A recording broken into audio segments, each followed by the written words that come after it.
that's him 100%. I mean, without me hearing his voice, I'm like, it's unconfirmed. But if you got friends that knew him and grew up with him saying it's confirmed, then I gotta say, hey, yeah, this is probably Brian Koberger. But I did send it into the FBI. I did clip that. I also went through 80,000 phone calls, found the number, sent it into the FBI as well, and they have that, and hopefully they get down to that information. Good. Do you know that they are in receipt of it? Did they come back to you at all?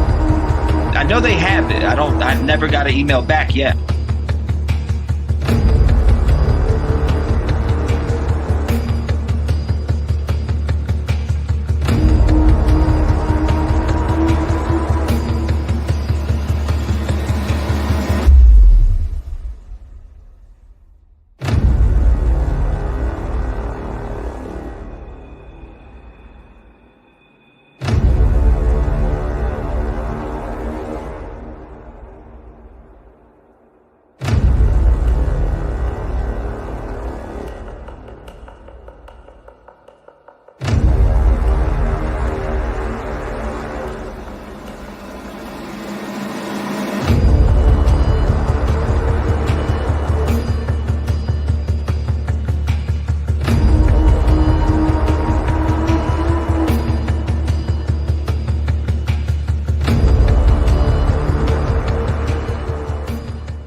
Wow. What is going on, ladies and gentlemen? Welcome to the stream. It is 3/12/2024. Yeah, we're on earlier because there is some news that came out, some information that came out, some charges against Stephen Stearns, obviously charged in connection with little Madeline Soto. Now, there's sources that are reporting that this has been happening from 2019. So we're talking 5 years that this guy has been doing what he's doing. But before we dive into that information and start talking about it, I do want to say what's up to everybody in chat. NFT, nice to see you. OGBs, nice to see you. Hold up, main man, how you doing? Hope you got my email. I'll be going through a lot of emails. There's tons of them, tons. So hold up, while you're saying that, let me get that pulled up. I'm glad you reminded me. Thank you. Because I am all right. Here we go. I see tons of different emails. Thank you. Leisure, how you doing today? Thank you, Cindy. I appreciate that.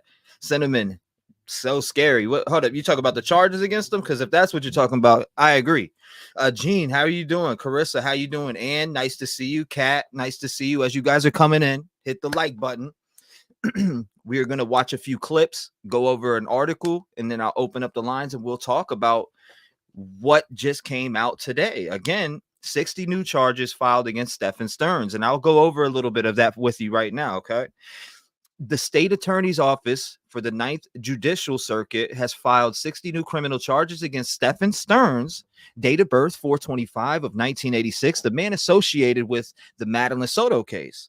Shortly after Madeline Soto's disappearance, several disturbing images and videos were found on Stephen Stearns' phone. The city of Kissimmee Police Department quickly arrested Stearns, who remains in custody with the Osceola County Department of Corrections on no bond. The investigation revealed more images and videos depicting criminal acts. The Kissimmee Police Department provided this evidence to the state attorney's office, which found to file the following charges: 8 counts of sexual battery on a child under 12 years old, 5 counts of sexual battery with a child 12 to 8 years old, 7 counts of lewd and what? Oh my God, lascivious molestation. So 7 counts of that. 40 counts of unlawful possession of materials depicting sexual performance by a child, 10 or more images. Now, that's news coming out of there. I will post these charges in chat so you guys can, get a look at them. There they are. I just dropped them. Maybe they'll come in 2 sections, but nice to see you, Grady. Welcome to the stream. Thank you, Sharon. I appreciate that about the intro. Thank you. Hot Cocoa, it's nice to see you. Lisa, it is nice to see you. Golfer Girl, nice to see you. Catherine, nice to see you. Slackjaw, nice to see you. I've been waiting for you to come on all day. It's popping tonight, y'all. That man is toast. Finish him. Come on now. Barbara, how you doing tonight? Or today, this evening. That's what I should say. Jackie, how are you? Nice to see you. Let me skip down to these comments. You said 400 plus photos. Wow. It is interesting. Let's dive into this little clip right here. have been And filed. then I'll go over a quick little timeline of what I've gathered for this case in general, and then we'll open up the lines and talk more about the charges. But per sources that are coming out, allegedly this has been happening since 2019. Again, per sources that are reporting this has been happening since 2019. So that would make her 8 years old, ladies and gentlemen. Remember, 8 years old, if that's true. You said burnt toast. Against Stefan Stearns. He is breaking this afternoon. New charges have been filed against Stefan Stearns. He is the lead suspect in the death of 13-year-old Madeline Soto, whose body was found earlier this month. Meredith McDonough is here to explain that these new charges are not connected to Madeline's murder. Again, you heard that right there. These new charges are not connected to Madeline's murder. Sheldon, not murder, but still a total of 60 new charges have been filed against Stearns in connection with the death of Madeline Soto, who was found dead after being reported missing. Now, the new charges include 8 counts of sexual battery on a child under the age of 12, 5 counts of sexual battery with a child 12 to 18 years old, and then 7 counts of lewd and lascivious molestation, and 40 counts of unlawful possession of materials depicting sexual performance by a child. Now, shortly after Madeline Soto's disappearance, several disturbing images and videos were found on Stefan Stearns' phone. He was then arrested on sexual battery charges along with possession of child sexual abuse material. According to officials, further investigation then revealed more images and videos depicting criminal acts, and this is from where the new charges stem. According to those documents obtained by West 2 News, Stearns was abusing Madeline for nearly 2 years. Now, and they're saying 2 years, but I'm seeing reports and multiple people talking about it, saying that it's all the way back to 2019. Before the end of the show, the people that I see saying 2019, again, that's alleged until I see a document that's showing me 2019. But that's what's being reported, is that from 2019 all the way down to when she was 8 years old. That's what I've seen. Madeline was missing for nearly a week before her body was found in a wooded area in St. Cloud. Now, again, Stearns is a suspect in her death, but not currently charged with her murder. We'll continue to follow this breaking update. Sheldon, back to you. Okay, so that's the breaking update on that. Now let's go to this part. Collecting semen and Trending in true crime, the disappearance and death of Madeline Soto has grabbed national headlines. But the focus remains on the adults who were around this 13-year-old child, particularly Stefan Stearns. Now, as we sit here today, 60 new charges coming out of obviously disgusting charges. Again, I'll drop them in chat real quick, and just in case you missed them, it's 8 counts of sexual battery on a child under 12, 5 counts of sexual battery with a child 12 to 18, 7 counts of lewd and lascivious molestation, 40 counts of unlawful possession of materials depicting sexual performance by a child 10 or more images. So again, I'm going to drop those charges in chat. That's the new charges that have been brought out against Stefan Stearns. So with that coming out today, I didn't think anything was going to come out. I thought, damn, well, they're very silent in this case. At this point, they messed up. They posted pictures of her. And again, after I play this little segment, I think it's like 8 minutes, I'm going to break down a timeline of what I got collected for this case. And then I will open the lines to everybody to talk about whether you want to talk about these new charges that came out, which I find interesting. We had that Rick caller again and said me and Stefan were involved in a ring. And now we know that there was a lot more, photos and different things that he had. Now, was he involved in a ring? Was he selling these photos whatsoever? I don't even want to say what I'm thinking in my head with the next step, but I'm sure that most of you could probably connect the dots on what I'm about to say. And I don't want to say it because it's involving a 13-year-old, but did this guy do the unthinkable? Was he taking these photos and getting rid of them? And doing those type of nasty things. And I'll leave it at that. I'm sure you got the image in your head. This can't get any darker. Aline, I agree with you. It cannot get darker at all. It can't. It's already disturbing. Stomach's churning. Jen, nice to see you. Poor Maddie. She was living in hell. Agreed. Now let's jump into this little part. And again, I'm going to go over accurate details and facts surrounding this case as it stands now. And then we will open those lines up for everybody to call through. Trending in true crime, the disappearance and death of Madeline Soto has grabbed national headlines.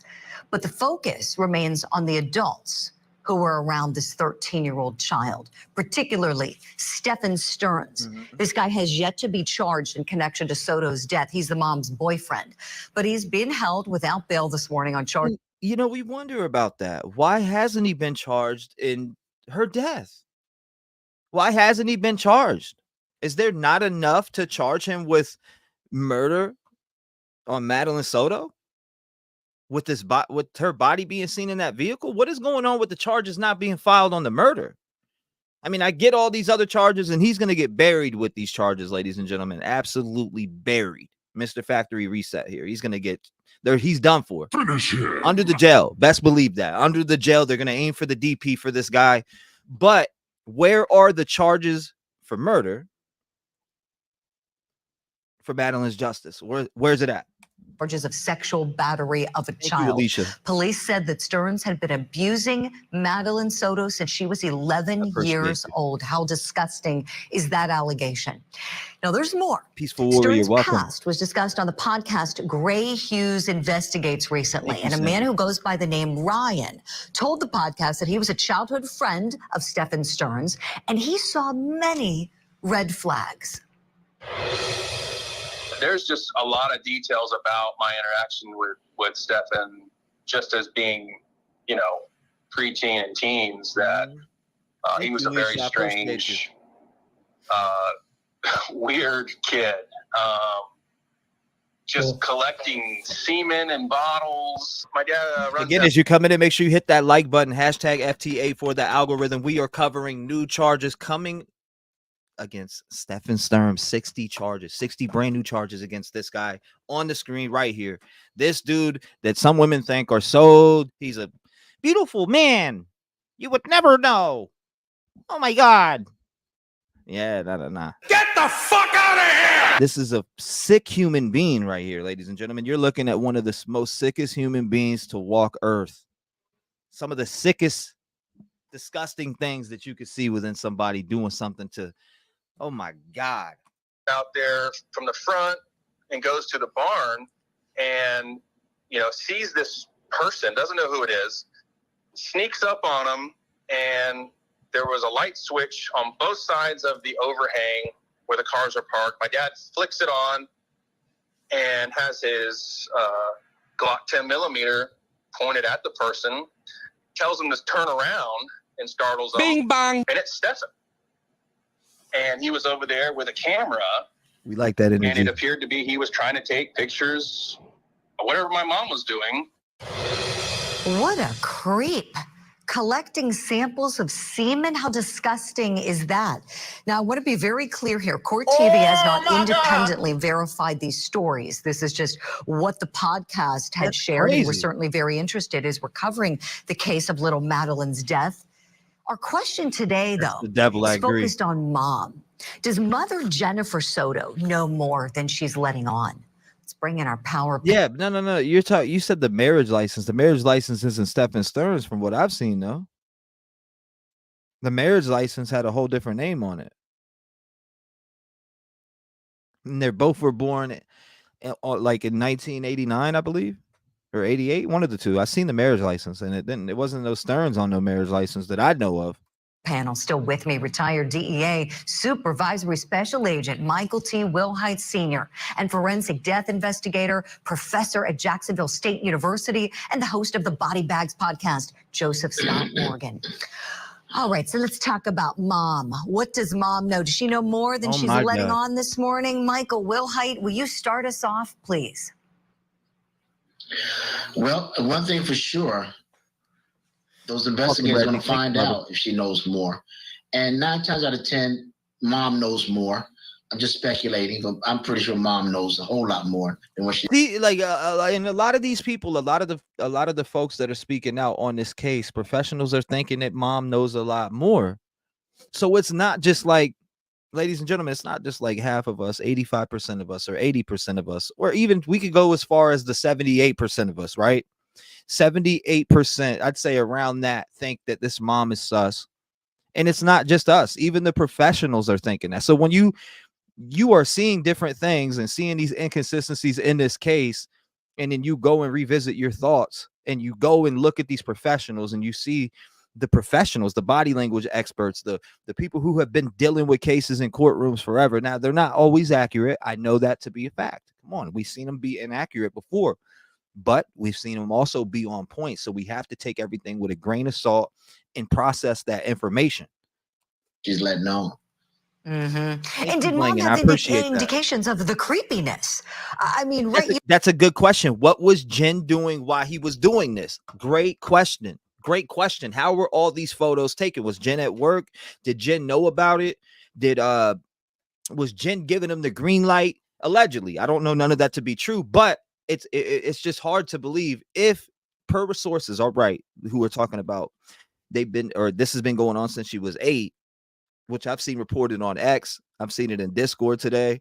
And I'm wondering, has it really been going on since 2019? I haven't seen a document to confirm that or it written in a document anywhere. So as of right now, I got to write that down as, I don't know if people are speculating or what, but you know, she's with the guy. Like, how well do you know your partner? We're hearing this guy's creeping around with a camera, collecting semen samples. Joseph Scott Morgan, you've heard of a lot during your career. Have you ever heard of creepy, disgusting stuff like this? Yes. Ugh. Yeah, and generally it goes to serialized behavior most of the time, and starts at a young age, and it escalates from there. I think my biggest fear is if this individual has been specifically identified in relation to this, are there any other cases out there, Julie? I think that's probably the most chilling thing about this. Is there some way they could go into CODIS if they have a sample from him where he has not been hooked up on charges previously and see if there's any kind of involvement in any of the open cases that might be out there? And I can, you know, I bet you dollar to donuts that they are going to go down that road, I would imagine, to see if anything else is involved. And yeah, you know, to my friend's comments about Mama knowing, they're domiciled in this residence together. She has to have some kind of level of awareness that things were going on in there, and that's going to bear itself out. Remember, he's charged with a sex crime at this point in time. That's a big clue as to what they're looking at here. That's right, Professor. You're absolutely right. Photos of him with her, sexually abusing her, have been located on his phone. It's just a matter of time till those homicide charges get filed, if you ask me. Did you hear that, ladies and gentlemen? Again, photos on his phone, obviously, showing him sexually assaulting little Madeline Soto. And people come on here every day asking why we are here. Why are we talking about this? Why are we covering this? Ladies and gentlemen, this is a big problem across. If you're not from the United States, which I was checking the analytics, we have people from all over different countries. There is a lot of this going on in the United States with sexual assault, like in abuse on children with sexual assault. And these guys are getting slaps on the wrist. Of course, this guy's not going to get a slap on the wrist with this many charges, but damn, we're about to open them lines up again after this little clip, which is almost over. I'm going to go over the timeline with you guys on this story, and then I will open the lines because I want to refresh you guys with facts. I want to refresh you with the facts that we know about the Madeline Soto homicide investigation. And I'm going to break it down from top all the way to the bottom, and then I will open those lines because we got to be reminded with the facts surrounding the case. Jennifer Soto hasn't been charged at this point, and neither has Stephen Stearns when it comes to the murder of Madeline Soto. So we do have to get to that. It's quiet on that. The 60 charges came out today on Stephen Stearns. Absolutely. And again, those 60 charges will be posted in chat again. Right now, I just posted them and you can see them. Great points from you both. Let's move to another big trending story now. There's a recent development. Okay, so that's out. All right, so we'll get that out the way. Let's jump into this part. And we're going to dive into it right now. I'm going to talk about it and then we'll open up these lines. Let me get to it. Now, as the investigation unfolded, shocking revelations came to light leading up to the disappearance of a 13-year-old girl by the name of Madeline Soto. The senselessness of the murder and the realization that a young life had been taken away left a deep scar on the hearts of those who knew her. Now, ladies and gentlemen, welcome to today's show, which unfortunately revolves around Madeline Soto, a bright and promising 13-year-old girl who had been sexually abused for years before disappearing and having her life cut short in a senseless act of violence. Madeline's friends and family described her as a ray of sunshine, always radiating positivity and happiness to those around her. Madeline was known for her contagious laughter and her passion for helping others. She had a heart of gold and would go out of her way to help anyone in need. But what could be the motive behind Soto's unfortunate case? What drove Soto's killer to commit such unspeakable acts? Was it nature or was it nurture that molds a killer? Okay, ladies and gentlemen, join me as we explore the twists and turns in this compelling case, seeking to understand what happened to Madeline Soto and the impact it had on those around her. Here is a timeline of everything that I was able to gather about the Madeline Soto case. Now, Sunday, February 25th, Madeline Soto's 13th birthday celebration. Madeline Soto turned 13 on February 22nd and celebrated with her family on Sunday, February 25th, according to her mother. Jennifer Soto spoke with a local channel and explained her birthday memories as follows. Let's go over that. I just wanted to make sure I wasn't muted. Hold on. She was quite happy. She was quite thrilled. She was just a joyful girl, and she demonstrated that on Sunday, Jen Soto stated. When she went to bed, she was so happy. She showed all of us her gifts. Now, again, Monday, February 26th was when she was last seen, allegedly, right? On Monday morning, Jen Soto's 37-year-old boyfriend, Stephen Stearns, drove Madeline to school. Stearns left her off a few blocks from Hunters Creek Middle School near Peace United Methodist Church on Town Loop Boulevard, approximately a half a mile away. It is unclear why she was dropped off at this site, although Sheriff Mina speculated that she may have been embarrassed by the car she was in and requested that her mother's boyfriend leave her off there. Now, Tuesday, February 27th, a missing poster was released. A lot of you have seen that missing poster. Now, Soto was last seen wearing a green sweatshirt, black shorts, and white Crocs. She's described as 5'1" tall and 110 pounds with blonde hair and blue eyes. The Orange County Sheriff's Office launched a search operation for Madeline Soto on Tuesday. Sheriff John Mina said more than 100 individuals, including deputies, detectives, intelligence analysts, specialized staff, and bloodhounds, were out searching for the missing teenager. Deputies and Sotos have distributed posters across the region to inform residents of the ongoing search. The Florida Department of Law Enforcement has also added Madeline Soto this was at the time, so listen when I say this again. The Florida Department of Law Enforcement has also added Madeline Soto to its current missing child alerts, classifying her as endangered. According to the FDLE, a minor who is missing under such circumstances indicates that the minor's physical safety is at risk, such as from a predatory abduction or kidnapping. Now, Tuesday night, February 27th, suspect in the background. Let's talk about it. Hannah McKenzie, an anchor for a Florida local news channel, conversed with Jen Soto via Zoom on Tuesday night. Jen Soto stated her emotions as follows: "I'm trying to hope for the best, but I'm scared for her, and I want her to be healthy and safe. I do not want her to come back hurt. I simply want her back, no matter what it entails." Stephen Stearns, Jen Soto's boyfriend, appeared in the background during the Zoom call, cracking his knuckles. Wednesday afternoon, February 28th, ladies and gentlemen, Sheriff's press conference. Let's talk a little bit about what's important inside that press conference. Again, as I went through and dug out these details, I want to bring that to the surface here today. Again, I think it's important to go over it. Wednesday afternoon, February 28th, this was the press conference. Sheriff Mina held a news conference on Wednesday to provide an update on the ongoing search for Madeline Soto. She said, "This is a parent's greatest fear. We can't imagine the pain and anguish that Madeline's family is experiencing," Sheriff Mina stated. "We will not stop until we find her." She further stated that Madeline Soto left her phone at home on Monday, the day she went missing. When officers investigated it, they discovered that Soto had informed her friends that she intended to live in the woods after her 13th birthday, which prompted a search which prompted a search of the force near Hunters Creek Middle School. We don't know if she's been abducted. We're not sure if she stepped away. She left her phone at home, Sheriff Mina explained. That's why we are putting all of our time and effort into it. All right, so here we go. Hold on. We held this news conference in the hopes that someone from the public has seen anything. Now, this is the next night, or Wednesday night, February 28th, prime suspect arrested in the case, which we know as Stephen Stearns. He was detained on Wednesday night for unrelated charges in the Madeline Soto case. He was nevertheless considered the prime suspect in the teen's disappearance, as he was the last person to see her on Monday morning. The Kissimmee Police Department is leading the investigation in collaboration with the Orange County Sheriff's Office Criminal Investigations Division.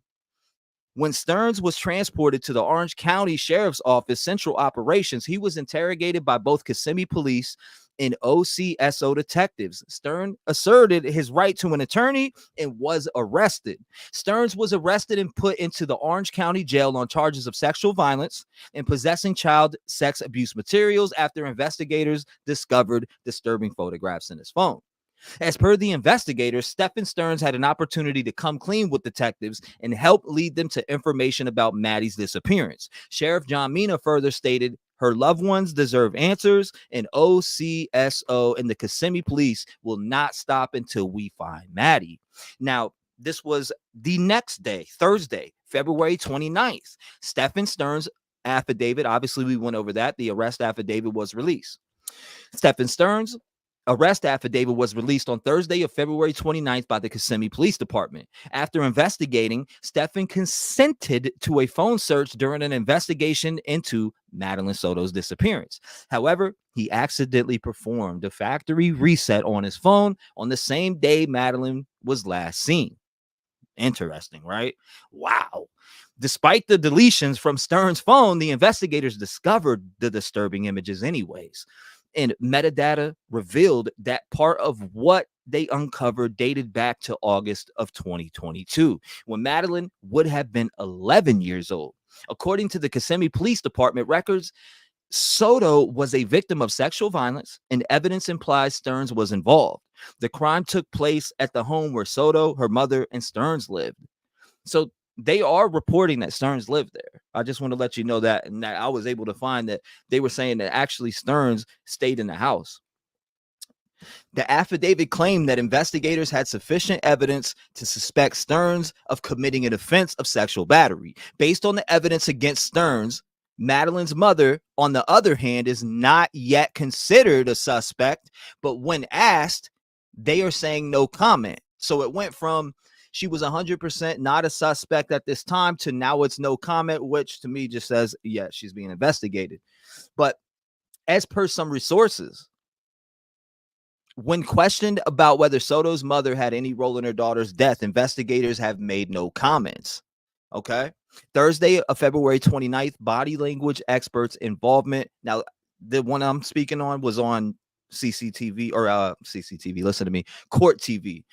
And this was Susan Constantine, a human behavior investigator, was interviewed on Court TV channel on Thursday to talk about Stephen Stearns' body language during his Zoom conversation with his girlfriend, Madeline Soto's mother, Jen Soto, and then Constantine, who assisted law enforcement in evaluations of high priority cases around the country, gave some insight on Stearns, who can be seen on film fidgeting with his hands and cracking his knuckles. That's a way to release tension, she said.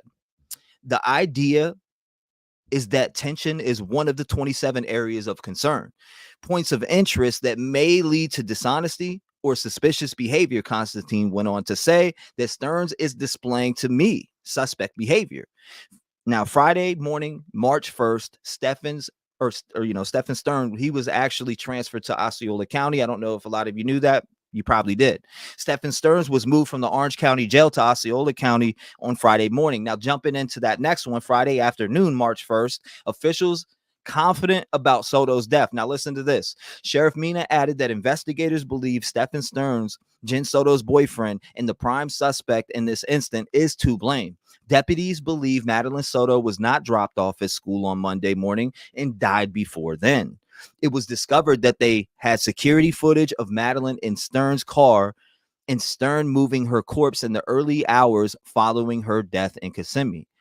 There's also multiple reports coming out that her body was seen in the vehicle by a camera in an apartment complex. According to Mina, another piece of security footage appears to show Stearns dumping Madeline's school-issued laptop and bag into a dump at the Kissimmee apartment complex at 7:35 a.m. on February 26th, the day she was reported missing. Now, if you guys remember, that takes us back when we talk about the 7:35 a.m. I always touch up on when, well, mom said she's seen her getting dressed at 8 a.m., ladies and gentlemen. And when it comes to that, and I think about that, it's like, okay, so if you're discarding her items at 7:35 a.m., you obviously are getting rid of some type of evidence because there's some type of crime committed. Was she dead then? I think so. But Friday afternoon, March 1st, the search operation for the body. Okay, a mass search operation for Soto had been conducted at Old Hickory Tree Road and Nolte Road in St. Cloud soon before 5 p.m. on Friday, as Stearns was last seen in this region between 1 and 2:30 p.m. on Monday, maybe replacing a flat tire, according to the Kissimmee Police Department official. Amid the search, the St. Cloud Police Department and Kissimmee Police Department are actively searching for anyone with a doorbell or neighborhood surveillance video footage from Monday that shows Stearns driving a silver Lincoln MKZ with Florida tag IYL L82 near US 192 Nolte Road and Old Hickory Tree in St. Cloud. Now it says that Friday afternoon, March 1st, body discovered amid search. Let's dive into that. Madeline Soto's corpse was discovered over a 5-day search for the missing 13-year-old, according to officials. The teenager's corpse was discovered along Hickory Tree Road in Osceola County around 4:30 p.m. Friday. During a news briefing, officials stated that the body discovered was dressed similarly to Madeline Soto's last outfit. On Friday afternoon, as per the media, a search operation was in progress involving workers from St. Cloud Police, Kissimmee Police, the Orange County Sheriff's Office, and the Osceola County Sheriff's Office also. A Kissimmee Police Department official confirmed to the media that the search was for Madeline Soto. Stearns was last seen in this region between 1 to 2:30 p.m. on Monday, according to the officials at a news conference on Friday. He was driving a silver Lincoln MKZ with a flat tire and is thought to have been replacing it at this particular location. Now, let's jump into the next day of the timeline, which is Saturday morning, March 2nd, Stearns' first appearance in court. Stearns missed his initial appearance in Osceola County Court on Saturday. His counsel did not want the court to lay out the accusations. The judge said Stearns will remain in prison. Now, I don't get that. The whole his attorney or whatever didn't want to lay out the accusations on him. Well, maybe you shouldn't committed the crime and you wouldn't have to worry about those accusations being said in the middle of a court. You know, I'm just saying. Now, here's some social media posts that we're going to talk about too. Let me make sure. So Steve. Okay, so we've seen that and will remain in prison Saturday. His counsel did not want the court. That part actually irritates me when he says, or when the lawyers, like the counsel, or when the courts and people are reporting that the counsel did not want his charges to be read. I just don't understand that, because everybody gets their charges read. When you go and you sit there, your charges are going to be read and people are going to hear them. They're going to hear them. But again, his counsel did not want the court to lay out the accusations. He has not yet been charged in connection with Madeline's death, but authorities consider him the prime suspect in her disappearance. Now, social media posts. Less than 24 hours after Madeline's body was discovered in Osceola County, and Osceola County Sheriff Marcos Lopez was forced to apologize when a picture of Madeline's body was mistakenly uploaded on his Instagram account and then deleted quickly afterward. The clothing in the photo matches the outfit Soto was thought to be wearing when she went missing on February 26. According to the Orlando Sentinel, the photo shows a person laying behind a mound of bush. The photograph was shared on Lopez's Instagram account with photographs from a senior citizen event he hosted. The text beneath the photo said, "Great day with our seniors," followed by an emoji of a smiling face with a halo. The Florida Department of Law Enforcement is presently looking into the posted photos. Except for a surviving parent, Florida law prohibits the publication of photographs documenting a minor's murder, including photos or films of the minor's body. Anyone who willfully and knowingly does so will be charged with a third-degree felony. However, there is no evidence that the sheriff's office or its employees deliberately submitted the crime scene photo. Following the event, an Osceola County spokesman wrote an anonymous email to the local television channel. The exchanged email states that the investigative photo was unintentionally included in the post. The photograph was immediately deleted. Right? We sincerely apologize for any confusion or disruption this has caused. As with any inquiry, the information acquired is confidential and any incorrect disclosures will be rectified immediately.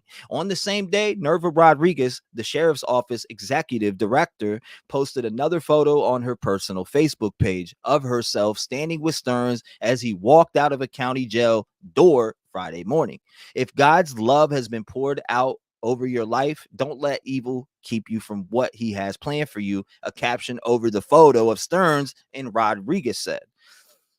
Okay. Now, I just wanted to jump into that, get back a little bit on those facts and update you with those before we open up the lines, which I'm about to do right now. So, and before I open up the lines, I do see some people showing some love. Thank you. I appreciate the love, Sugar Leaf. Thank you. Thank you. Thank you. Thank you. Blanging with Kimberly, thank you. Welcome to the Rev Gang family. Caroline, welcome to the Rev Gang family. Cindy, thank you for the 5. I appreciate the love to the channel. I am popping them lines open right now. And definitely, again, if you're just coming in, there has been 60 new charges filed against Stephen Stearns. What is your thoughts right now? You said the PCA is out. T, we'll go over it. We could go over it. That's fine.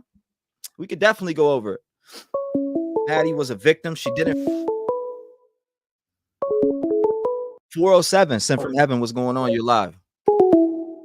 843. You're on with me. What's going on? Hey, I just wanted to run. Are you talking to me? Yes, ma'am. No, I said you're live. You're 6 minutes. The floor is yours. What's your thoughts on this? Okay. I was trying to mute my TV in the background so you can hear me. Mm-hmm. I wasn't going to throw this out there, but I feel like I have to because nobody else has. I have a theory. What if that night Maddie either argued with her mother or he molested her again and she just couldn't take it anymore and maybe she took her own life. They woke up to that and they panicked. That would explain the mother's deer in the headlights reactions and thinking that he's the hero because he's helping her clean up. And you don't know if maybe Maddie left a message, but that would also be another reason why nobody's being charged with the M word. Yeah. Because it may not have been an M word. It may be something else. My thought process just went there.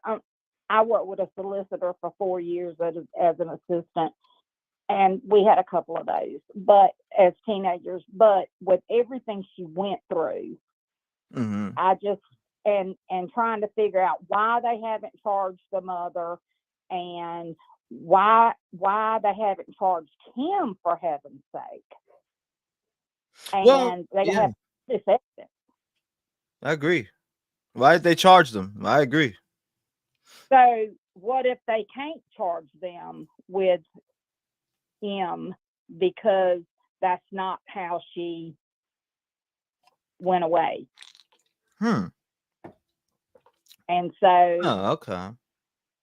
Do you see what I'm saying? Absolutely, 100%. And that was said yesterday. And I do got to reframe. I got to put people on and say, go back and watch these pressers. As they say, it's a homicide investigation. I feel like if it was what a lot of people, some people are talking about, I feel like they would have put that out and maybe if, but I don't know. They did say homicide investigation, so I have to highlight that part. Oh, they did.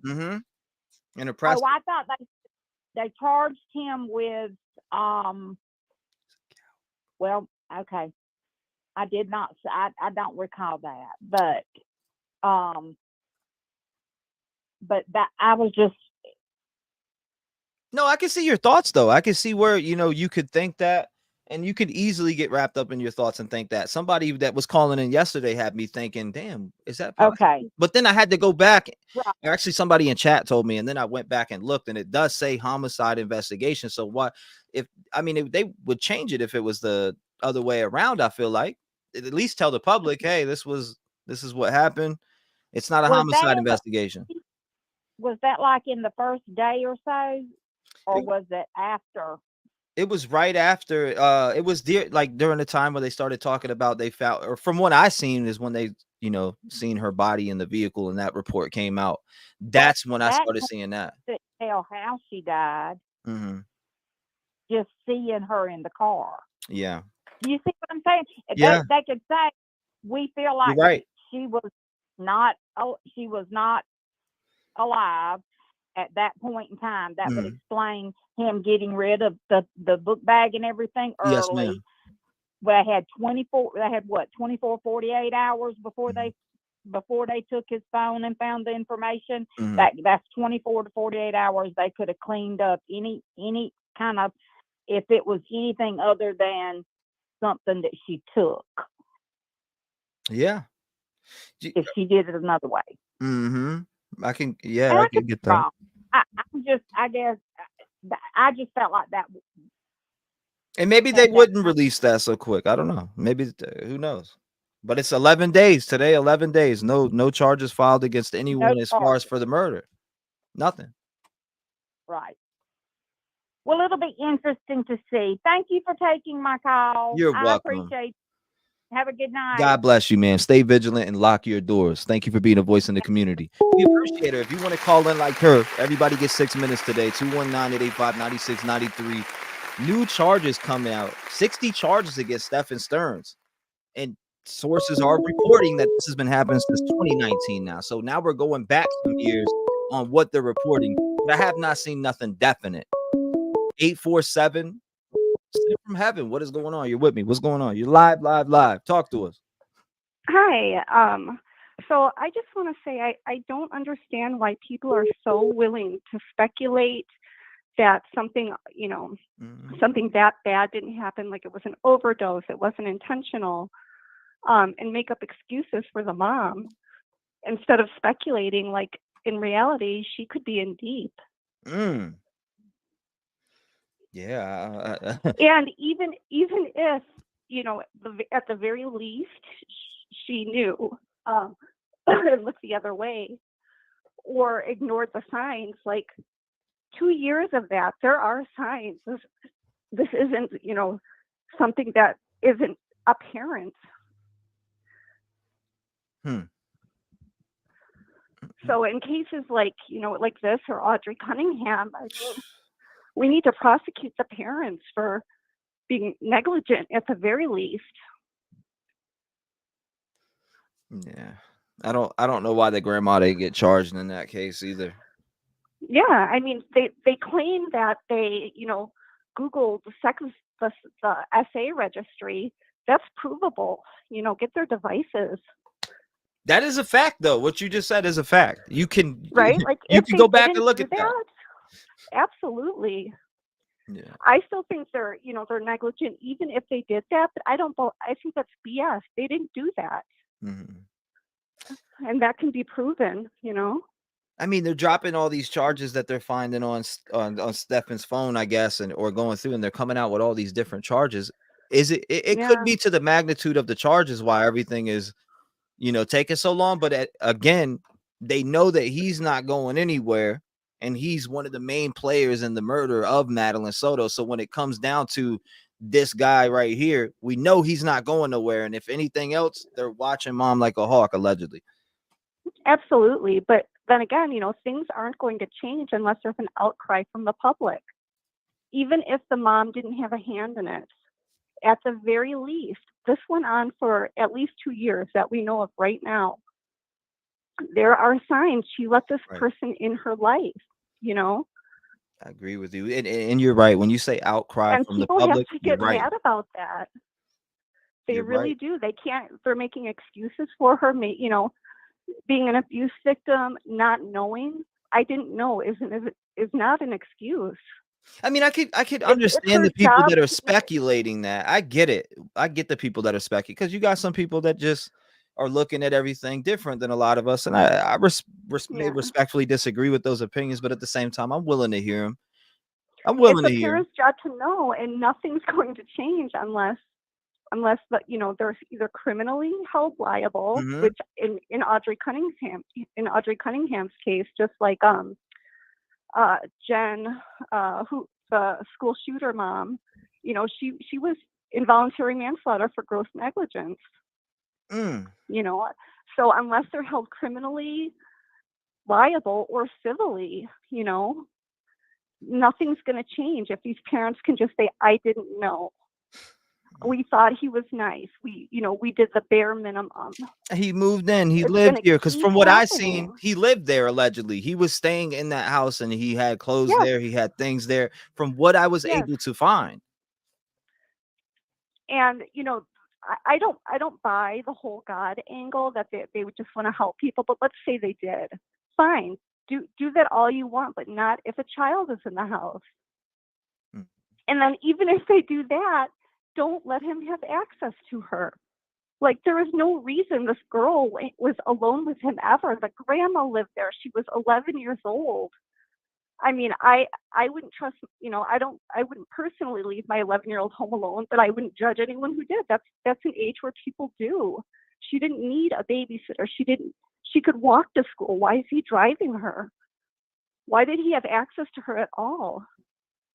You got wonderful points there, and I think maybe it's more on the end of he had no history of it, so it's kind of hard to But he see. did. But people just talk because he about, wasn't like, people like you hear these friends that are coming out now, but where were they years ago reporting this shit to the police?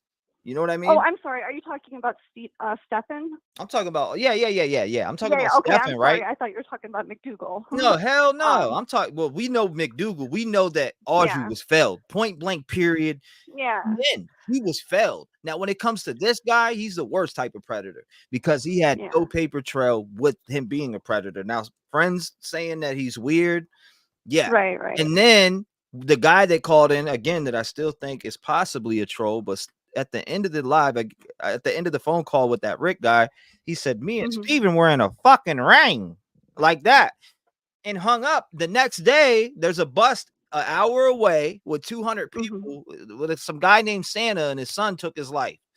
Like, it was pretty weird. It was pretty weird. No, there definitely could be a correlation with that. I mean, they were near the area where they tracked his car that morning, was very near. Birds of a feather flock together. Pedos like to brag. That's one thing that they're good at. Even if they don't make money off it, they brag about it. They show, they show other people. That's a fact. It's, well, some of them insane. do. And for Maddie, she had her grandma in her life. She wasn't isolated. She had grandma nearby. She had aunt nearby. This has been going on for 2 years. There were signs, and if you're ignoring them or using excuses, I believe the mom's in deep. Even if she isn't, we need to hold her accountable, just like Audrey Cunningham's family, or this is going to keep happening. And it needs to start with outrage. Outrage changes laws, pressures prosecutors to charge these people, because, this can happen. This is a parent's worst nightmare. It can happen, at an overnight, it can happen, but for 2 years in the home. They're now reporting that it possibly is, or not possibly. I've seen people talk like it happened all the way in 2019. Like, and this is just from his phone. Where's that coming from? This phone. He could have had a phone before then. He could have another device. This could have been going on. We don't know. It is at the minimum 2 years. So people making excuses for the mom. I mean, this is my main point. Like, it boils my blood. The mom, the GoFundMe. This is all disgusting. It's preventable. No parent should be like, this could happen to me. It can't. It can't if you're a parent who pays attention. And it's like the minimum amount of attention. You know, I'm not being like I'm perfect, but this, in my opinion, she knew and she's in deep. If she didn't, if she was so drugged up, you know, and was in denial or, you know, was not home or whatever, like there are signs that poor girl, bags under the eyes, you know, wetting the bed. They said that she couldn't sleep alone. Well, when did that start? Was she sleeping alone at 4, 5, 6, 7, and then all of a sudden she just said, you know, she got scared? That's a huge sign. There are tons of signs. Yeah, I mean, and there was tons of signs that baby, and somebody should have noticed them. Like my grandma noticed mine. And absolutely. somebody should have noticed them. Point blank. Period. I'm with you on that. And thank you so much for calling in and expressing your gratitude and passion for this case. Yeah. And not only that, Audrey's too, and every person that you're standing up for. Also, I appreciate you. I hope you have a wonderful day. I look forward to hearing from you again too, because you're very passionate Take about care. it. Thank you so All much, right. ma'am. God bless you. Okay. Lock your doors. Stay safe. Stay vigilant. Oh, wow. And those are the 60 charges right there. 219-885-9693. The 60 charges are right there. And there they are. 8 counts of sexual battery on a child under 12. 5 counts of sexual battery with a child 12 to 18. Hold on one second. Let me answer this. 747 sent from heaven. What's going on? You're live on the air. 6 minutes. The floor is yours. What opinions? Hi, T-REV. How are you? Yes, ma'am. How are you? Good. I just wanted to say that I most definitely agree with the last caller, that if we're all just a lot more vigilant, that, you know, honestly, it has to start at home. It has to start with everybody that has children, and not just people that have children, aunts, uncles, cousins, neighbors, relatives. You know, everybody needs to start getting comfortable with the uncomfortable. Yeah. Start asking questions, because obviously, you know, these types of situations are happening all the time. As a matter of fact, even right now, there's somebody out there, there's a minor out there right now, at this very moment, that's probably, you know, being taken advantage of by an adult. And unless, you know, people are always saying, well, we have to do this and that. No, you can't just ask for change. You have to be the change. You have to be the change. And I'm talking about at home, within your community, with the government. Like, we have to come together as a nation and demand change. Yeah, no, Otherwise, I mean, I agree 100%. This is not going to go away. And this is just one of the very many cases. And so I guess my question too is, I know that, so I'm a Latina, and I know that, like, in the Latin community, and I can only specifically talk about the Latin community because, again, I am Latina, but a lot of the times within the Latin community, there's a lot of conversations that don't get to be had because they're very much taboo. For example, like, you know, depression or like mental health. And even this one as well, because, you know, those are just things that you sweep under the rug. It's almost like in the Latin community, if you're born with 10 fingers and 10 toes and you have a head, you're fine. And if you're sleeping and it's like, oh, well, that's not depression back in the day, you know how those conversations go. And so I think that within the Latin community, because I think that the mom was part Latin, if not all Latin, that's where we also need to start advocating and being like, listen, those generational patterns that no longer service us, yeah, they need to go out the window. And now it's time to really start doing the work, asking the questions. Right. Are you okay? You know, and even like, even at school, I'd be curious to see what the teachers' takes are as far as this little girl. And then also, what about her biological father? Was he involved in her life at all? Or, you know, what's his stance on all of this? Because there were definitely signs for sure. And as far as the mother, we don't know what we don't know, right? We can all speculate from here to Cuba, right? But at the end of the day, it's really what's going to be brought up by, you know, the police officers, whoever's doing the investigation. Right. But really, at the end of the day, it has to start with every single person at home asking the tough questions. Agreed. And being able to identify the signs too. Correct. And see, so now like in 2024, there's a lot more divorces. There's a lot more single parents than there have ever been, right? And so now the stakes are higher than ever when it comes to children. And so now it's not just a matter of like, everybody's entitled to be an adult and to date and remarry and rebuild your life correctly. But once you have kids, that's a game changer. Yeah. Now you no longer come first. Your children come first. Your needs come second, whether it's financially, whether it's sexually, what have you. Bing bang. And it's like your most important job, if you have children, is to protect your kids. That's your number one job. Bing bang. Get them. And so the invitation is, if you don't think you're going to be a good parent, then don't be a parent. Exactly. Sign your rights over, You know whatever what you I got to mean? do. Right, exactly. Somebody will. Exactly. Somebody will take care of them. Somebody will give them 3 meals. Somebody will help them get an education. Somebody will, you know what I mean? They will do those things. And I hear stories from people all the time that I adopted. And I'm, it's like, there's people out there that will. So please let them do it. If you don't want to, then adopt them out. They don't have to live in a shitty environment because of the decisions of a mother and father. Right. And so here's the thing. So it's almost like how can these children win when parents are not asking or the adults are not asking the proper questions, and then our judicial system is broken. It's broken. Let's call it what it is. It is completely broken. Some of these district attorneys don't even like to take on cases unless they know they can win, because they want to have the rap sheet of like, hey, I've won every single case. I've not lost any. There's so many things. There's so many different politics that a lot of people are not privy to.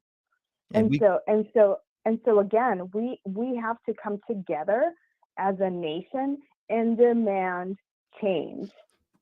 And say, listen, like the 3 strike laws, right?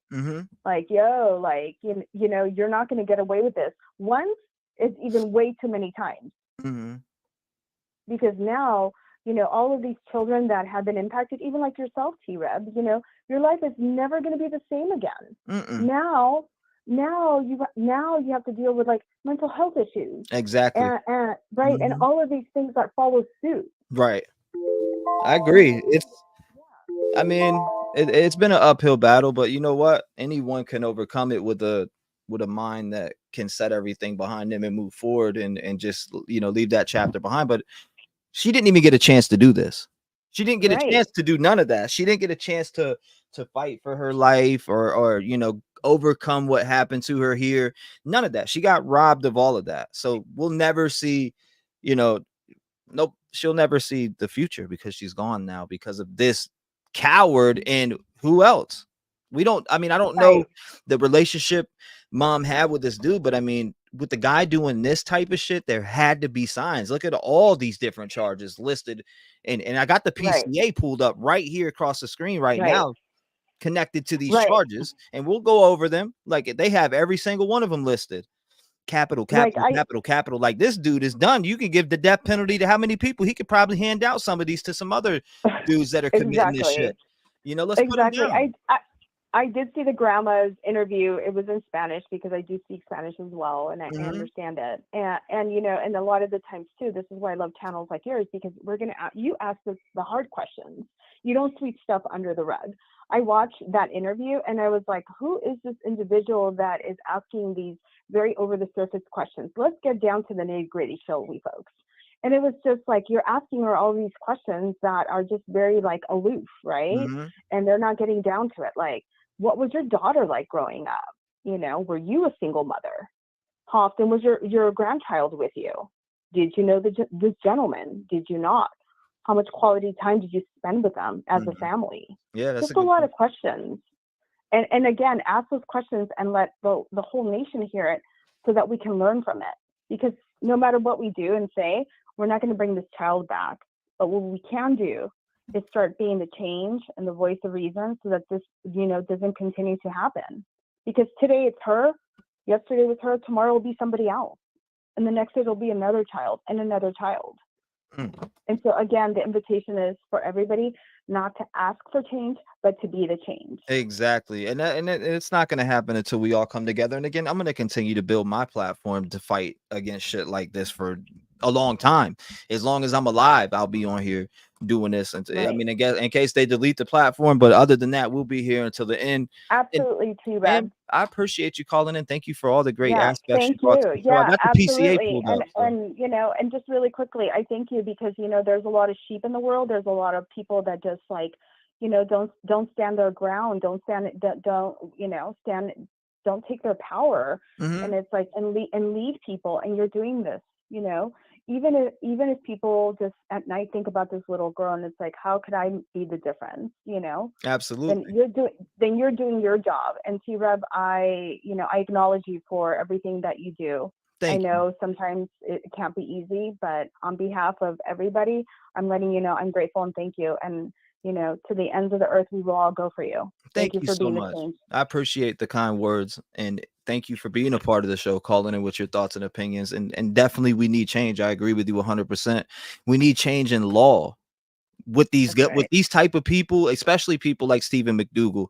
You know, we need changes in law to save children so they're not getting, you know, so these people aren't ruining multiple families. They can ruin one, they're done. And that's it. You know, but thank you so much. God bless you, man. Stay vigilant. Likewise. Lock your doors, and we'll go over this PCA real quick. Sounds good. Thank you. Bye-bye. Shout out to her. I appreciate her calling in. We'll go over the PCA real quick. It just came in. Thank you for sending it off the record. I appreciate you emailing me this in. Now, this is the PCA, and we're gonna go over it right now. Again, it's on the news. There's 60 charges that came out against Stephen Stearns. Again, 60 charges that came out on Stephen Stearns. We're going to go over those right now. SL, welcome to the stream. I appreciate you. Nice seeing you guys. If you're just coming in, hit that like button as it helps for the algorithm as we push this story forward, as we take phone calls, as we go over PCAs, as we wait for the arrest of whoever is, you know, responsible for the murder of Madeline Soto. That's what we're here for, ladies and gentlemen. Now, this is the state of Florida versus Stephen Michael Stearns. Now, these charges right here, sexual battery, count one, sexual battery on a child under 12, capital. 2, sexual battery on a child under 12, capital. So there's 1, 2, 3 of those. 4, 5, 6, 7, 8, 9. Well, damn, there's tons of these. Okay, so we get down here, it's 9. So there's 8 of those. And then we get down to 9 in the sexual battery with the child 12 and 18. What, custodial authority? I don't know what that is, but familiar. And then again, 10 is sexual battery with a child 12 to 18. That's 1, 2, 3. How many counts is that does he have? Wow. So all the same until you get to 14, which is lewd or lascivious molestation. 15, yeah. So he's got multiple of these charges here. You see the list as it runs down. You're seeing this list as it runs down. Now, 21, unlawful possession of materials depicting sexual performance by a child, 10 or more images. Now, unlawful possession of materials depicting sexual performance by a child, 10 or more images. Now, let me make that a little bigger. That's the same. Those are, I'm just skipping past the same charges that are listed, but he caught these multiple times. So maybe is it for the amount that he has? Once we get down here, it's unlawful possession material. Or no, same thing. So same thing. F2, L6. So let's go through this. Down. That's the same charge. Wow, he's got a lot of the same charges. Just all these are the same. So that's why I'm skipping through them. Unlawful possession of material still. Wow, this is a lot. Like, how much did he have in this phone, guys? It doesn't make sense. Like, how much did he have? Let's get to the actual written stuff. Okay, here we go. In the name by authority. So you see these are all of the, and if you guys want this, I can upload this on, or I can drop it on the community tab for people who do want a copy of this. Just say it in chat. I'll put it in the community tab so you can get a copy of this PCA and you can go through it nook and cranny. Also, I think it's very important for everybody in here to go over the PCA and look at the different details on every PCA so you can not only know the knowledge of the case, but understand a little bit of the law too, as I'm still learning.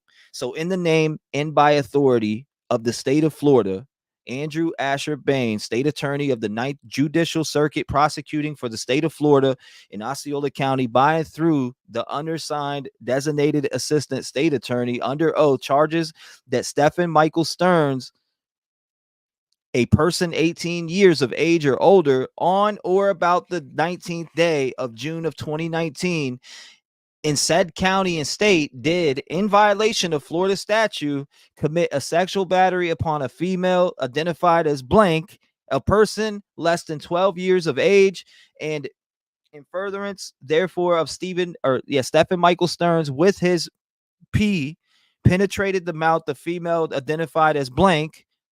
Andrew, wow. Oh my God. Finish him. Put him to sleep. I don't like that. I'm sorry. Wow. Hold on, just give me 1 sec. Wow. Oh my God, that's so disturbing to see, guys. Sorry that you have to see this today. And trigger warning to everybody in here. This is disturbing. Obviously, the first paragraph up here was disturbing. Andrew Asher Bain, okay, state attorney of 9th Judicial Circuit, prosecuting for the state of Florida in Osceola County by and through the undersigned designated assistant state attorney under oath, charges that Stephen Michael Stearns, a person of 18 years, let me get this up, a person of 18 years, hold on, why is it not let me remove that? A person of 18 years of age or older on in about the second day of July of 2019 in said county state did in violation of Florida statute. So this is 2019, ladies and gentlemen. Breaking news. 2019. Oh so here is where the 2019 is coming from on this PDF file. See, again, it says charges that Stephen Michael Stearns, a person of 18 years of age or older, on or about the second day of July of 2019 in said county and state did in violation of Florida statute commit a sexual battery upon a female identified as blank, a person less than 12 years of age, and furtherance, therefore, Stephen Michael Stearns with his P word penetrated the mouth of female identified as blank. Now count 3. Andrew Asher Bain, state attorney of the 9th Judicial Circuit, prosecuting of state of Florida in Osceola County by and through undersigned designated assistant state attorney under oath, charges that Stephen Michael Stearns, a person 18 years of age or older, on or about the 12th day of July of 2019 in said county and state did in violation of Florida statute commit a sexual battery upon a female identified as blank, a person less than 12 years of age, and furtherance thereof, Stephen Michael Stearns with his P word penetrated or had union with the sexual origin of a female identified as blank. Now count 4, ladies and gentlemen. Andrew Asher Bain, state attorney. We could skip through all this. I mean, it's the same thing it says, but obviously 18 years of older, talking about Stephen Stearns. Now it says on or about this 22nd day of July of 22nd in county state did in violation of Florida statute. Now I'm going to tell you what I find interesting, guys, when it comes to this count 3. Look at the date here, okay? Ladies and gentlemen, look at the date. And we're going to go over the PCA. We're obviously going to open those lines back up. So please don't think that I'm ignoring you guys if you're calling in and not getting through. I do want to go through these documents. As I said, the details in this case are important. A lot of people can't handle some of these things. But again, there was reports of back in 2019. Okay, that would be her being 8 years old if we're talking about her. Or is it another victim, ladies and gentlemen? Is there another victim? Did he do this to someone else? Or is this Madeline Soto? So was he doing this as far back as 2019 to Madeline Soto? I find count 3 very interested. I got it highlighted. Again, count 3 is where it says 2019 right here. Very interesting. Again, count 4. Oh, we read this once, but about the 22nd day of July of 2022 in said county state did violation in Florida statute commit a sexual battery upon a female identified as blank, a person less than 12 years of age, and in furtherance of Stephen Michael Stearns with his P penetrated the female identified as blank. Now we're going to go to count 5. Hold on, let me read chat a little bit. I see you guys showing love in here. Let me see. Pinna Rose, listening to you is therapeutic. Thank you. I appreciate that. Thank you. I appreciate that. Eric says, yes, Trev, whether it was Maddie shying away from him, refused to sit next to something she absolutely had to suspect. Take a little breather real quick while we're reading these, and we're going to continue to read this PCA. If you're coming in, make sure you hit the like button. We have the PCA on the 60 charges filed against Stephen Michael Stearns. We are now figuring out some breaking details as I was just reading this. Reports back as far as 2019. That would make her 8 years old, ladies and gentlemen. 8 years old. Where are the murder charges against Madeline Soto? I see them taking justice for what has been done to her sexually, which is absolutely disturbing when I read these documents, and it makes my stomach churn.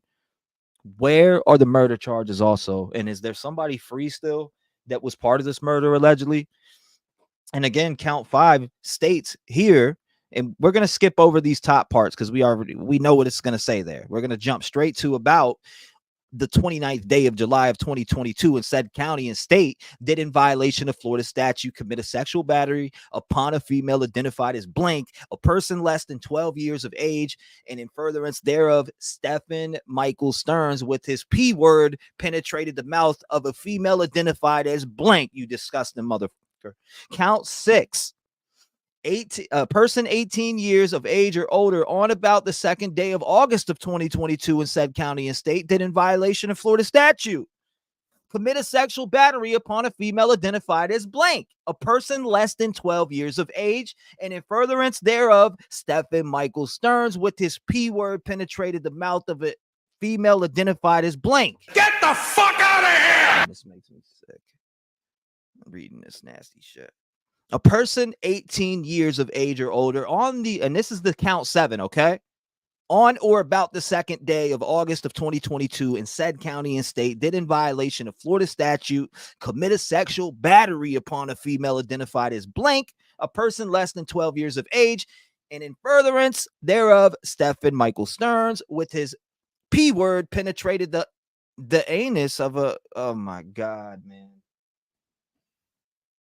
Hold up. Wait a minute. Something ain't right. Wow. Okay. Get me away from count 7. Absolutely disgusting. Count 8, ladies and gentlemen. Just I hope your stomach's ready for this shit. I really do. I hope your stomach's ready for this. Thank you, Portuguese. I appreciate the support to the channel. I'm not. So I'm reading these right now, and I will miss super chats and other comments, so I won't be able to. Don't think that I'm ignoring you guys. I want to stay locked into the details, even though it's stomach churning. Trigger warning if you're coming in. These details are very disturbing, ladies and gentlemen. Very disturbing. And there's 60 counts. Very disturbing. Thank you, KW10. Does it look like there is more than one victim to you? Possibly. Yes, ma'am. But I don't. That's me speculating off what I'm seeing because names are blocked out. So maybe he was part of this ring, like Rick called it and said, huh, KW? And I appreciate the support to the channel. Janet, thank you. She was 8 years old. I wonder if that's her or was there another victim? Janet, thank you for the support to the channel. Please check this news conference out. Polk County Sheriff, 52 miles from Maddie, said, so important. I sent it in an email, maybe connected to this case as well. I'll check it out. Mary, thank you so much. Thank you guys so much for supporting the channel. I don't want you to think that I'm not seeing you. I do see you. Thank you. Trisha, I see you. Thank you for being for 2 months. Ella Blue. People are scared to ask questions or worried about people's feelings when asking questions. Let me drop down here. Michelle says, Florida passed law last year, death row. He better plea if mom involved to avoid death penalty. Nobody's stomach should be ready for this. I absolutely agree with you. Nito9, nice to see you. Thank you for coming by the stream. I appreciate you. Donna, nice to see you. She knew. Oh, hell yeah, she knew. Oh, my God. Okay, again, let's continue going through it. We are on count 8. Count 8. It says a person the year of age or year age 18 age of or older. I don't even want to read this dude's age. Who gives a shit? We know he was an adult, and this is disgusting. On or about the 15th day of August of 2022 in said county and state did, in violation of Florida statute, commit a sexual battery upon a female identified as blank and a person less than 8 or 12 years of age. In furtherance thereof, Stephen Michael Stearns with his P word penetrated the mouth of a female identified as blank. Now count 9. Okay. Count 9, on or about the 14th day of June of 2023 in said county and state did in violation of Florida statute while in possession of what? Familia or custodial authority with a female identified as blank, a child 12 years of age or older, but younger than 18 years of age, engage in an act which constitutes sexual battery with a female identified as blank. So, in furtherance thereof, Stephen Michael Stearns, with his P word, penetrated the mouth of female identified as blank. Count 10, ladies and gentlemen. So it says Stephen Michael Stearns, on about the 19th day of June of 2023 in said county and state did in violation of Florida statute while in a possession of a familia or custodial authority with the female identified as blank, a child 12 years of age or older but younger than 18 years of age, engage in an act which constitutes sexual battery with the female identified as blank, and in furtherance thereof, Stephen Michael Stearns, with his P word, penetrated the mouth of a female identified as blank. Stephen Michael Stearns, count 11, ladies and gentlemen. On or about the 23rd day of June of 2023 in said county and state did in violation of Florida statute while in possession of familial or custodial authority with a female identified as blank, a child 12 years of age or older, but younger than 18 years of age, engage in an act which constitutes sexual battery with the female identified as blank, and in furtherance thereof, Stephen Michael Stearns, with his P word, penetrated the female genitals of a female identified as blank. My God. Stephen Michael Stearns, on or about the 26th day of June of 2023, said county and state did in violation of Florida statute while in possession of familia or custodial authority with a female identified as blank, a child 12 years of age or older, but younger than 18 years of age, engage in an act which constitutes sexual battery with the female identified as blank, in furtherance thereof, Stephen Michael Stearns, with his P word, penetrated the mouth of a female identified as blank.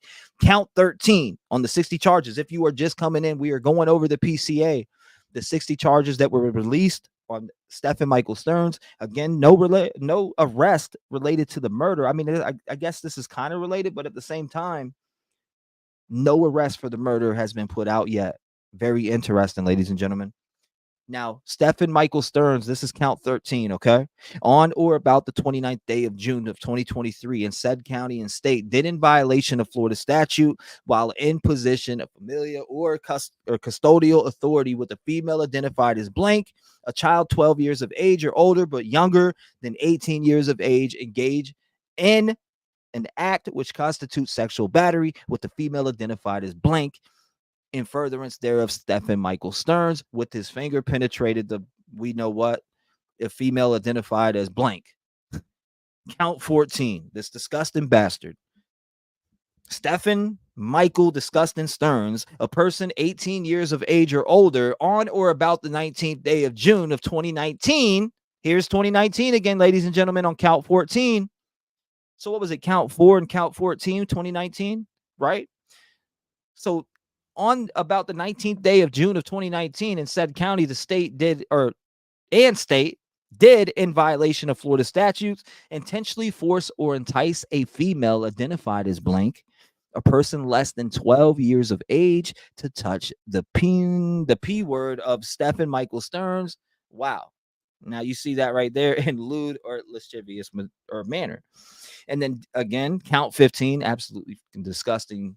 This dude, Stephen Michael Disgusting Ass Stearns, a person 18 years of age or older, on or about the 12th day of July of 2019 in said county and state, did in violation of Florida statutes intentionally force or entice a female identified as blank, a person less than 12 years of age, to touch the P word of Stephen Michael Stearns in lewd and lascivious behavior or manner. Sorry.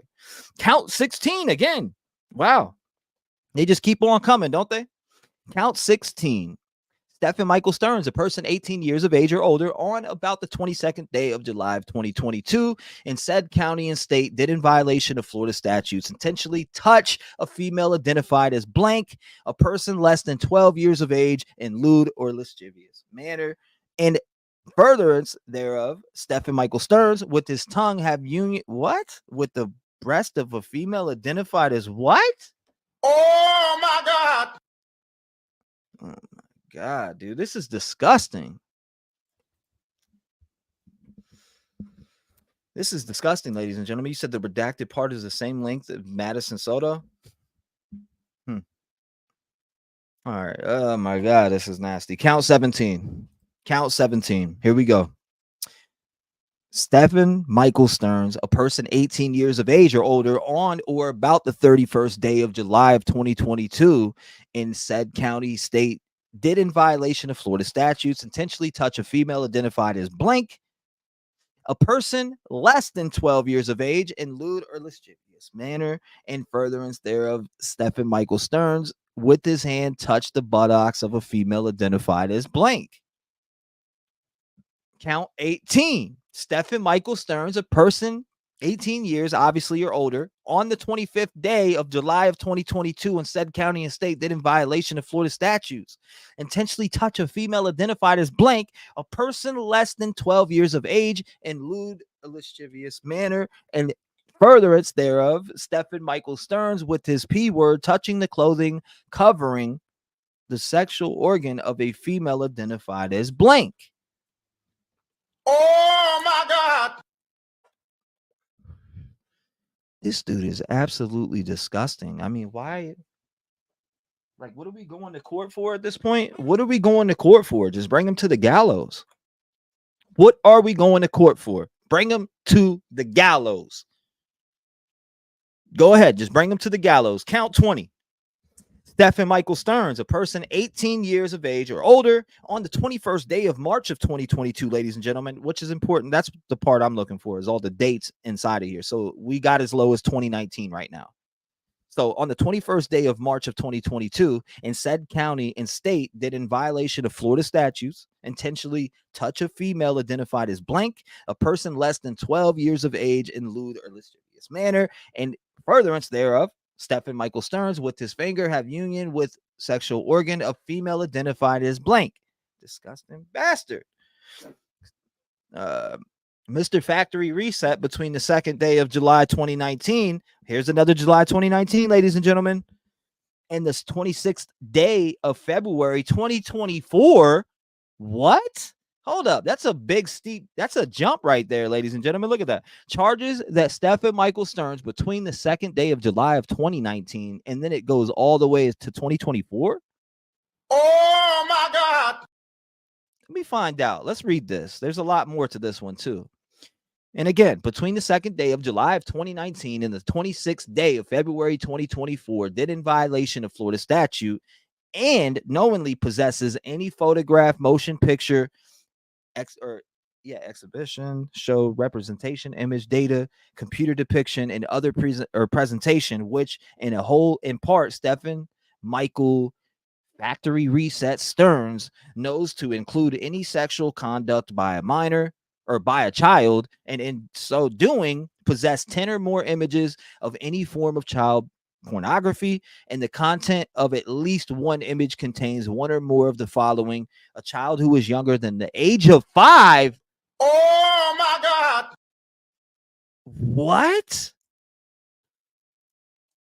What the?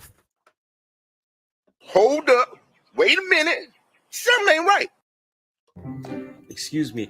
The fuck did you just say? Did you see that? A child the age of 5? Whoa. That one has got me in a little blown back, but I mean, still, I mean, it doesn't surprise me. He's already doing this to 8-year-olds. So it like doesn't surprise me, but wow. Like, I'm feeling for the 5-year-old.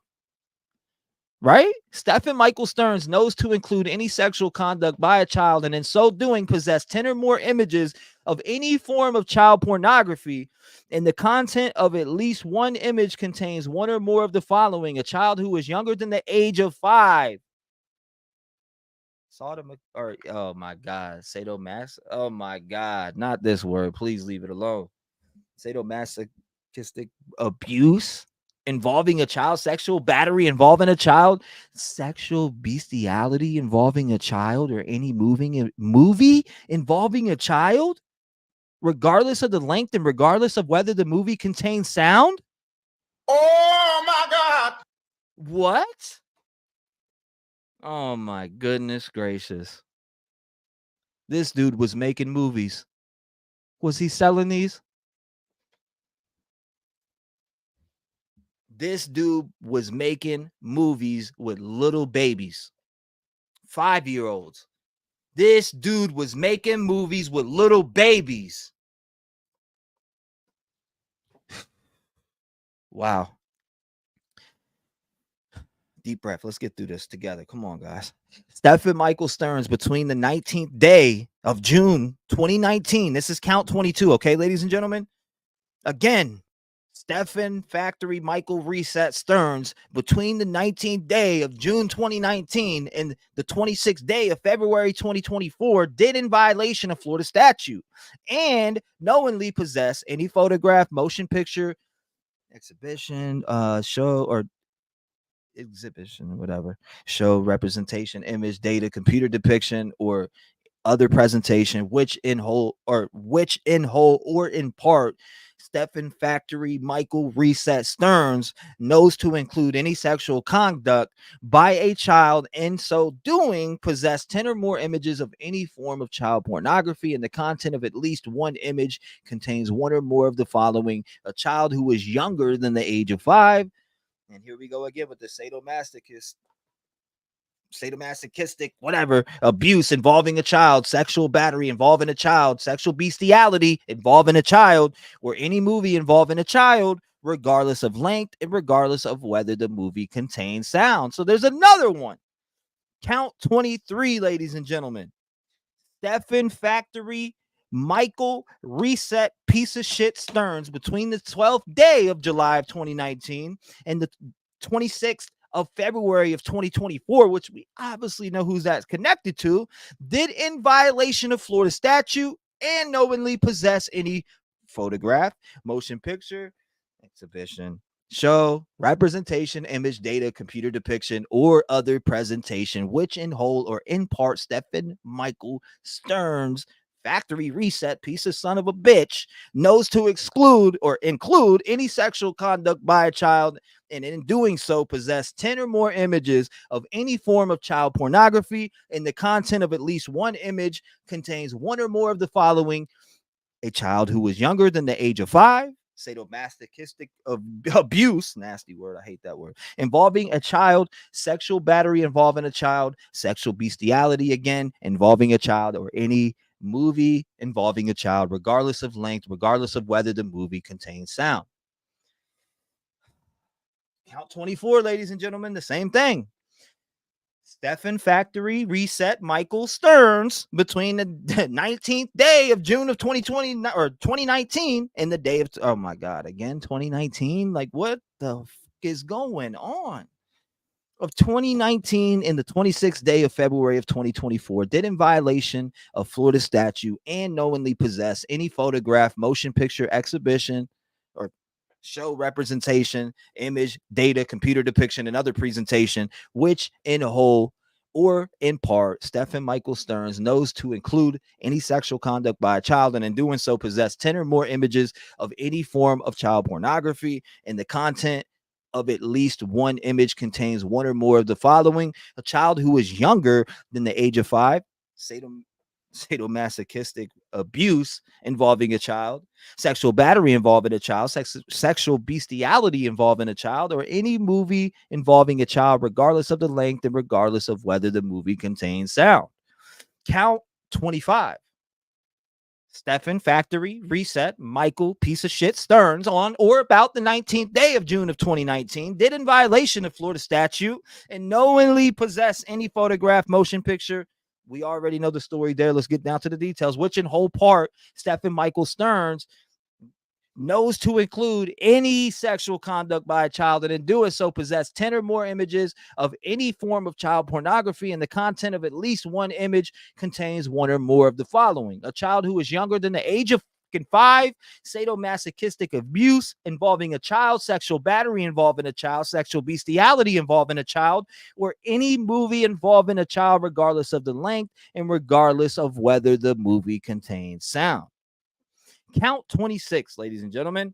Stephen Factory piece of shit Michael Reset Stearns between the 22nd day of July 2022 and the 26th day of February of 2024 did in violation of Florida statute and knowingly possess photos. We already know the rest of the story there. We know what they're going to get to, which in whole or in part, Stephen piece of shit Factory Reset Michael Stearns knows to include any sexual conduct by a child and in doing so possess 10 or more images of any child or any form of child pornography, and the content at least one image. We already know. We read it. I see it. It's movies again.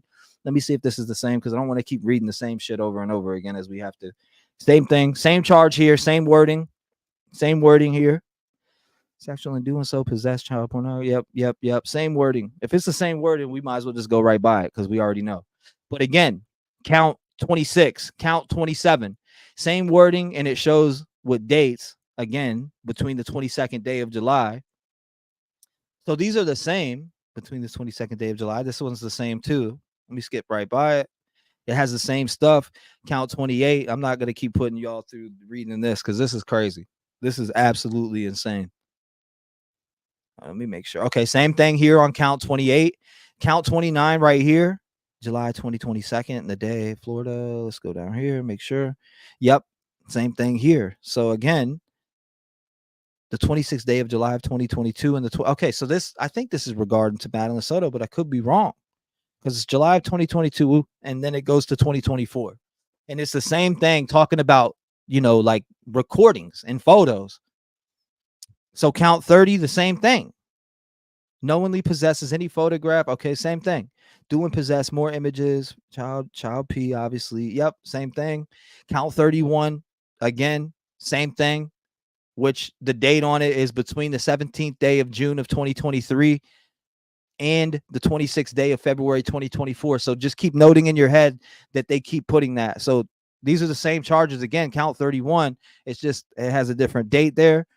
Count 32, the 19th day of June of 2023, and then 2024, obviously. And it's the same thing talking about the bestiality and the different things. It's all the same charges now. So I don't want to keep repeating that same thing and us having to keep reading that same thing. This is the 19th day right here, the 19th day of June of 2019. So here's another, this is a different one. Stephen Factory Reset piece of shit Michael Stearns on or about the 19th day of June of 2019 did in violation of Florida statute and knowingly possess photographs, obviously photograph, motion picture, image, and it says specifically down here the same thing. But that date is the 19th of June of 2019. So there's a June of 2019 again on count 33. Now count 34 is stating the same thing, the 19th of June of 2019. And then all the way down here, it's saying the same exact thing that we read over and over: image, video, whether it was sound or not, sadomasochistic abuse, sexual. It's the same thing that we're reading. So I just, I don't want to keep repeating it over and over and over and over again, as long as it's saying the same thing. The date here, the 19th day of June of 2019. So wow, he was doing this back of June of 2019. This says the same thing here too. Same thing. So again, count 36, same thing, ladies and gentlemen, same thing. Count 37, same thing that we just read multiple times about the bestiality. Well, this one's a little bit different. Actually, let's go back and read this one. Okay, so it changed here. Count 37.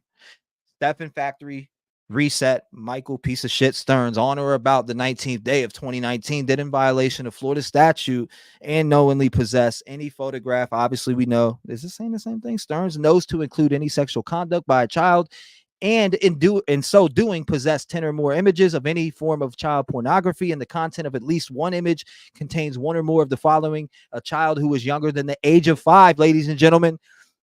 Oh my God. So a child that is younger than the age of 5, he's did this to other people. Point blank, period. He's did this to other people. If you look at that right there, he's did this to other people. Who is the other victims? Who's the other victims? He did this to other people. 5 years old.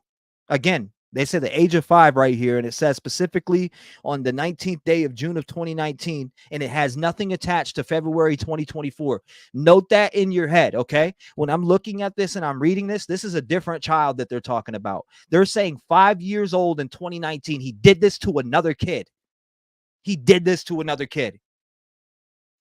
That is a fact. When you look at this shit and you go through these details, and now I'm picking up on it. 2019, this 19th day of June of 2019, where was he at? Was he at Disney World? Where was he working during this time?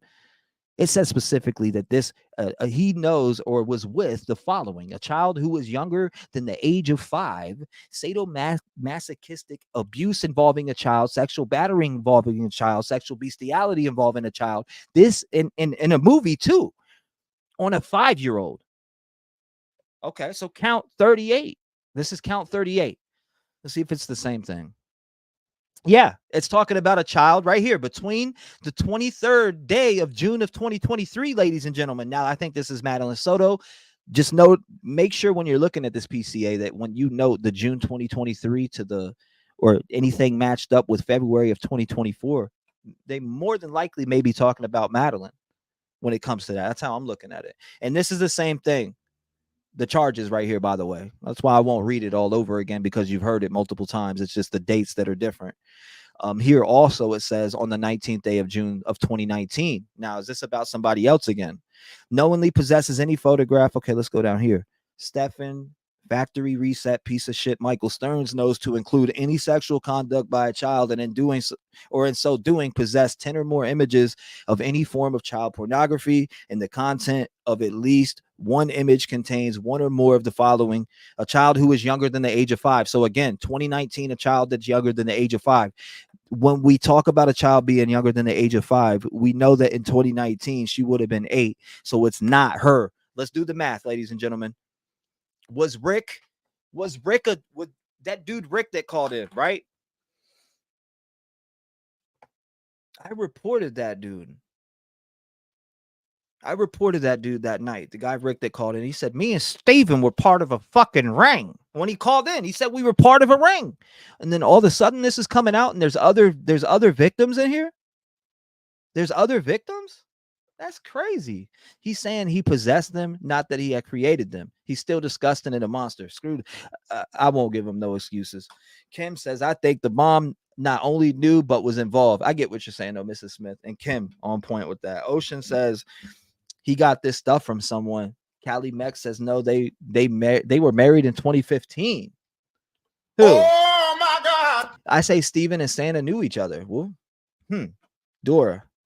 Let me look through the rest of this and make sure we're not missing any important details, okay? So this count 40, same thing, 19th day of June of 2019. I don't want to keep putting you guys through this horror because I want to open up the lines and let you call in and share your thoughts and opinions on everything.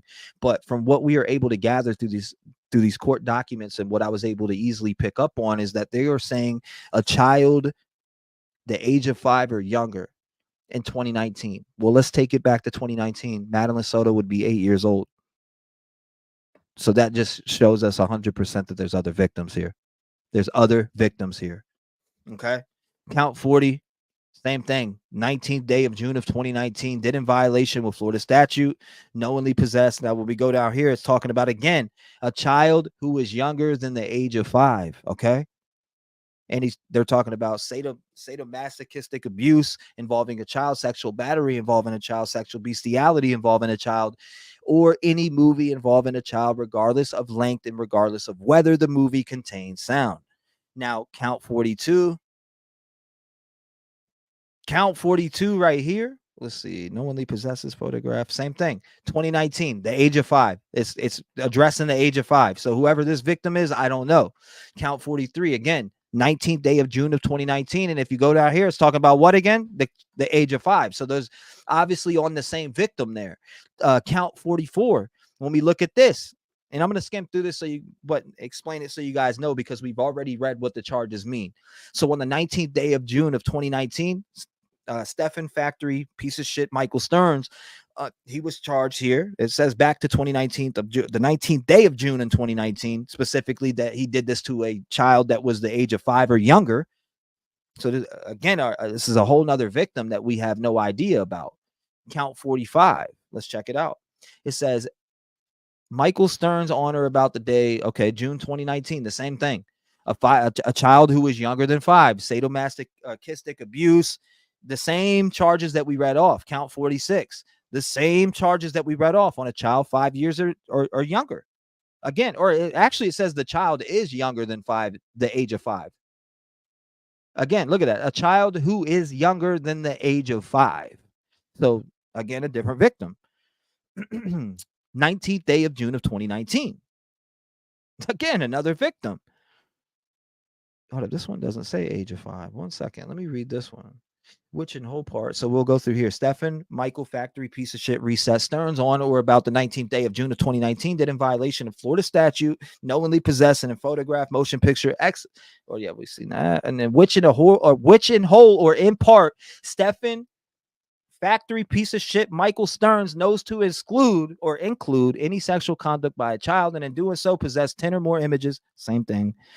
Talking about sadomasochistic abuse. Same thing. Involving a battery. All right, so it is again a child younger than 5. I thought they added more wording in there, but they didn't. Count 48. Same thing. Same thing. About movies. Count 49. Same thing. 19th day of June. So that's the 19th day of June on the child that's 5. Count 50. Same thing. Same exact thing. Yep, that's the same exact thing. Count 51. On the 19th day of June. Same exact thing. We'll be reading the same exact thing. Count 52. Let's make sure that. Yep, same thing. Count 53. Same thing. Michael Stearns knows to exclude. Let me make sure there's nothing in there that we haven't seen. Same thing. Yep, that's the same thing. Count 54. Same thing. Because so what I'm gathering here again is 2 victims. Here we go. Nope, that's the same thing. That's the same exact thing. It's the same exact thing right here. So again, if I go through count 56, let me see. Count 56, same thing. I'm just making sure. Same thing. Count 57, same thing on the child 5 years. Wow. Count 58, same thing. Yep, same charges. Same exact wording in here. Count 59, same thing. Same exact wording. Count 60, same. Yep. Okay. And then 36. This information. Okay. I just wanted to make sure. So all of those are the same thing. You heard the details of the charges. Again, that is on Michael Stearns. If you just came in, 219-885-9693. I'm going to open up them lines right now and you can call in. What is your thoughts and opinions on the charges that we just read against him? Right? What is it? What's your opinion on that? That's crazy. Wow. 210, you're on the show. Talk to me. Hey, listen, I used to work in a jail, right? Mm-hmm. Ref, can you hear me? Yeah, I can hear you. Okay. I used to work in the jail. And when we would get inmates in like that, like there was an instance where this guy literally killed a child in front of people because the child was trying to defend his mother, slit the child's throat in the middle of the street. They brought him in. They didn't protect him. They let the inmates have it. Right? Mm-hmm. With this Stearns dude, I do not agree with the fact that, one, he's being protected. Maddie was not protected. The 5-year-old or younger child was not protected. Nope. Not at all. So why does he get the privilege of being protected? And he also has the right to appear or not to appear in court. They need to parade his ass out in front of the camera, Bing bang, and let everyone see his face and read every single charge that they charged him with. I agree. Because this here, nah. Mm-mm. There's no way mom didn't know. And when you look up the definition of Mado's sadistic, I can't even say it because I'm so mad. He enjoyed it. He enjoyed inflicting pain and watching these young kids receive the pain. That's a fact. He did. That's fucking sick. That's why I had to stop reading accounts. I'm like, man, I got up to like 25 or 30. I'm like, dude, this is saying the same thing over and over again. And not only that, it's showing us that there was a victim that was 5 years or older or younger. Exactly. I saw someone in the chat kept saying it doesn't mean that, that's what he did because it says one or more. Well, it does say it contained one or more of each of these things. So that's why each of those things were listed. Mm-hmm. So it's at least one of those things that he did. We just don't know how many of each one. So just to the person in the chat who kept saying that, yes, he did these things. I mean, they got 60 of them or younger. 60 of them. I mean, exactly. The details were right there. The details are right here in front of us. I mean, I just was reading them out loud and it's disgusting. And it also is showing me that there is another victim. If you do the math on the time from 2019, she was 8. There is no way she was 5 years or younger. No way whatsoever. So there is another victim that Stephen Stearns was abusing. You know what else disgusts me? When I saw his Reddit thread. Mm-hmm. And how much he was into toys, Tamagotchi toys, little things that little kids would be into. So he knew how to draw the little kids in. That disgusted me to my core. Mm-hmm. He's playing with these little figurines, things that little kids like that would love to do. So I'm your friend. Come play with me. Come do this, And so a child will naturally draw to a person that's like that. He can't be so bad. He likes to play with toys. Mm-hmm. But that was all his ploy, And then in August of last year, he referred to Jennifer as his ex. That's crazy. What the hell is up with that? Yeah. I just can't with this, man. I just can't. And like there was a caller previously, I had to agree with her. We need to step in as aunties, uncles, best friends, cousins, and look after these babies. We have to. We need law change. Would you agree? We need law change for these type of people? Yes, of course we do. Mm-hmm. Like someone said to me in the chat, one and done, not 3 strikes you're out. I agree with that. When it comes to murderers, these SOs, any other crazy, out of the way crime, they are absolutely right. One and done. There's no coming back. There's no pleading. There's no parole. There's no probation. Nothing. You're done. But not all crimes can be one and done. Absolutely. Some people go to jail for a traffic ticket. You know what I'm saying? But this here, one and done. One and done. Shouldn't even waste the taxpayers' money like you said. Absolutely on a court not. case. I mean, you got to remember, not only is it they're getting these sexual predators. I'm not saying this happened with Stephen Stearns, but it looks like it did in 2019, and there was a different victim. But again, when it comes to these sexual predators, we need to stop letting these judges give them deals, and we need to put. I don't know how we could start or push for some law change, but I mean, I feel like when you're sexually abusing a child, that there should be a one strike. That's it. It's a wrap. Right. You are absolutely right. How they're allowed to get out, and it's up to them. That's frustrating. It is up to the person being released to register themselves on a list. Now, what person wants to register themselves on a list where everybody knows, oh, I'm an SO? So a lot of them, they don't do it.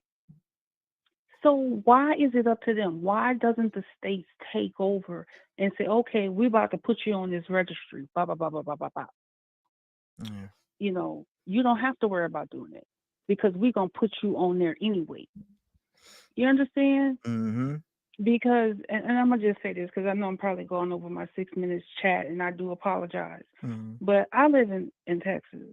And in the part of Texas that I live in, you can go into a gas station corner store and they literally have a book. Go ahead, you good. They have a book with the inmates' pictures in it that you could pick up for free and see what they was arrested for, their mug shot, the whole nine. You know? Yep. And they should start doing that everywhere. Everywhere. Because, I mean, oh my God. It's like, again, it's crazy what is happening out here. And after reading this right here, it's clear that there's 2 victims by this guy. Clear as day. For me, 2 victims, one being 5 years old. Crazy. I would like to know. I mean, I'd like for them to get justice too, but it looks like I don't know, whoever this other person was with this 5-year-old or younger. Curious about that. Was it a girlfriend? Was it somebody else that he was seeing? What is it? But obviously they found some stuff and they're going to charge him. And ma'am, I appreciate you calling in. Thank you for being a voice in the community. Lock your doors. We need changes with law. You're right. And we need more people to step forward that wants that change. And actually, I'm talking to a few people right now about something that we could possibly do to push forward to try. Now, it maybe not happen overnight and it may not happen within the next year, but as long as we keep fighting and pushing and pushing and pushing, eventually something's going to happen.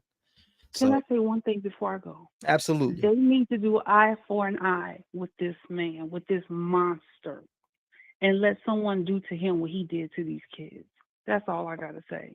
And I will be locking my doors, and everyone, you guys lock your doors. And thank you, T-REV, for taking my call. I appreciate it. You are awesome. Thank you. Thank you, ma'am. I appreciate you. God bless you. Stay vigilant. Lock your doors. We live in a cruel world, and my heart palpitates. We got to keep screaming from the tops, the rooftops. You know that. Oh, most definitely. Thank you so much. God bless you, man.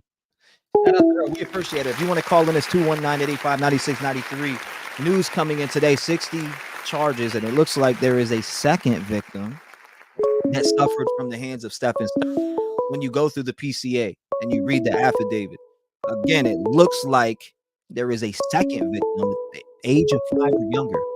352, what's going on? You're live. Talk to me. Hey, this is Art. I'm over here near Rayford. Yes, sir. Lucky enough, I'm near Death Row. Hopefully, that's where that pervert will go. But that one part on there, I like studying the law, where it says about the 5-year-old. That's part of the definition of a child pornographer. Child pornography. Nevertheless, it don't matter. A kid's a kid. They should leave him alone. I raised 2 girls on my own. And you can pretty much figure what I'd do if somebody messed with my girls. Yeah, I just thought I'd put that out there. Yeah, but I'm down here in Florida near Rayford. So, like I said, hopefully he'll make it there. Yeah, hopefully he does make it there. Hopefully he makes it there and he gets put under the jail, right? Right under. He should have been put under immediately. And then again, when I was putting together the docuseries that I created and gaining, looking up these facts and doing different research and deep dives, I was able, this dude didn't want to go into court and have his shit read out loud. So they somehow patted his hand and let him do that. He didn't want the inmates to hear it. That was weird. Well, no, that's a jailhouse justice right there. They'll check you. My late wife's son. He, for child pornography, he got 65 years in federal prison. Whoop-de-doo. But it's understandable. His stepdad, before me, had molested him when he was 3 years old. So it goes down the line, unfortunately. But yeah, he's in prison. He'll get out when he's 82 years old. He is now 32. He'll get out when he's 82, if he comes out alive. Yeah, nah, man, that's crazy. That's crazy. Yeah. The way I see it is, I was married before to a drug addict, and got rid of her, raised 2 girls. Married to an abuser. She used to smoke meth. Her boy was abused. Married to a wonderful woman now. Congratulations. Her daughter was abused. Yeah, but I think everybody who messes with a kid needs to be, well, I can't say it. No. In today's society, I can't say it. What needs to be done.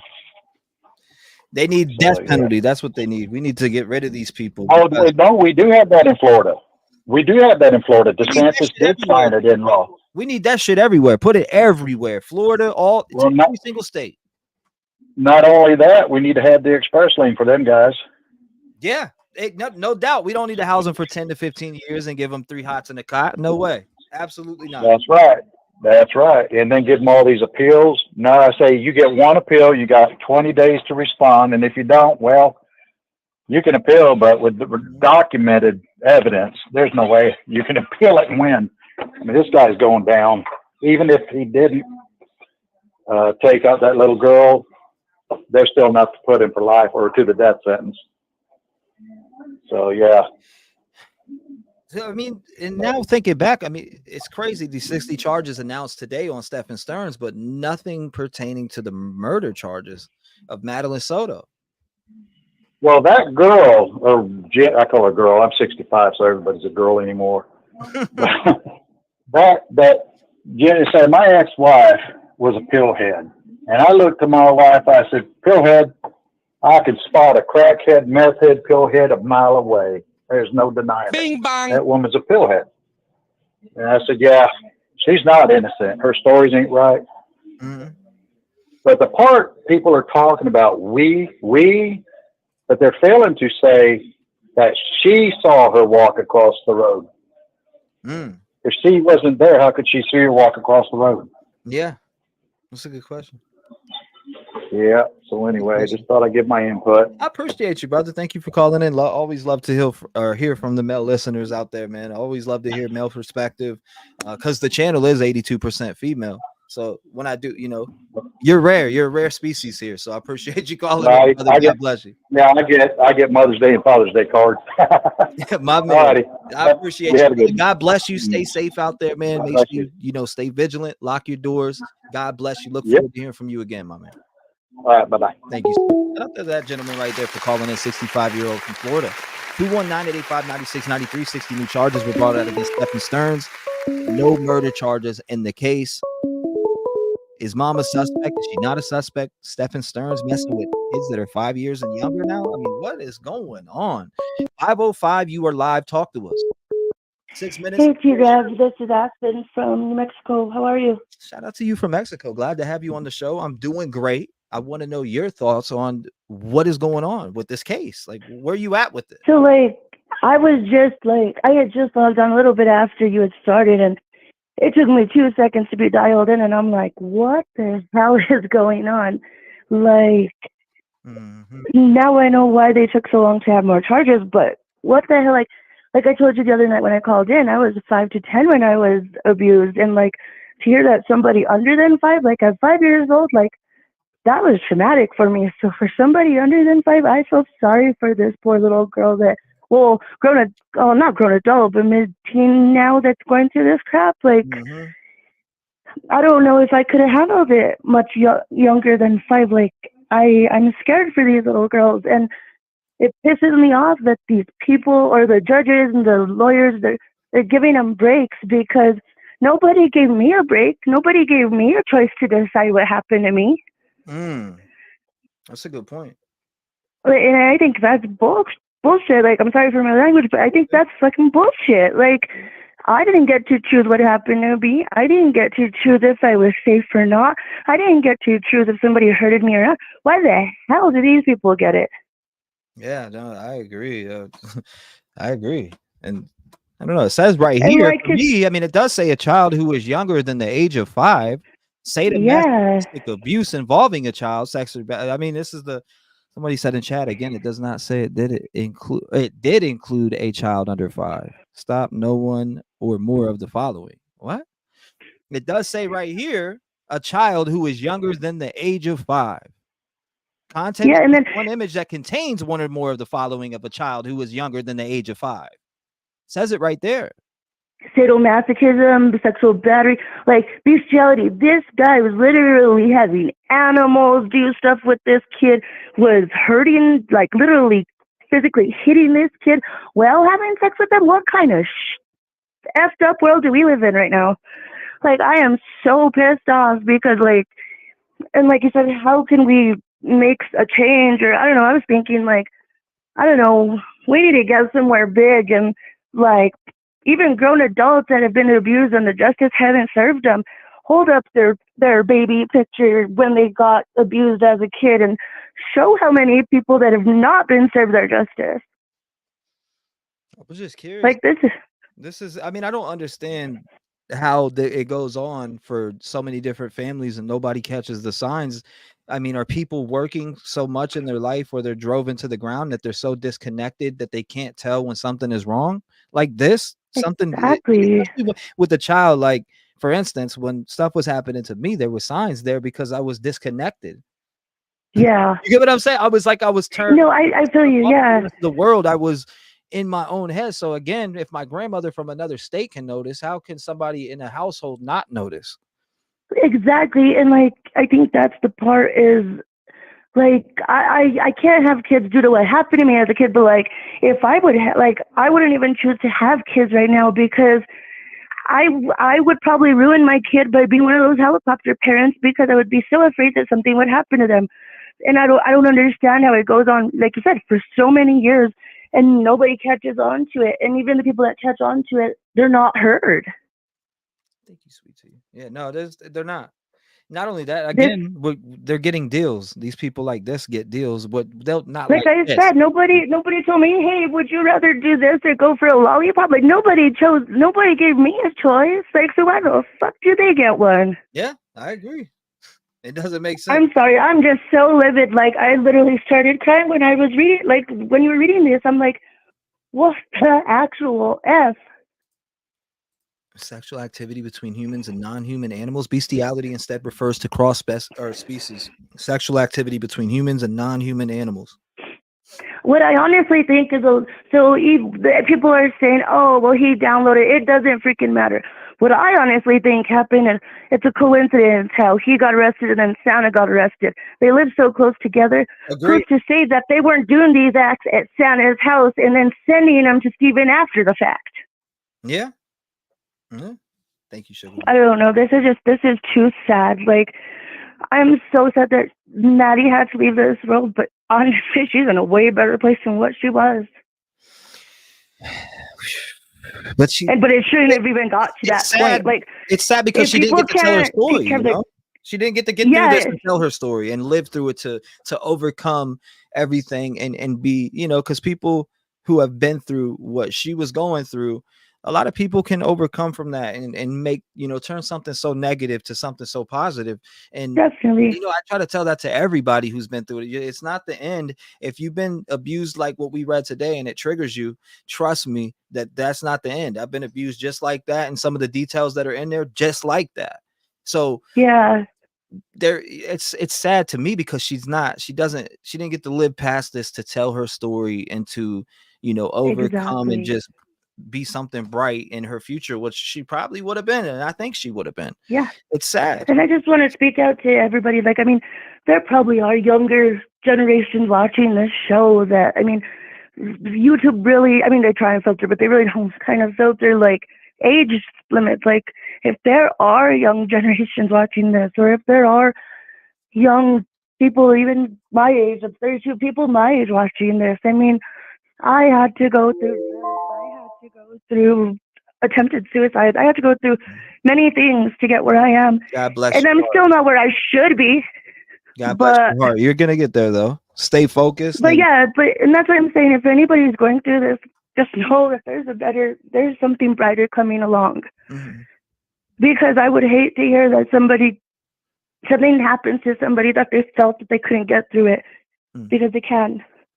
And I agree with you on that. And thank you so much for calling in and being a voice in the community, not only sharing certain little details about your story, but just expressing the compassion that you have and how much you want change, because that's what I'm building my platform for. Also to make some damn change in this country, and highlight why we need change in this country. Thank you so much for calling. There has to be better than something than this. But thank you, T-REV. I will lock my doors, and you as well.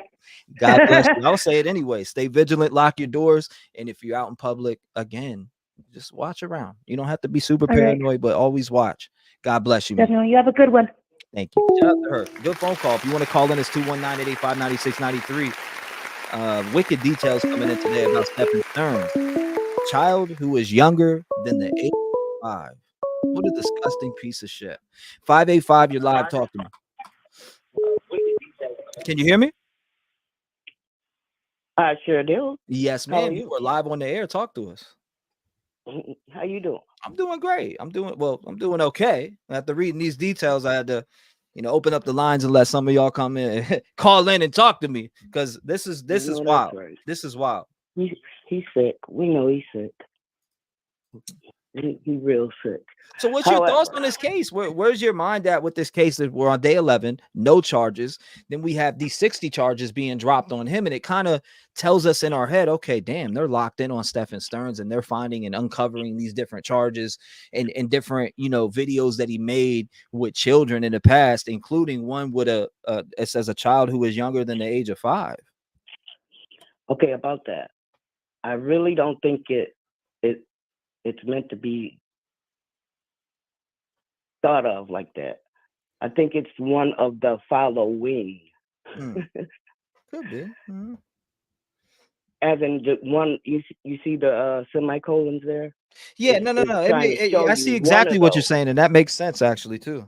It's good to hold. It's saying one of those, and the one that they're probably talking about is the sexual battery involving a child.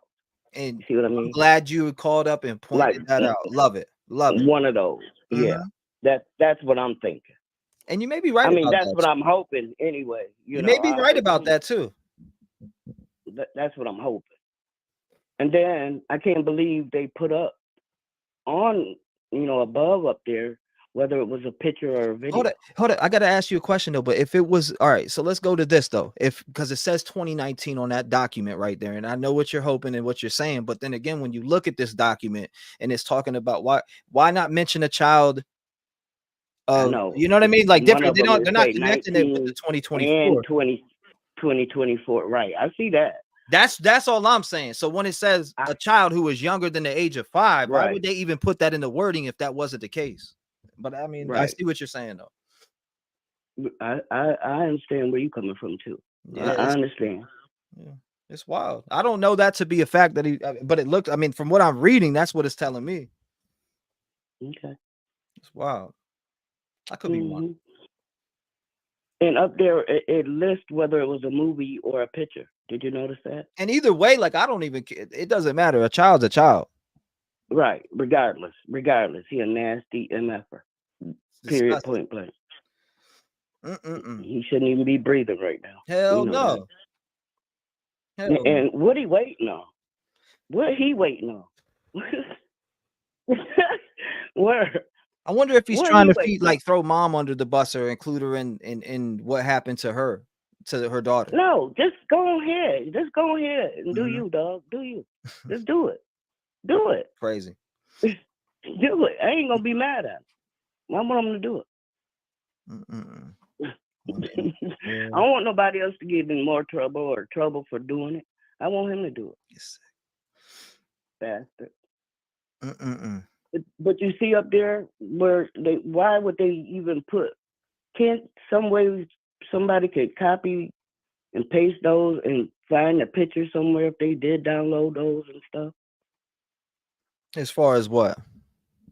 Up there, right, what you got on the screen right now. Are you talking about the PCA? Yep. I got it. What, you need a copy of it or something? No, write down. Just say count 30 or where are you at? 29. You need a copy. There's a copy for anybody who wants a copy of it. I just dropped the link in chat. You should be able to download it. It's a copy of the PCA. You can go and look at the details yourself. It is down in chat. Make sure you go download it. Thank you. I appreciate you. Thank you for the, No, what I'm trying to say is I can't believe they published where it says, okay, just say you at count 29. You see where it says the computer depiction or other presentation, and then 2-wit, and then long number right here. The 20220726. Yeah, I see what you're talking about. I see exactly. You're talking about this right here in the. That's paper. the date. Yep, that's the date. Where you at? I see it. The 202-207-26 underscore 04. Yep, underscore 04. Yeah, yes, that's the date, and then the file, and then on some of them it's got like a WMA or like a whatever. I think that's a movie file. Like, why? I wouldn't. Don't they think people could get a hold to those pictures and stuff? And maybe it meant it could mean that too. SL. Good point. Also, good point. Also. You said what now, ma'am? Oh, I was trying to say, don't they think people could like copy and paste that file right there? Because that Oh is yeah, like you can. You see what I mean? That WIT. You can definitely copy and paste it. My point is, and then that's the video or the picture that they found on his. That's the file number, the file. Yeah, you'll never get that, and I don't even want to look at it. No, right. I don't either, but I'm just thinking some people out there, yeah, damn weirdo, Yeah, I don't think they'll get that. Nah. The only thing they're gonna get is that image that the officer posted of her body being in a wooded area by a bush. So you don't think they get copies of none of these? Hell no. What he had on his phone. Not what he had right on now. his phone. Okay. The police got it though. That's what I'm saying, and those are the images in all these counts. Those that long thing right there. Those are the images. Absolutely. Yeah. Absolutely. Yeah, but anyway, yeah, mom. I don't know about mom. I'm gonna wait on that one. I'm gonna wait. So what is? Yeah, before I let you go, what is your opinion on mom? At first, because I seen a video and I just can't find it, where she was going through her own phone at an interview, showing them the date. The times that she called the police. Did anybody ever see that video? She was at an interview and she was scrolling through her phone, saying the times that she had called the police in the beginning after she left the school and went searching, blah blah blah blah blah. The first call was kind of like at 4:45, right?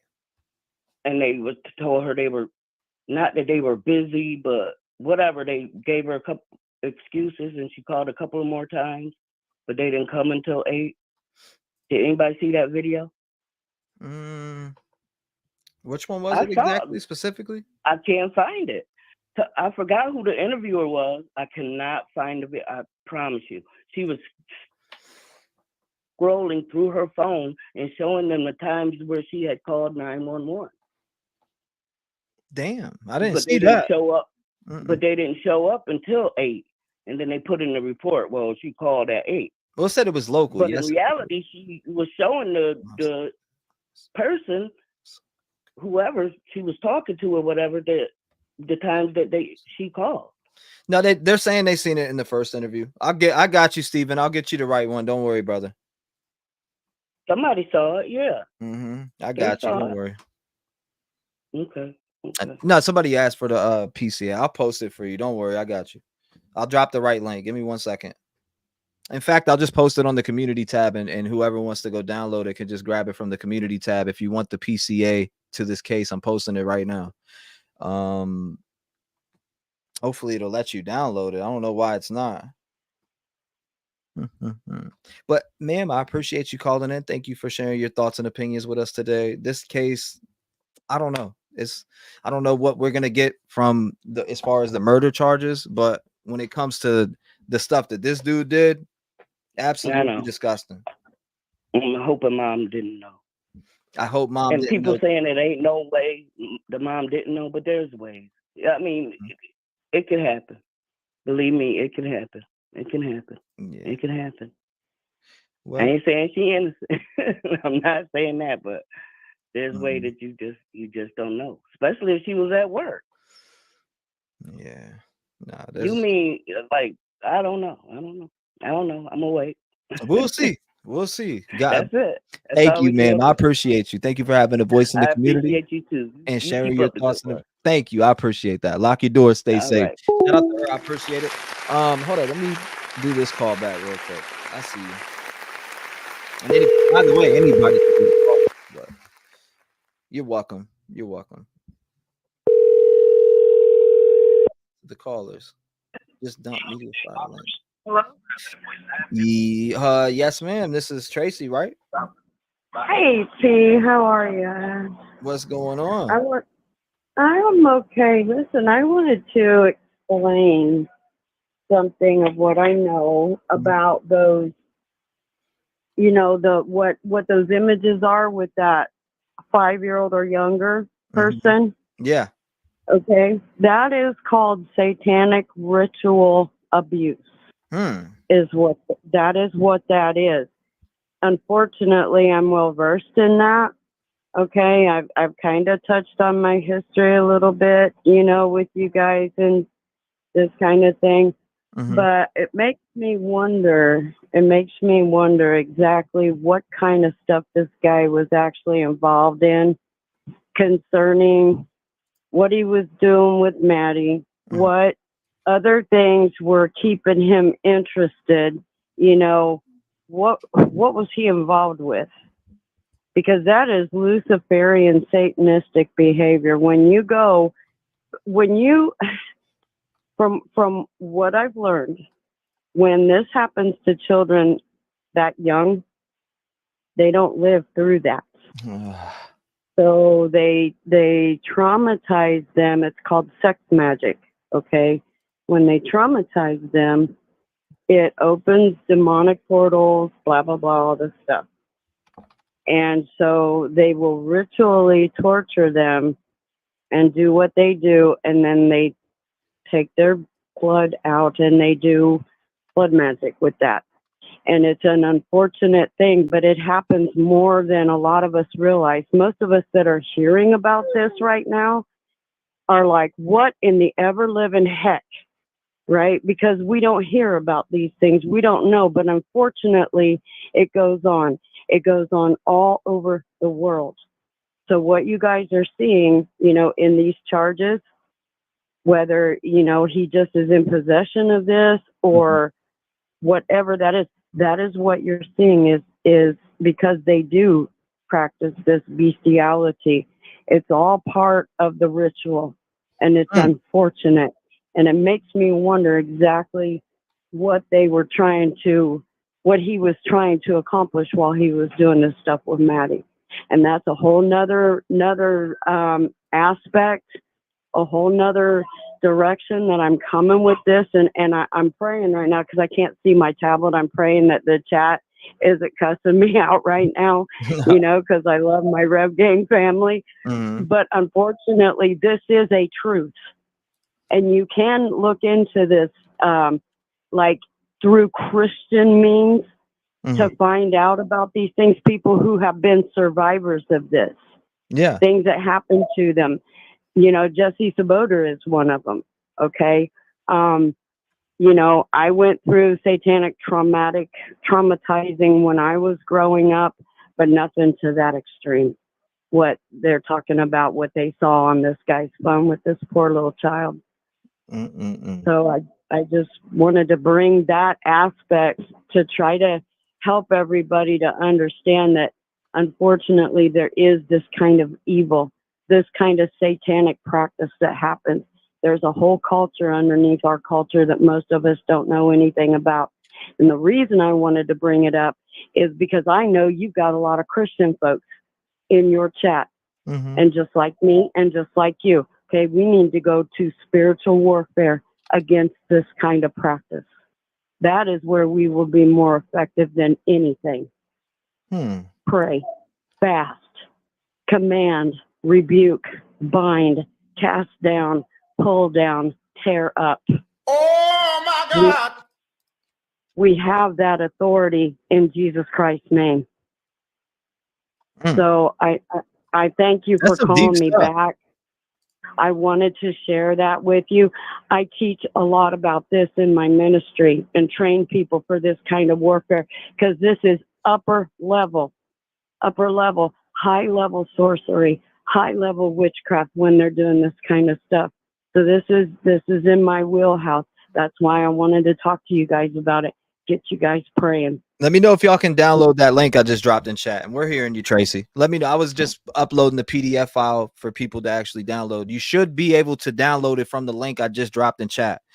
Let me know if it's working, mods, or anybody that clicks on it for the PCA. So anybody who wants to download the PCA, I'm gonna drop the link again. You should be able to click that link and download it that I just dropped in chat. Yep, you should be able to download it from there, ladies and gentlemen. You good? Let me know. All right, link works. Okay. So for everybody who wants that PCA, down below, I just dropped the link. And Tracy, when you get to talking about this, and I was listening to you the whole time I was uploading it. So you're saying that these rituals are a thing? Yes, they are. The Luciferians practice it all the time. These kids are a commodity to them. Okay. And they trade them like trading cards. And whoever the most gifted child is, they exploit them gifts. They monopolize on that because they're trying to make themselves more powerful. That's exactly what it is. And I know it sounds insane to the chat right now. I'm not looking at my tablet. You know, it sounded very, very insane when I was first learning about it. But I'm telling you, it's out there, T. And you know what? We can stop this. Yeah. In the name of Jesus Christ, we can stop this way. Stand in the gap for these kids. There's kids that are dying out there every single day by this happening. And I haven't heard much about this, to be honest with you. This is like one of the first times I'm really, you know, here I've heard about these rituals and different things, but as far as like the knowledge on it, I don't never really look too deep into them. Yeah. But you know what? Here's the thing though. This is when I teach people about these things. Okay. You know, the Bible says to be wise as serpents, but harmless as a dove, right? Wise as a serpent means to know what they do, how they practice, what they conjure, all these things. You cannot battle an enemy that you do not understand. Damn, that's crazy. It's warfare. The Bible talks about warfare a lot against the dark powers. That's crazy. And it's a very, very real thing, T. Very real. And we can stop this. You know, I'm looking at I was looking at all the desperation and the anger and the hurt in the chat. Yeah. You know, and I was seeing that comes from a position of feeling helpless. But you know what? We're not helpless and we're not hopeless because we have the blood of the Savior and we have his authority that he gave us through his name. We can stand. We can move mountains. We can do all these things in his name because he said so. Yeah. I give you power to tread upon serpents, right? And nothing shall by any means harm you. Okay? We're bad to the bone in that. We can go and kick some devil butt. Yeah, that's crazy. Well, see, this is how we stop these things. We'll definitely check into it. I just never heard of much of it. I definitely have to look it up. Send me some information on it too, on some background. I appreciate you calling in, Tracy, and letting us know about that. Thank you so much. God bless you. I hope you have a wonderful day. Make sure you lock your door, stay vigilant, and I'll see you in chat as usual. Okay, T. God bless you, Tracy. Shout out to Tracy. I don't know much of what she's talking about, but I'll definitely look at it. Send me some articles. 219-885-9693. We are covering obviously of Madeline Soto with disturbing reports coming out, stuff like this. I mean, again, I don't know what that means. Maybe it's what a lot of you called and explained already, but 321, what is going on? You're live with us right now on there. Ooh, okay, wait, let me. Okay, I'm sorry, I had to mute myself. No, you're good. Okay, I'm daily devotions with Tony Girl that sent the message about the okay, so I deal a lot with predator poachers and the information, that we seek when we go into the chat rooms and try to get info. So those counts that you were reading for the ages 5 and below, they mean that those are the videos that they found on his devices. Those types of videos, like the S&M, the bestiality is disgusting because it's, people having it with, doing it with animals.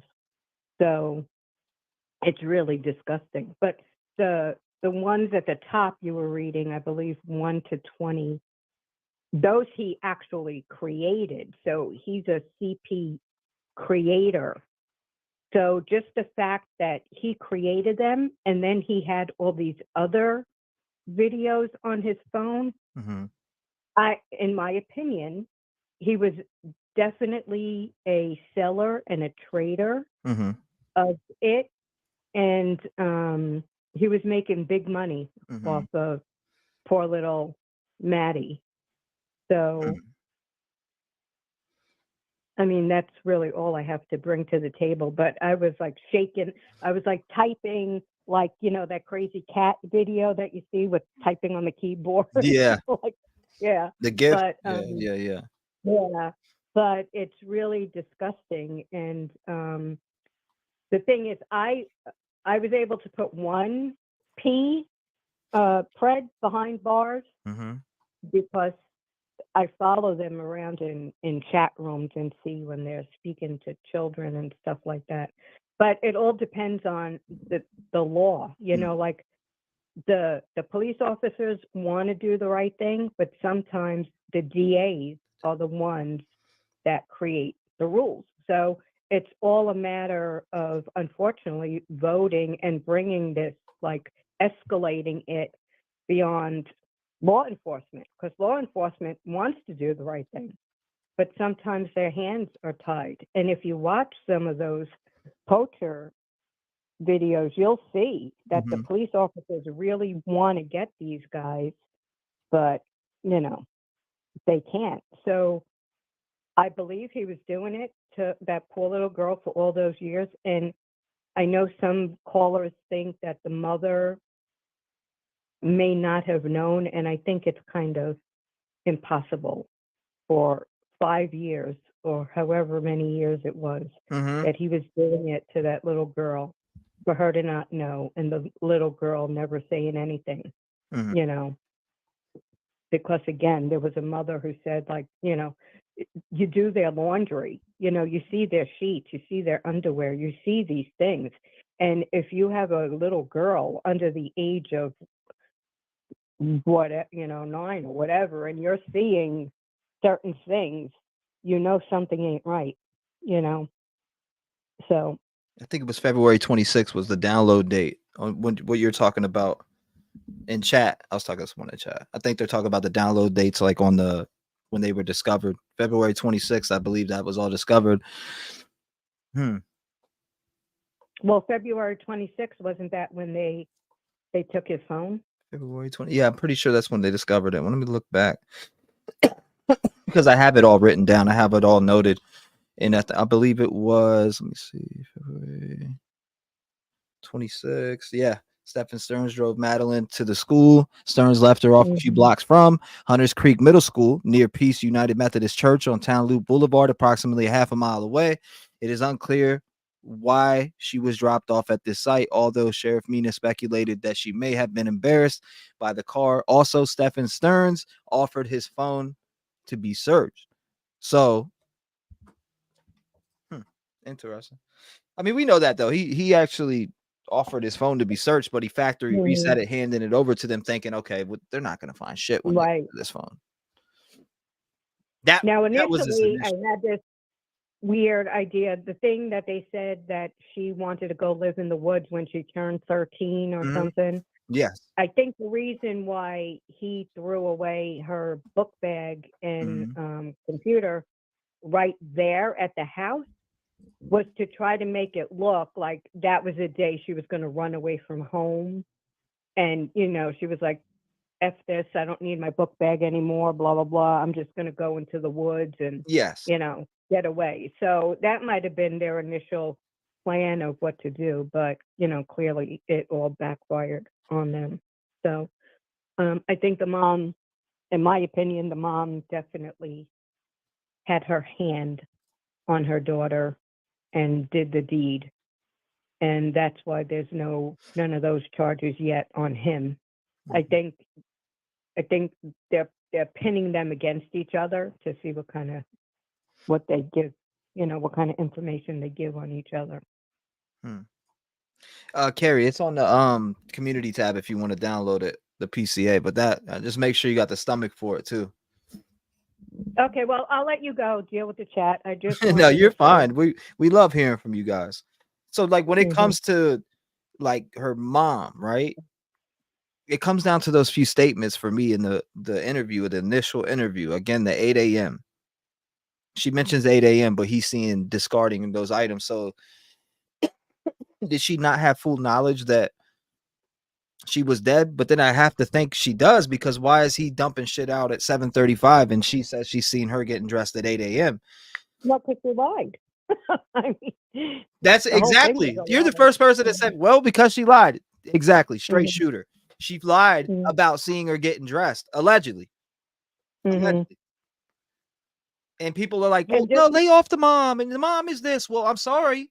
If she's lying on national TV and then police officers are coming forward and saying what she said does not match what she told us, then what does that tell you? And also, what does it tell you if you guys make a phone call, all of you, anybody in chat, call down there right now and ask if mom's a suspect and tell me what the answer is that you get. I bet you get a no comment. Yeah. I bet you don't get 100% not a suspect at this time. Allegedly. Try it. Find out. You'll see. You'll see. I'm just saying, try it out. Let me know what the response. Not you. I'm just saying, speaking to other people who are, anybody. About mom, because it's like we're not just all saying that for no reason, dude. We don't want to attack mothers and put people down. We're not there. I mean, I'm a mother, we're not there for that. We're not here for that. We're not here to drag her down or, we're here to get down to the bottom of what happened to Madeline Soto, point blank, period. And that's what we want to know. We want to know if she was involved, because in those interviews, she lied clearly, allegedly. Definitely. So, and even grandmother didn't shed a tear. Like, I don't understand that. I mean, I come from an Italian background, but I am very close with a lot of Latinas, which are very emotional. We're very emotional people. Something happened to your daughter and you're not shedding a tear. I mean, come on now. Even crazy Casey Anthony made fake tears, and her family was always on TV pleading, for justice. So why is nobody pleading for justice for poor Maddie? I mean, especially on I feel like the family side, but then like why there's no charges put out? I'd be up there asking every day, what is there charges? Is there charges? Is there charges? Over and over again. Right. Like what's going on there? And yes, it's 812-723-72. What the hell? What is it? Let me go back and look at that again. It says it right here. 812-723-2417. That number you guys are asking for in chat. What's that number for? The police department, where people can call. Oh. No comment. Oh, okay. I will call. No comment. Will call. No comment on mom. I'm an ex-New Yorker. Okay. No comment. There is. Okay. I appreciate you calling in. God bless you, man. Thank you for sharing your thoughts and opinions with us today on the story of Madeline Soto, where we want justice. At the beginning of this live, I went over the new charges, and then I went over the timeline that I have gathered for this case. And that's when I started taking calls. So if anybody is lost with the timeline of this case, if you go back to the beginning of this live and you play it, I don't only talk about what we're going to discuss through this video, but I also touch up on the timeline surrounding our story now, so people understand more of the specific details. So thank you so much again for calling in. God bless you, ma'am. Thank you. God I bless look forward to you hearing too. from you again. Oh, you will. Stay vigilant. Okay. God All right. bless. Bye-bye. All right, good phone call. If you want to call in and be a part of the show like her, it's 219-885-9693. 775, you're live. What's going on? Hey, so yeah, just a couple of things. First, a question, and I don't know if you know the answer. Have the police actually referred to this case as a murder investigation, or did they call it a homicide investigation? Do you know that?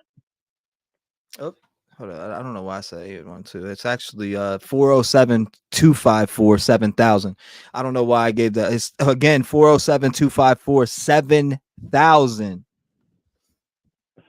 So, okay, so I have to call that number? No. It's 407-254-7000. I had to look back through my I had to get the wrong one. 407-254-7000.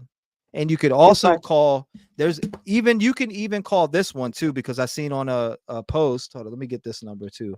I didn't call this one specifically, but you can also call department number, because I seen on there that they've been sending these people emails. So if you want to call this one, it's 574-674-8685.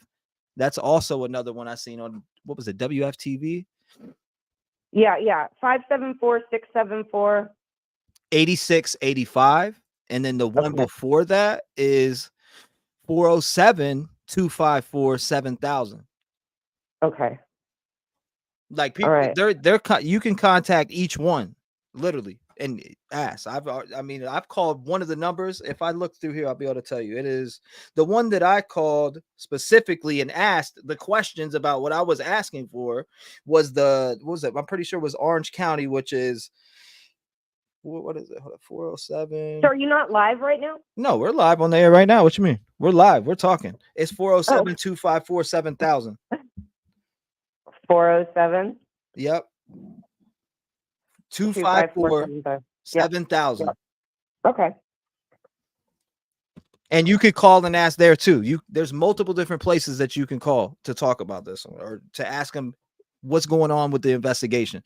Tell me what the answers you get. I can only say that they told me no comment and we cannot tell you anything further than it's being investigated. That's it. That's all I was told. Well, actually, a comment that I did want to make too, as far as, everybody wants justice for her, for Maddie, undoubtedly. And we're all chomping at the bit for that murder charge to come down. I'll do it. I think the reason that it hasn't happened yet is, of course, they want to do this by the T. They don't want to miss anything. So obviously it's an active investigation. I think it's mostly because they don't have the cause of death yet. They're waiting for the coroner, probably toxicology. If they knew that the cause of death was murder, there would be charges. So I think that it's obviously a homicide, but I think that they're waiting for toxicology to be able to throw out all of these charges neatly and cleanly and definitively. And they don't have all of the answers yet. Excuse me. Manner of death is homicide, but cause of death is still unclear. That's my opinion. That's what they're waiting for. This thing for me is, we know it's a homicide investigation, and I hear the people saying that possible suicide, and when I hear that, it's like I had to go back and revisit again, because somebody in chat reminded me they said homicide early on, and they did. If you go back, they specifically say that, and I don't think it would. If it changed to that, wouldn't they put that out there, or would they hold back that information? That's the thing. I mean, here's the legal jargon is all murder is homicide, but not all homicide is murder. So without, when you plan to kill someone or unalive someone, excuse me, that's murder. unintentional, involuntary homicide, for instance, is not necessarily murder. What if she was asphyxiated with some of the things we knew that was happening? What if he was drugging her and there was an OD involved? That is involuntary. That wasn't intended. So it may not even be a murder charge when everything comes down. As shocking as that is, it may not be. But at the same time, we already know that all of these 60 plus charges are capital charges. So regardless of what we want to call this mega charge that we're all waiting for, he's going down. 6 feet under, probably. I got through. Somebody said I couldn't get through to that number. I got through. And also there's a non-emergency that you can get through too. 836-4357 on the same exact number with the same exact area code, 407. Okay. All right. Well, the waiting game continues. And I think that the bottom line is they're waiting for the coroner's report. And charges, the charge will come down based on what they find with that. Well, I appreciate you calling in. Thank you for being a voice in the community. Again, I don't know when there's charges going to come out in this case, but I'm also wondering about did he really? I don't know if it's a child 5 years or younger, but when you look at it, 2022, she would be 8. I don't know why they would mention that in there if it didn't have nothing to do with that. So that's why I was thinking that too. We know that a lot of these, predators, it's a snowball effect. They gain strength and confidence, and these crimes become more severe as things continue. And oftentimes, not always, but just because we're doing the math and thinking she was 8 in the beginning, it doesn't mean that he necessarily pulled his phone out from the get-go. I don't know how long they've been together. I've heard about 7 years, I think. Yeah. But, so it obviously no younger than she was when they met. But if, there's some time that lapsed between their meeting and the very first imagery that they've found on his phone, that doesn't necessarily mean that there weren't crimes prior to that. He just didn't record them. Anyway, regardless of the fact, he's facing capital charges. So yeah, let's hope he gets a fair trial and that true justice prevails. They didn't arrest Letitia. You talk about Stouch, huh? In chat. Oh wow. Okay. Somebody said they didn't arrest her. At first, I didn't follow that case all the way through, so I cannot speak on that case when comparing it to this one. JH, thank you for calling in. Thank you for being a voice in the community. Again, we're gonna keep following these details. The PCA, we're waiting for the murder, the actual homicide of Madeline Soto's PCA to come out so we could check the details on that. We further don't know any more details than what is put out to the public, the interviews from grandma, the interview from mom, or the few interviews from mom, what we've seen from Stephen Stearns, and obviously the dirty details that we've seen come out in the PCA here with names blocked out as far back as 2019. So and she would be 18 if those crimes were against her. But it's throwing me through a loop when it says who. I know it's following what it contains one or more of the following, so it could be multiple things in here. I get what everybody's pointing out because it contains one or more of the following: a child or who is younger than the age of 5, masochistic abuse involving a child. It's going to be one or more of the following. Understood. I don't know if it's going to be a child younger than 5, but if it is her, 2019, if we go back to that, she would be 8 years old. Yeah. And it is entirely possible that he's being charged with other crimes as well outside of, Madeline Soto's situation. It is entirely possible. Man, we'll see. Again, thank you for being a voice. Make sure you lock your doors. Thank you. And stay vigilant. Thank you, man. Shout out to her. Good phone call. If you want to call it, it's 219-885-9693. I'm confused. I'm so confused with this case. I really don't get it. I really don't. 865, you're live. Talk to me. Hey, Couple of things. One, I think the caller's exactly right on the probable cause. I think the charges starting on was it June 19th? All those down through there are listed. So if he's done any of those things, the DA's put those up there. But they cover their bases with him. I hope he didn't get a hold of a 5-year-old child. I'm sorry he even got a hold of an 8-year-old child, but he may have been looking up that stuff to figure out what to do. Who knows? The other thing too is that I don't know if you've had a chance to check the news conference that the sheriff of Polk County had, who's 52 miles away. It will blow your mind. And about this case? Oh, well, I think it ties into this case, and that's why I wanted you to see it, because once you see it and hear it and see what's going on, that one involves 200 people, correct? Like the other one? It involves 228 people, but he listed about 4 or 5 guys, showed their pictures, and talked about that these were men having sex with children, and they have video of them. And these dads, the police officers are posing as dads selling their children at hotels, and they get them on the video. See him clear as a bell. They talk about him. He talks about him. He talks about the stats of how many sexual predators are out in that area. You know, what we need to do with Congress, what we need to do. I mean, it would behoove you or all of us to watch that, because I think it's going to tie in to why we're not seeing charges coming out, why things are taking so long. I think this has to do with a ring, and 52 miles is not far. And I think that's probably one reason why Stefan ended up down in this area, is because they have such a big ring over there that they're busting up left and right. Wow. But yeah, and some of the guys that went in, you know, we think, oh, they're creepy street people, whatever. No, some of these are professional people, and they show him. He tells all about them. One guy was married and had children, and he's paying $250 to have sex with a 5-year-old.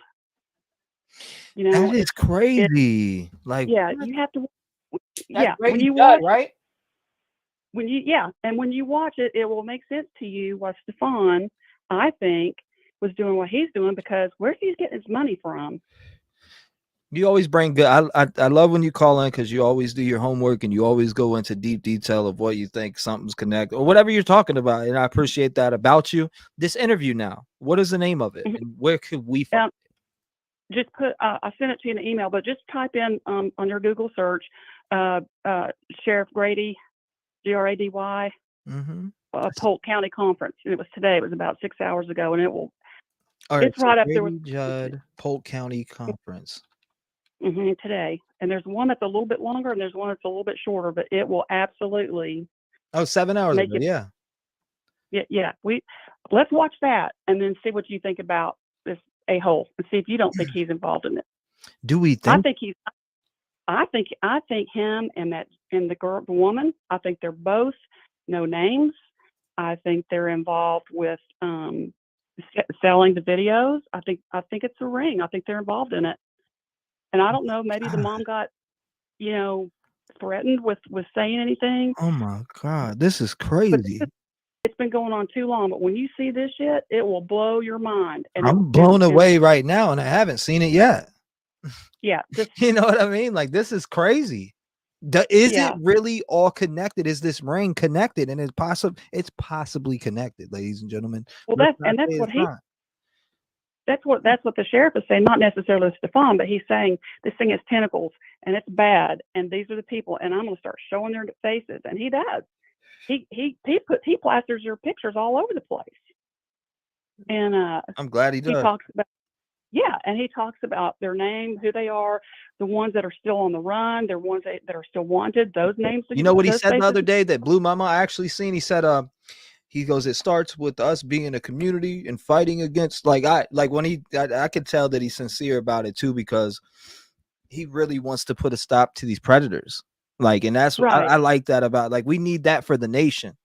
We need that for the whole entire United States of America. We need to shut it down, because the death penalty, if somebody is touching a child and doing these type of things that we just had to read through the PCA here live, those people should get death or be under a prison immediately for the rest of their life with no chance of parole, with no chance. You get what I'm saying? Like, if there is a definitive evidence to prove that they were doing that, especially somebody on camera and video and all that, they should never touch the street ever again and be able to break these families up like they have, because they are destroying. They let these predators destroy families. Now there was 200. How many people arrested? Guess how many families they damaged? Right. And he talks about in this conference too about the law has to change and what we need to do, and even change through Congress, and what we need to do as a community, because there's only so many police officers. And I think he said they've got over 1,000 in his county that are listed, somewhere over 1,000. And he said, and these are just the ones we know of, or the ones that are, there's a bunch sliding under the radar. Once you hear it, once you watch it and once you hear it, I think you'll start piecing things together. And the last thing I wanted to say really quick was when the lady called in about the Satanistic thing, I kind of, like I said, I've got a criminal justice degree too, and I come from East Tennessee, and I know stuff happens. But that's that Odinism thing they're also talking about with the Delphi case. Yeah, I've seen that. So, some of this crazy crap, some of these people do think they're in Satanist stuff, and they are doing this stuff. It can be, it's just bad. It's just bad. But anyway, I wanted to share that with you, and I hope you can see what you think about the video. That's right. I'm glad Seeking North Node actually said that in chat, because they said that was 7 arrests, not the 200 different stings. Good point. Glad you pointed that out. That's what I was asking. I was like, is this connected to the Santa thing? There were 7. I think they said there were 7. So this one's different. Well, no, the 228 that were arrested the other day was in human trafficking, and it included sexual offenses against children. And out of those sexual offenses against children, I think 13 children were affected and 7 arrests were made. And these are the arrests he goes over. So he'll explain it. He explains the whole thing. Yeah, that's I wish you could get an interview with him with your show, because he'd blow your mind. Grady or Brady. Yeah, this dude. Yeah. This dude. Like I said, I've seen him around even before anybody's mentioned him to me. I've seen. I don't know. I think he covered one case that I covered a while back where the boy was fed to the alligator. The dad fed the 2-3-year-old boy to the alligator and tried to get rid of him, and they actually were able to recover that little boy. Thank God. But I mean, obviously he passed, but. That case was super sad. I think he was the one who covered it. I think that's where I seen him from in the first place. But correct me if I'm wrong. I mean, chat would know, because I've covered the case here live anyways. But it was a very disgusting case. I don't know about that one, but this is the one that has gotten the team of different agencies together to start busting these rings up, and it's really educational and fascinating. And I hope that. Go ahead. No. I don't mind looking at it at all. If I mean, is there a connection there? That's what we want to know. Is there a connection to this case with that? Well, that's what I'm saying. I think because it's only 52 miles away, and the ring is huge, and they know there's thousands of more, or hundreds of more other people outside of his county that are involved. That's what I'm making the connection with is. Are these videos that he's watching, selling, buying, whatever, involved with these rings, his ring in his area? And if we get this information out to other counties, like through your platform and stuff, somebody might recognize the face and go, oh, crap, that's John down the street. You know what I mean? Because he's got some on the run, and he shows their pictures too. Interesting. Good point. Yeah. Interesting. So, anyway. That's all I want to share with you tonight. So, yeah, interesting. Thank you for sharing that, Mary. I appreciate you calling in. Thank you for being a voice in the community. We'll definitely have to take a look at it. I got it pulled up here to the side. So that the one you were talking about says 7 hours ago. Yeah. It's really enlightening. All right, thanks. Thank you, Mary, for calling in. I appreciate it. Shout out to Mary for being a voice in the community. Stay vigilant. Lock your doors. 219-885-9693. Charges filed against Stephen Stearns. And we'll make your 850. You're on the show. Talk to us. Okay, I told you this is 7 Jan. I told you this was all related, that whole area is a big cesspool. So they're going to, I think Maddie is going to be the child that busts open Central Florida. I mean, it's just as bad in Disney, Epcot. Every one of those places are just as bad. There's thousands of them down there. And let's pray that if this had to happen to Maddie, let her bust everything open for them. Yeah, that'd be pretty wild if that's what everything is connected. It is pretty weird that all these busts are going on. And again, I can't help but think back to the Rick phone call saying me and Steven were in a fucking ring. I cannot stop hearing that in my head now. Like I can't. Now I watched another show, and the lady analyzed from where Jen was murdered, where she was found, and in between, it's 27 miles to Santa's house. She was found 3 miles from Santa's house. So Santa's house, quote unquote, whatever that place was right there 3 miles from where they dumped her. And then that happens at Santa's. So they're on the other channel, they were speculating that he must have stopped by there. I mean, it was a direct route to his place, then to the site. So I think it's a big one going down. I think they're going to finally bust this big one. They've been working on it for a long time. I've been listening to CD site of Central Florida for a decade, and always wondered when they're going to stop this. It's bad down there. If it was connected, would they hide that? I mean, I feel like, I don't know. I think they would at this point, because if they say it's connected, how many people are going to scatter? It's a good point too. And you would keep it all close to the vest as you're working it. For sure. Exactly. And there's no telling who's in those videos. A child under the age of 5.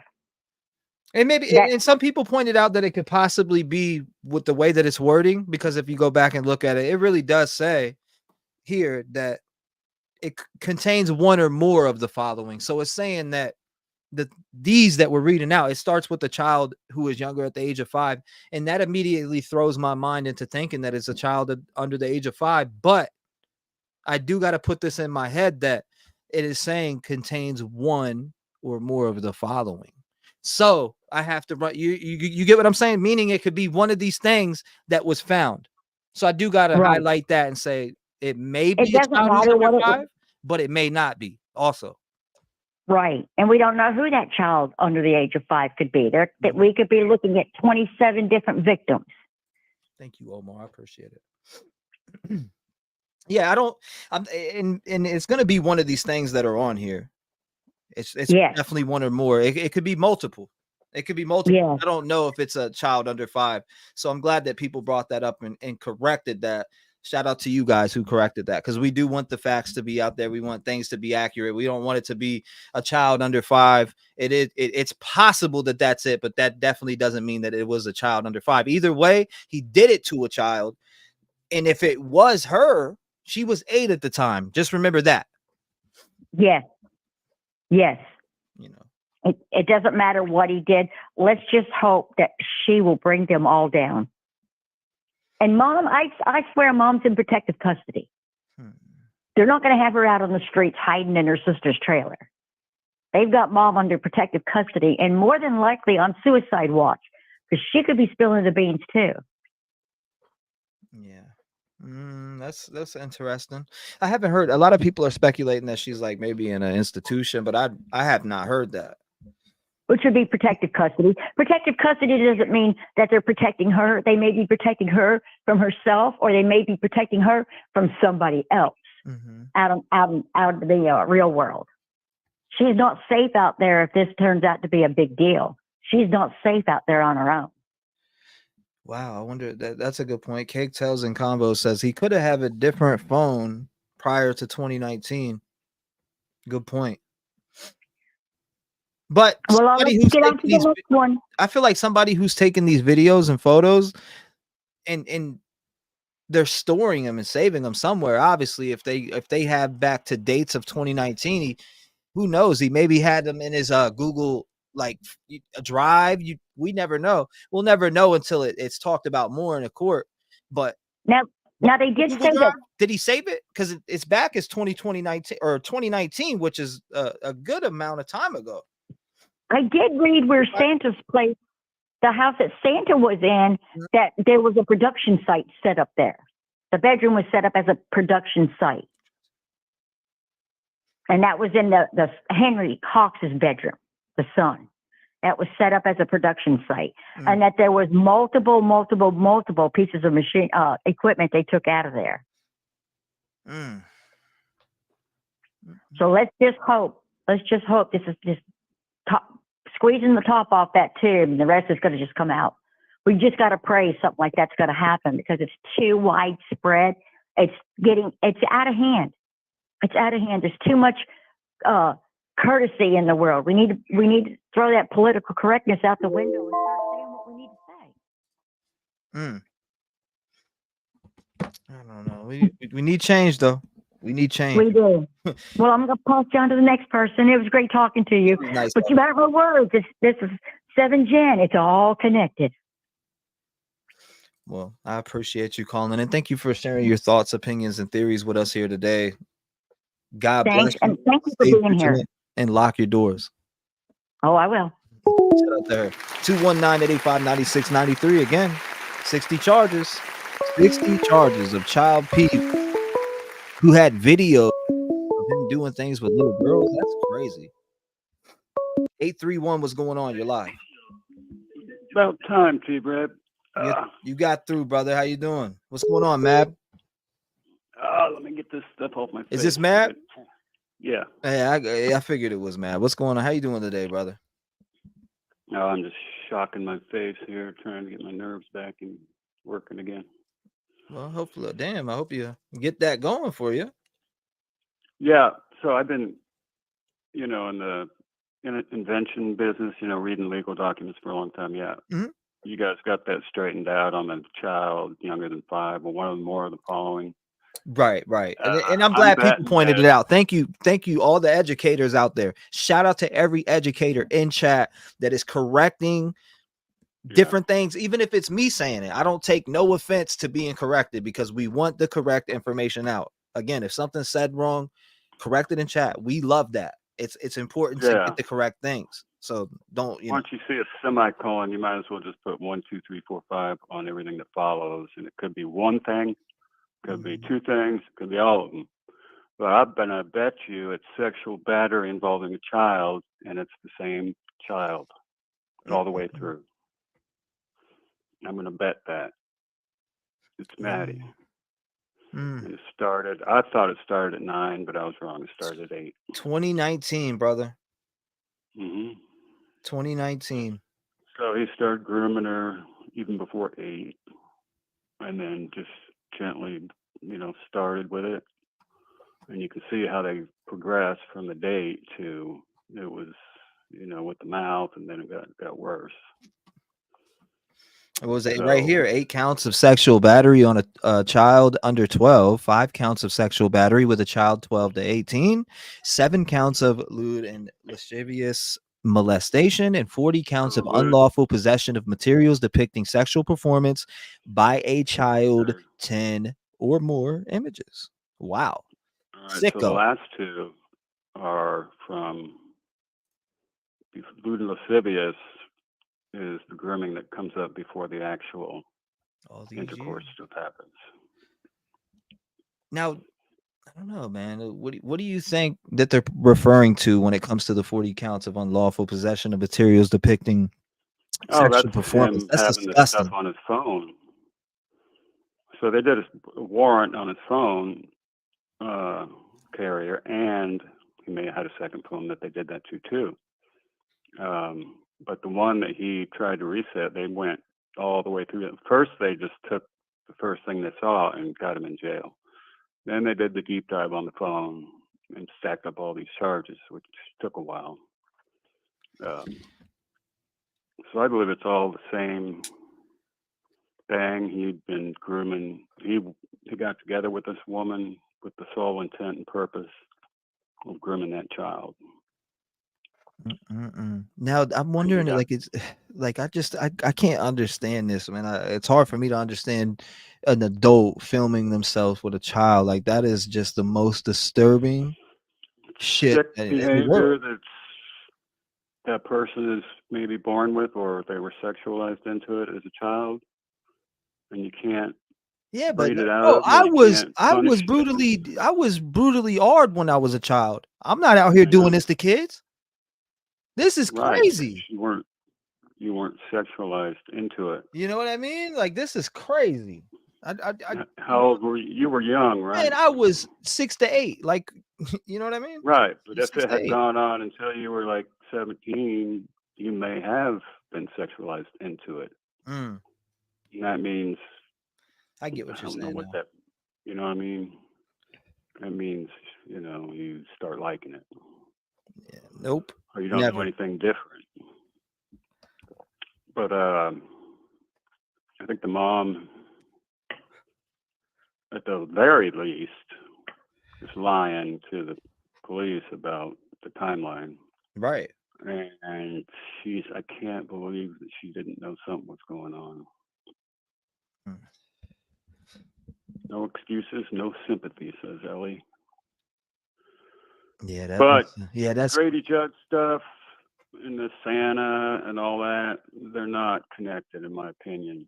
Because if they were, Grady Judd always puts out the people that were arrested, and Stefan or Steven wasn't one of them. Yeah. And the Santa thing, I mean, this is so prevalent that it's all over the place. It's just it's sickening. And Grady's trying to bust the people who are going after it. I mean, he takes down the prostitutes, the Johns, you know, the whole 9 yards.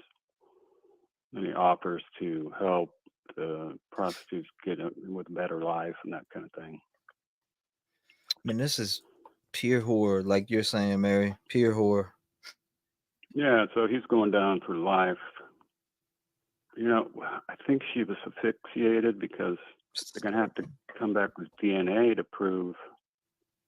I mean, they got the body, but they don't. It's probably sorry, my mouth. You're my good, face brother. is frozen. Asphyxiation. So it could have been with a pillow, could have been, you know, strangulation or whatever. Thank you, Mama Bear. So I think they're probably going to have to wait on DNA before they can nail down who exactly did what, or that one is going to have to turn on the other. And I don't think Stefan's going to turn on her, so she's going to have to turn on him. You know. Yeah, I can only imagine what type of investigation is going on behind the scenes. They've been busy with just what they got up for this. Exactly. It took them all this time just to get this 40 counts and 60 counts. Yeah, it definitely will give you the creeps, Mama Blink. I agree with you. That shit will give you the creeps big time. Yeah, it's a sick world out there, I'm telling you. Very sick. I don't know. I want to take up too much of your time. Oh, you're good, brother. 13 seconds. I put on 6 minutes for everybody who's got 13 through. seconds. Yeah, man. All right. Right on the money. Right on the money. Right on the money. I appreciate you, Matt. God bless everyone in the chat. You know, and God bless your platform. Thank you. I appreciate you being a part of it. I'm going to get back online as soon as I can talk longer than 5 minutes. Yeah, no doubt. No doubt. I know there's a lot of people calling in on this case. A lot of people. It kind of reminds me of Idaho 4, the way the phone lines are ringing on this case. So it's like, and a lot of people have thoughts, opinions, and theories, man. They want to share them. They want to share them, and I get it. That's what this platform is for, and that's why I like talking to people and hearing their theories and thoughts and seeing the information that they have. So again, I appreciate you, brother. Thank you for being a part of it. I hope you have a wonderful night, and I'll be seeing you in chat. God bless, brother. Shout out to Mab. I appreciate him. 219-885-9693. Wow. We can watch that interview. I don't mind watching it for a little while. I'm good. It's early right now. 313 on with me. Talk to me. Wow. You can't watch that interview. Can you hear me? Hello. Yes, ma'am. You were live. Hi, T. I don't know if you got my message on Messenger last night, but anyway, I'm Kate. I just want to let everybody else out there know, my son was 5 when he was essayed by a 16-year-old boy and was threatened severely that if he opened his mouth, that I would be killed, his sister and his brother would be killed, that we would all be killed in our sleep.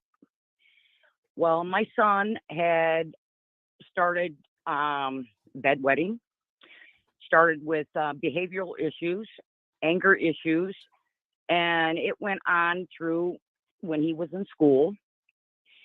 And of course, the school thought that he had ADHD and was put on Ritalin, which that just intensified the behavior issues he was having.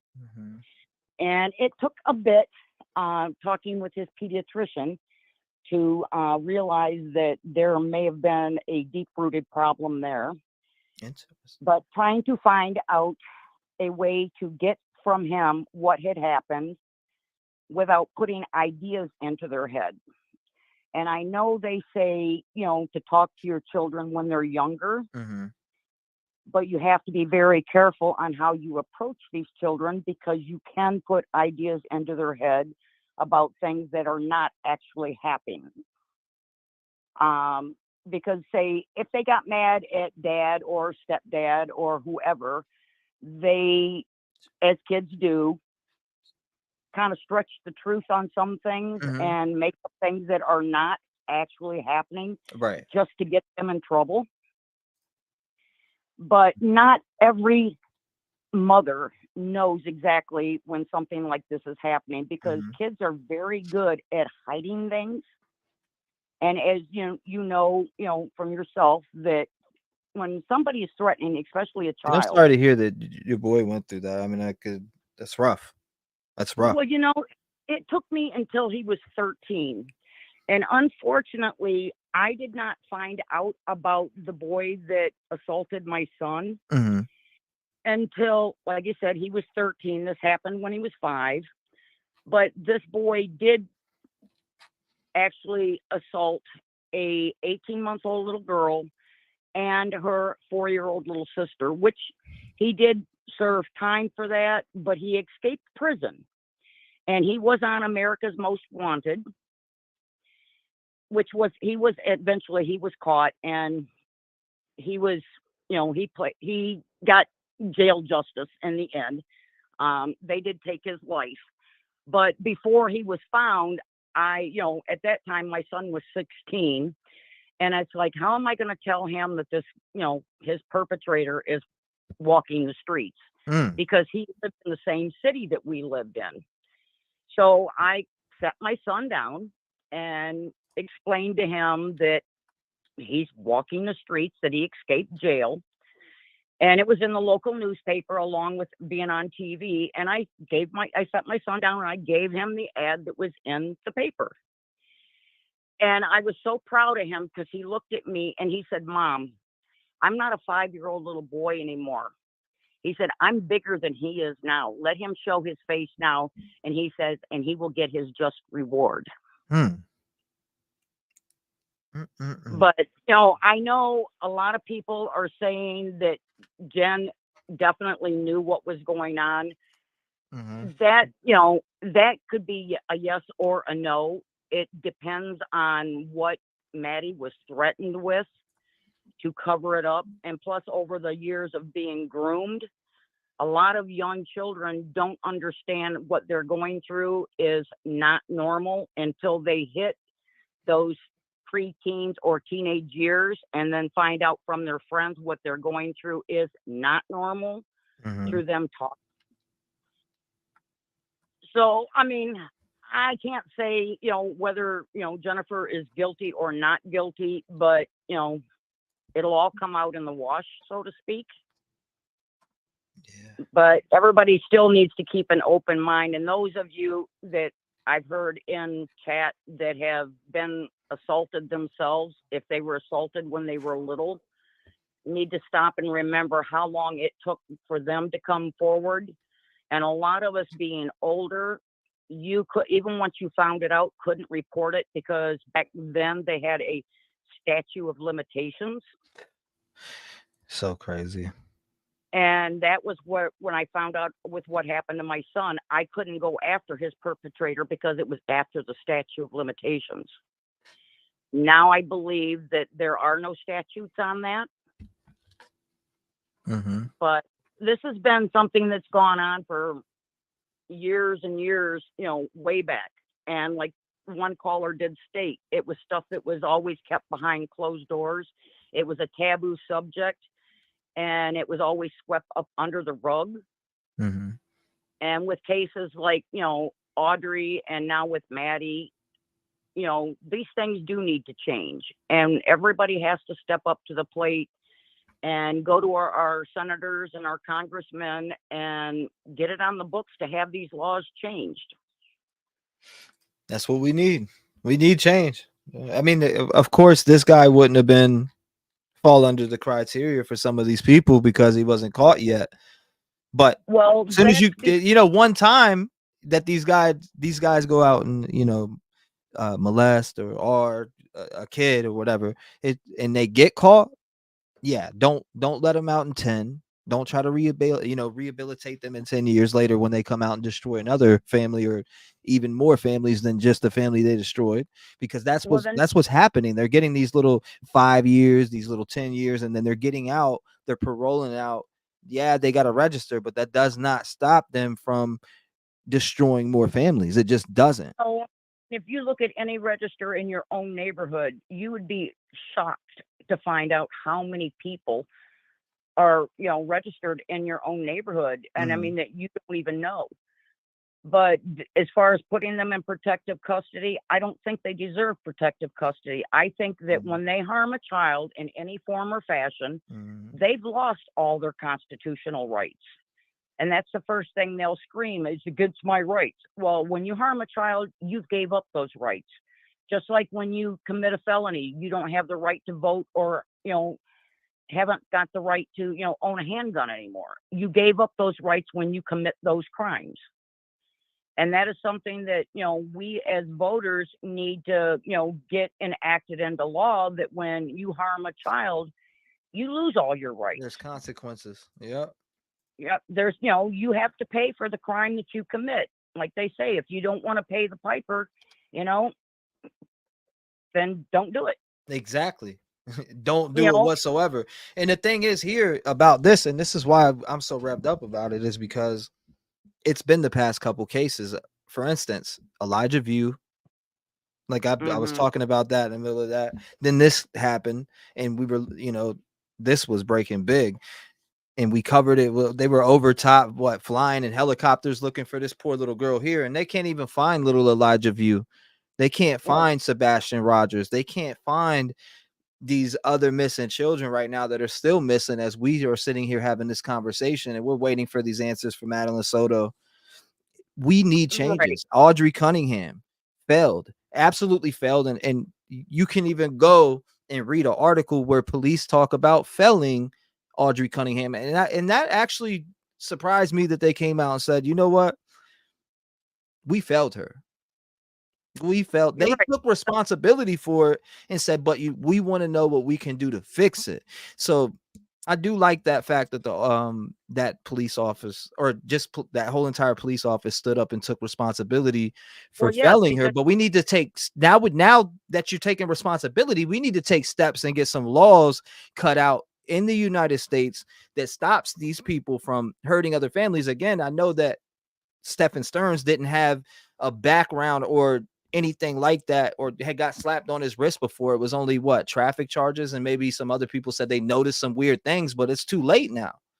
He didn't have the track record for that. So the things that people want to come out and say he's weird, but you didn't say nothing to save her life. So again, you can come out and say he's weird all you want and be his old friend, but where was that before she passed away? Where was that reported to police? He passed through everything because of falling through the cracks and little loopholes that he didn't get anything. And that's what we need to do, is we need to fill in those cracks, and we need to stop the little loopholes, so there's no chance of them slipping through the cracks anymore.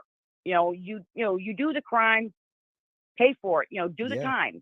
Absolutely. And hurt a child, and do this kind of stuff to a child, hey, DP all the way. I'm sorry. I mean, I have no compassion for anybody that's going to hurt a child, that can't defend themselves.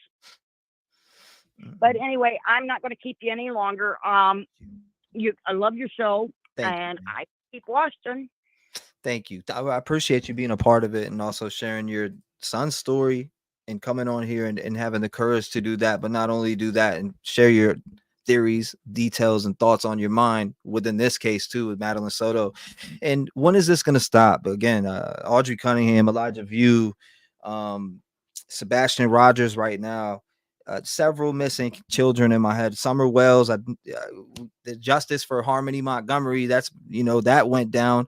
You got several different stories. Kylie Rodney, young teen, but that's different. A lot of people think that she fell asleep and drove into some water, which that's a whole nother story. But again, several failed kids, young teens, children, all the way down to as low as the age of 2 years old. Quentin Simon. I mean, I could keep going all day. We need change, whether it's from abuse. Even we need to change the laws on abuse. Then they need to be taken out. Like, I know they want to keep them with the family, but they even have signs of abuse, right? There's signs of this person abusing children. It's clearly in your face, but they decide to try to give these children a chance in the home because they want to keep them with mom and they want to keep them with dad. And what happens after? They end up getting the shit beat out of them and they die. Because why? And things have been brought to their attention multiple times. There's other cases where it's happened. I've seen it. So we need change, and not just law with predators, but law with abuse too, because it's going on way too often. And these kids are going missing and they end up being found deceased. And it's a problem here in the United States of America. And the only way that we can change it is come together, talk about it, and keep it on the front lines. That's it. Thank you, ma'am. I appreciate you calling in. God bless you. I hope you have a beautiful night. Make sure you lock your doors. And I can't wait to hear from you again. Shout out to her. I appreciate it. 219-885-9693. I want to hear from you. What is that passion burning? Is it burning in your soul? Are you pissed? Because I am. I'm pissed off. Are you?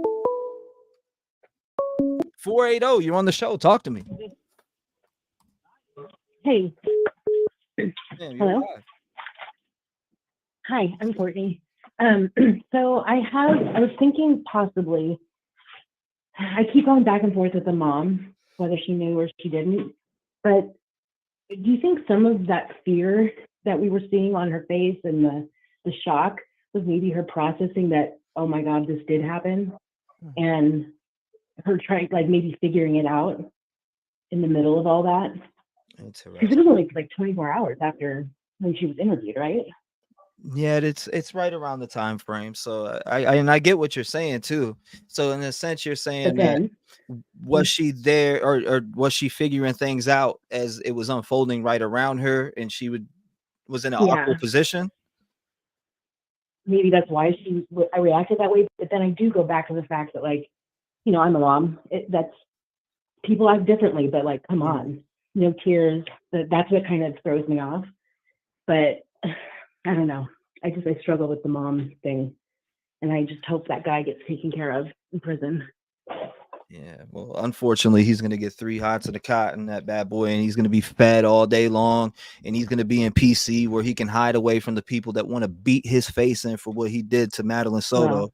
That's what's going to happen to him. Now, again, he's going to be in PC, ladies and gentlemen. You know what PC is until he goes on trial or whatever he does. And guess what? They're going to be bringing his stupid ass a tray every morning, every evening, and every night for dinner. And he's going to be able to get commissary. He's going to be able to talk to all these different women. And this is what's going to happen, ladies and gentlemen. It happens in every high profile case, almost damn near. And it's sickening. It makes me sick. Just like the Brian Kohlberger lover. Makes me sick. Sorry. Oh, yeah. And maybe we'll get some good guards that will look the other way for a few minutes or something, because they're just not right. That shit fires me up. But thank you so much. It fires me up thinking about this. I'm serious. Like, we got to put this guy in here and feed him $3 million so he can hide from General Pop. They're not going to put him in General Pop. No way. So before you go, do you think that mom is involved in this crime whatsoever, any way at all? So I just have a hard time with the whole, you didn't notice anything different with your kid. Right. I just have a hard time with that. But then I also, I mean, I miss things with my kids, but it's not on that level. I do. I think if anything, it was just her turning, like, just ignoring the big red flag, you know. And I think maybe that interview was her realizing that, like, oh my God, those were red flags, and I didn't jump on it or something.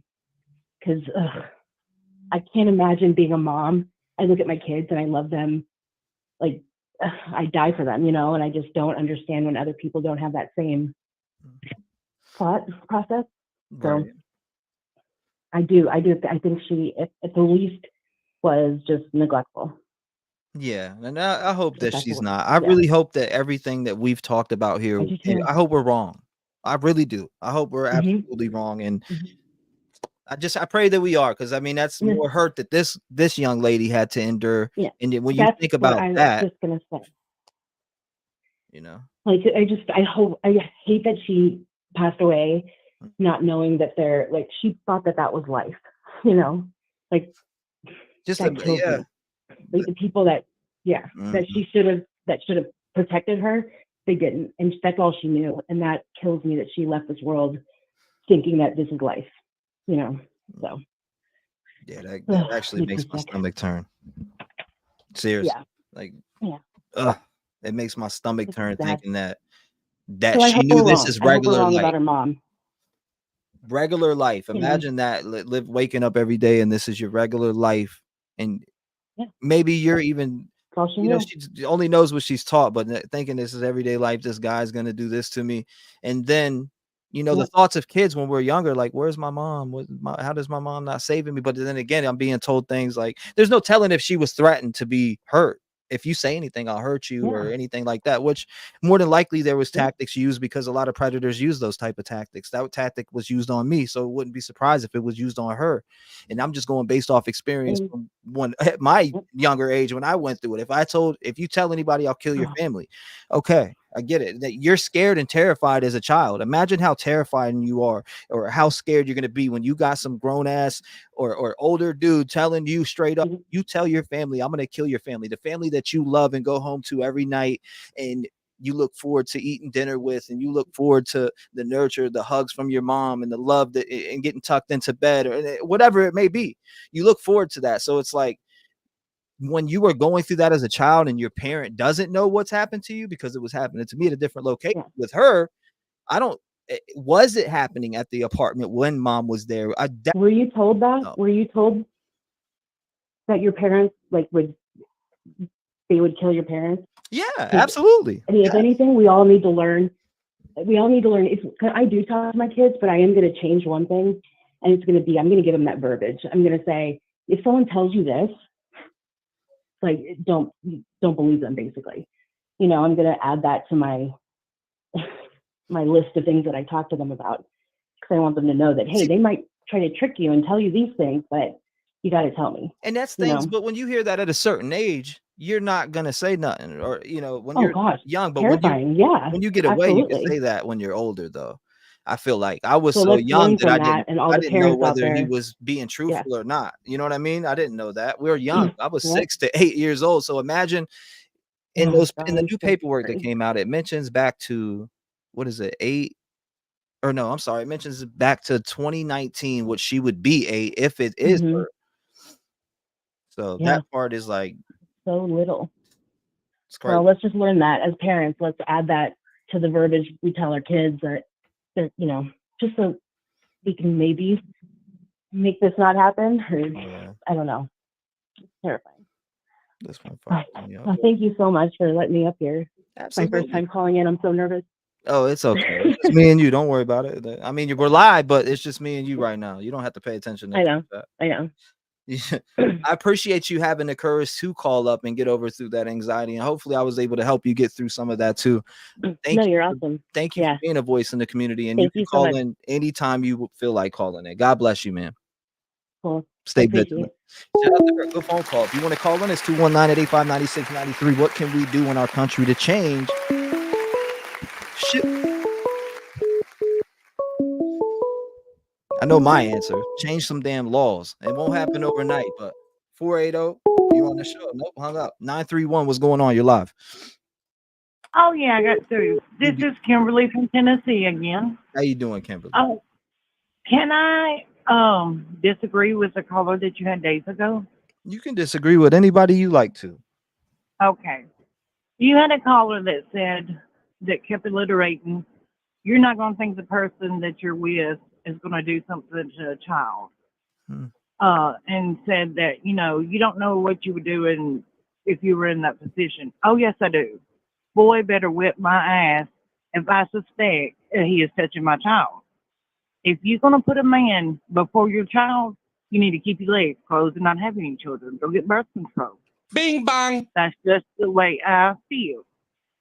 Because your child is supposed to come first. I can't imagine I only have one child, and I'm thankful for him every day, and I wanted more children, but now I think about how, you know, I'm a helicopter mom, I'll admit it, because I'm going to know everything. You know, I guarantee you the mother knows something. I would put everything on it but my son, because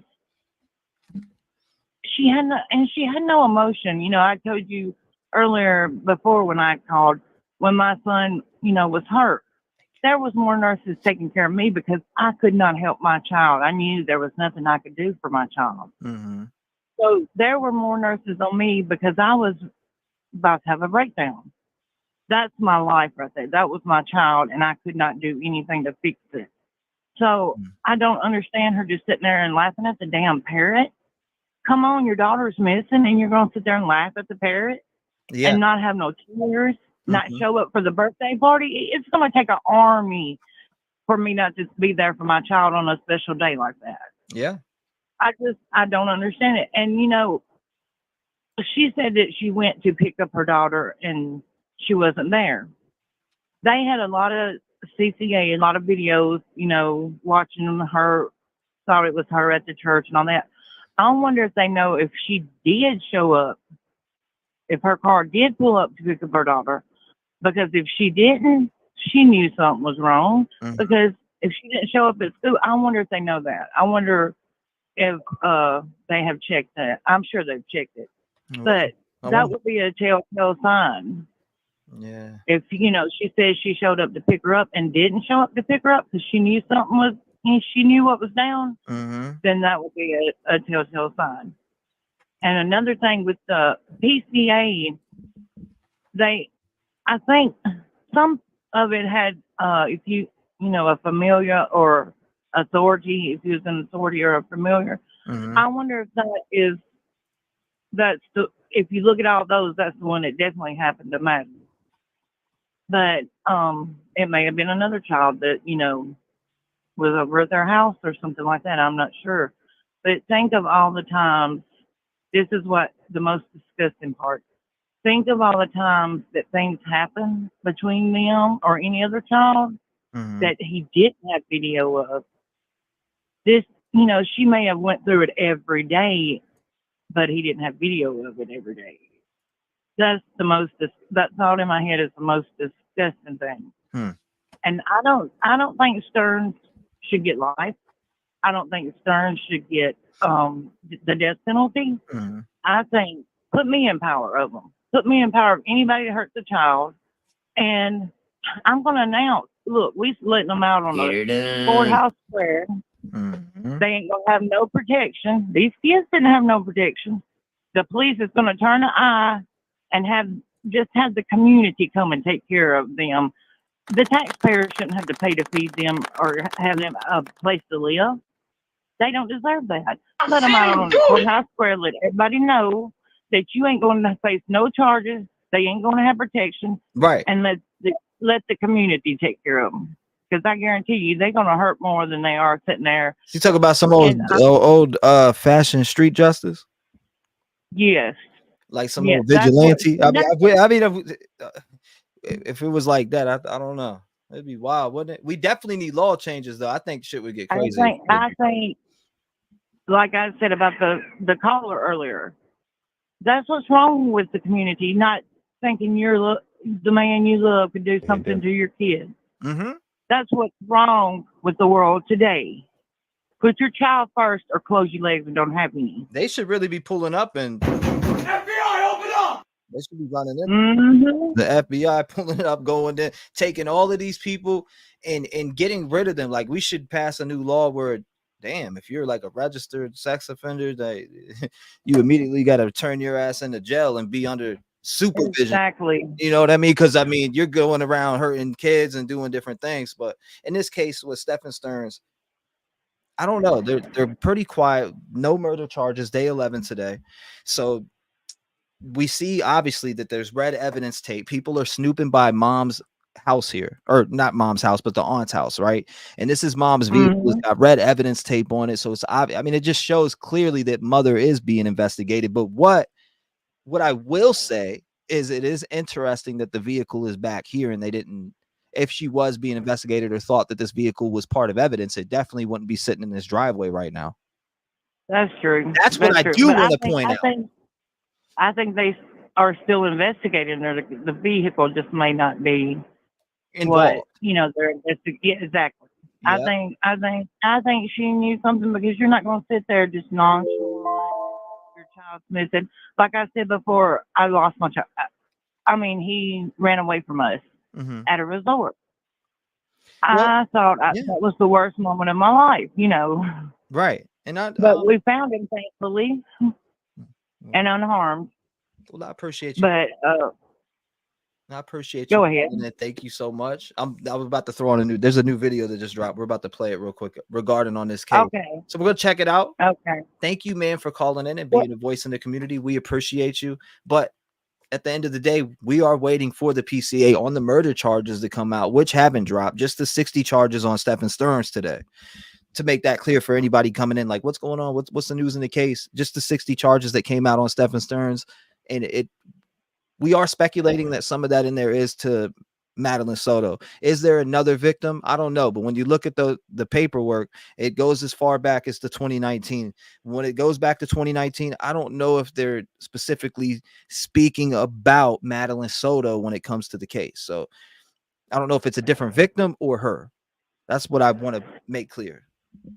I do think they're making all the charges they can, so they make, when they're investigating, so the murder charges stick.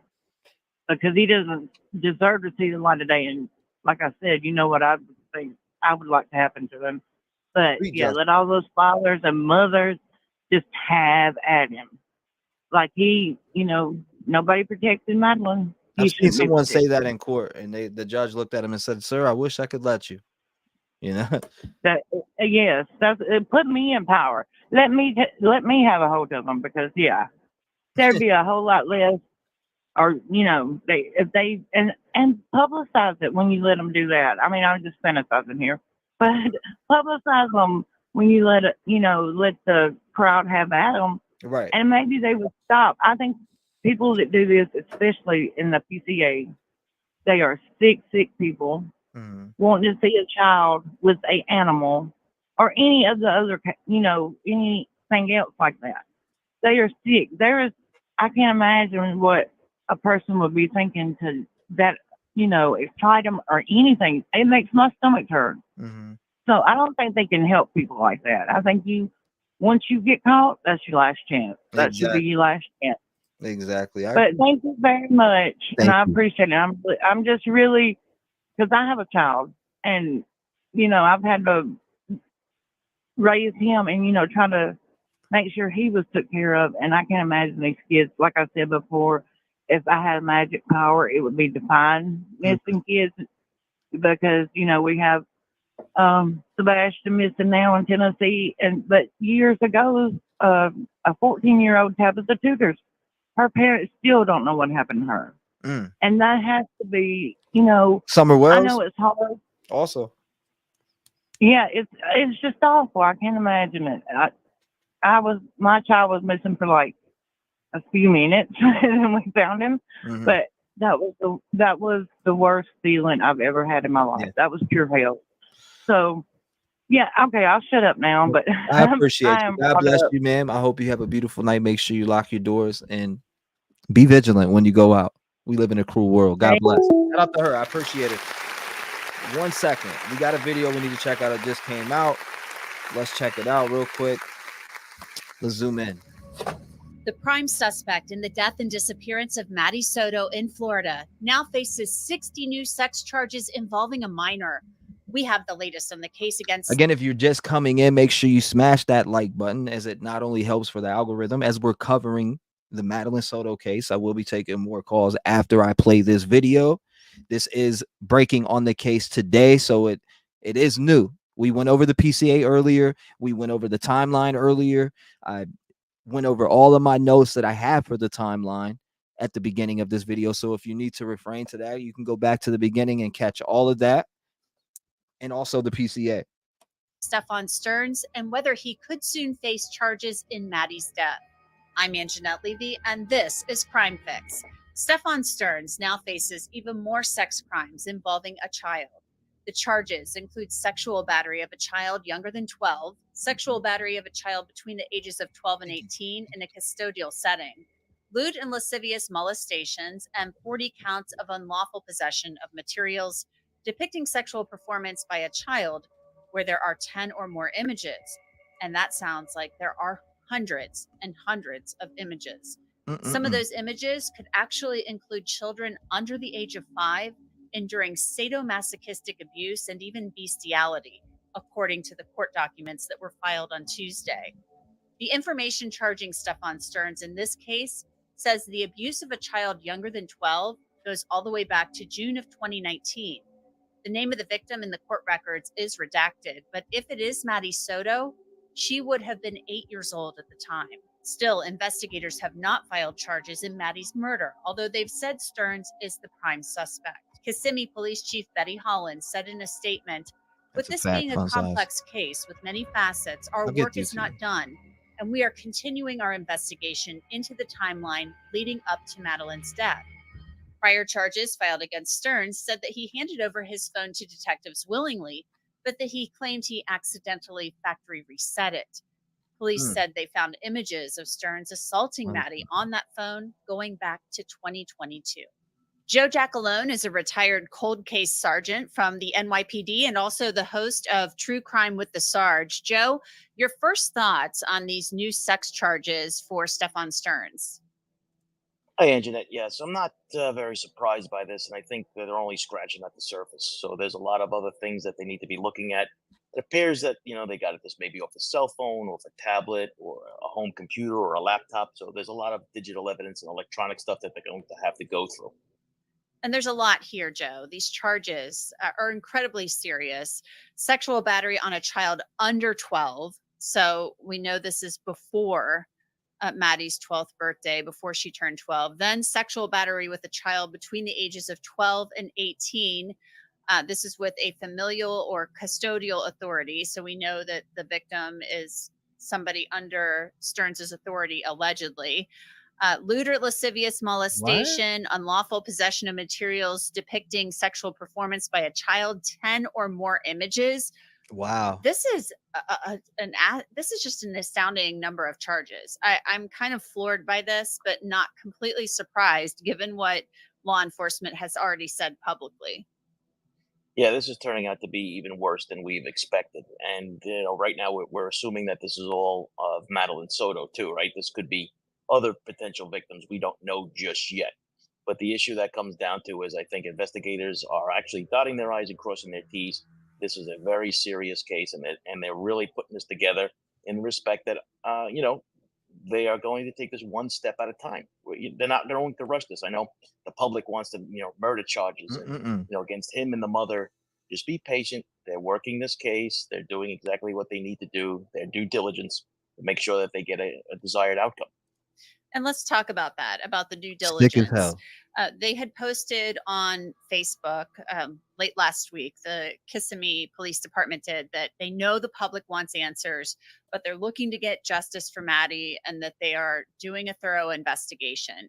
Then all of a sudden, days later, 60 new charges are filed against Stefan Stearns, but they do not include murder charges. So are we to assume, they get the dump on his phone, he turned his phone over, And lo and behold, according to the prior court records we saw. And if you're just coming in, we went over the documents and everything that they're talking about within this video. So listen clearly, there's a lot of disturbing details in the documents. If you're just joining us right now, 60 charges filed against this guy, and as early or as late as 2019. There's some disgusting things listed there. Again, I talked about it at the beginning of this live, went over the PCA at the beginning of this live. So if you want to see that, you rewind it back at the beginning, you will see that.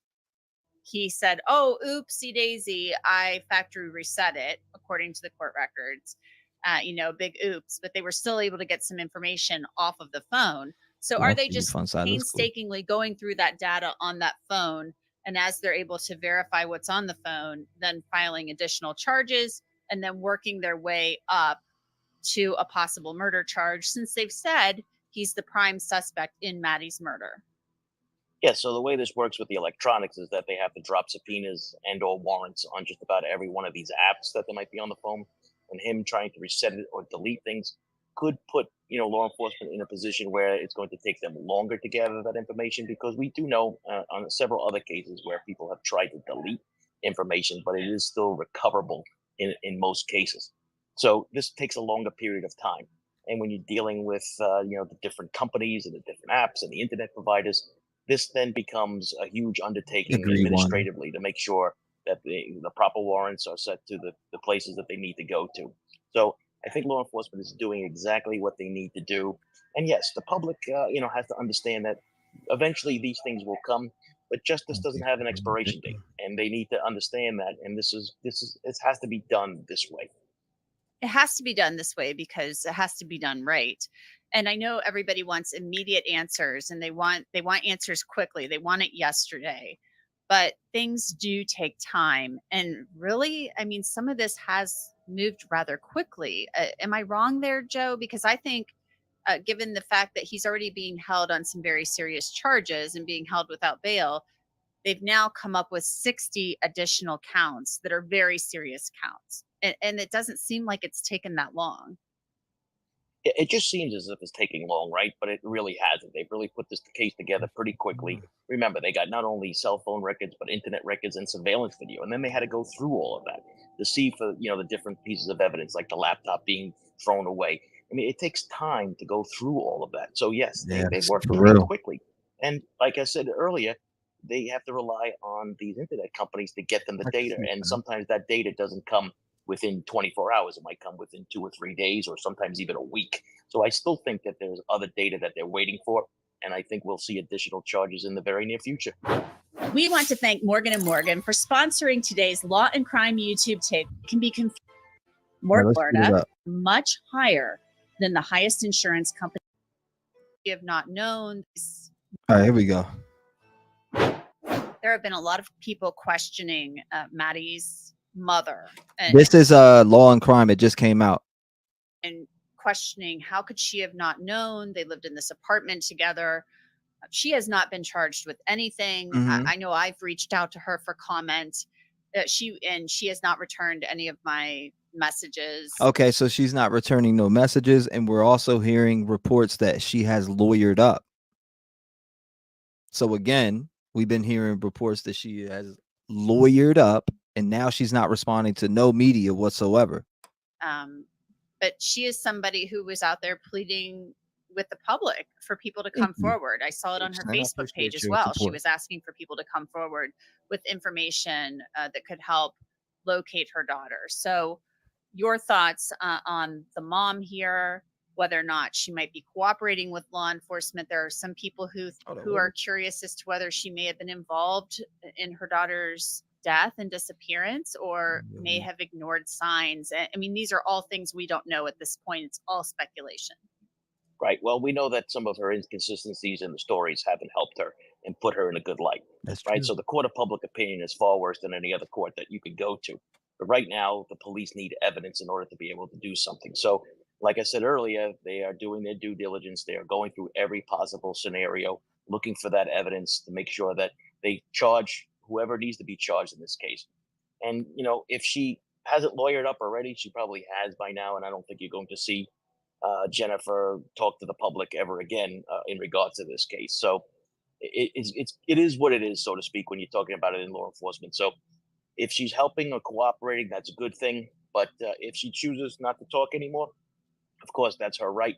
But it Exactly. also then puts her in a bigger spotlight with the public. And we should reiterate, Jen Soto has not been charged with a crime. She is Maddie's mother. There's a lot of speculation out there. There have been some news reports from quoting anonymous sources saying her statements that she made to law enforcement were inconsistent. I've tried to reach out to law enforcement to verify that, and they are not commenting. So we have tried to do some homework on that issue. Right. So we're just going to have to wait and see. So Joe, where do you see this investigation going next? We have 60 additional sex charges that he is facing. Do you think that they go to a murder charge next? I mean, or do they take this to the grand jury instead of maybe just charging it through a complaint?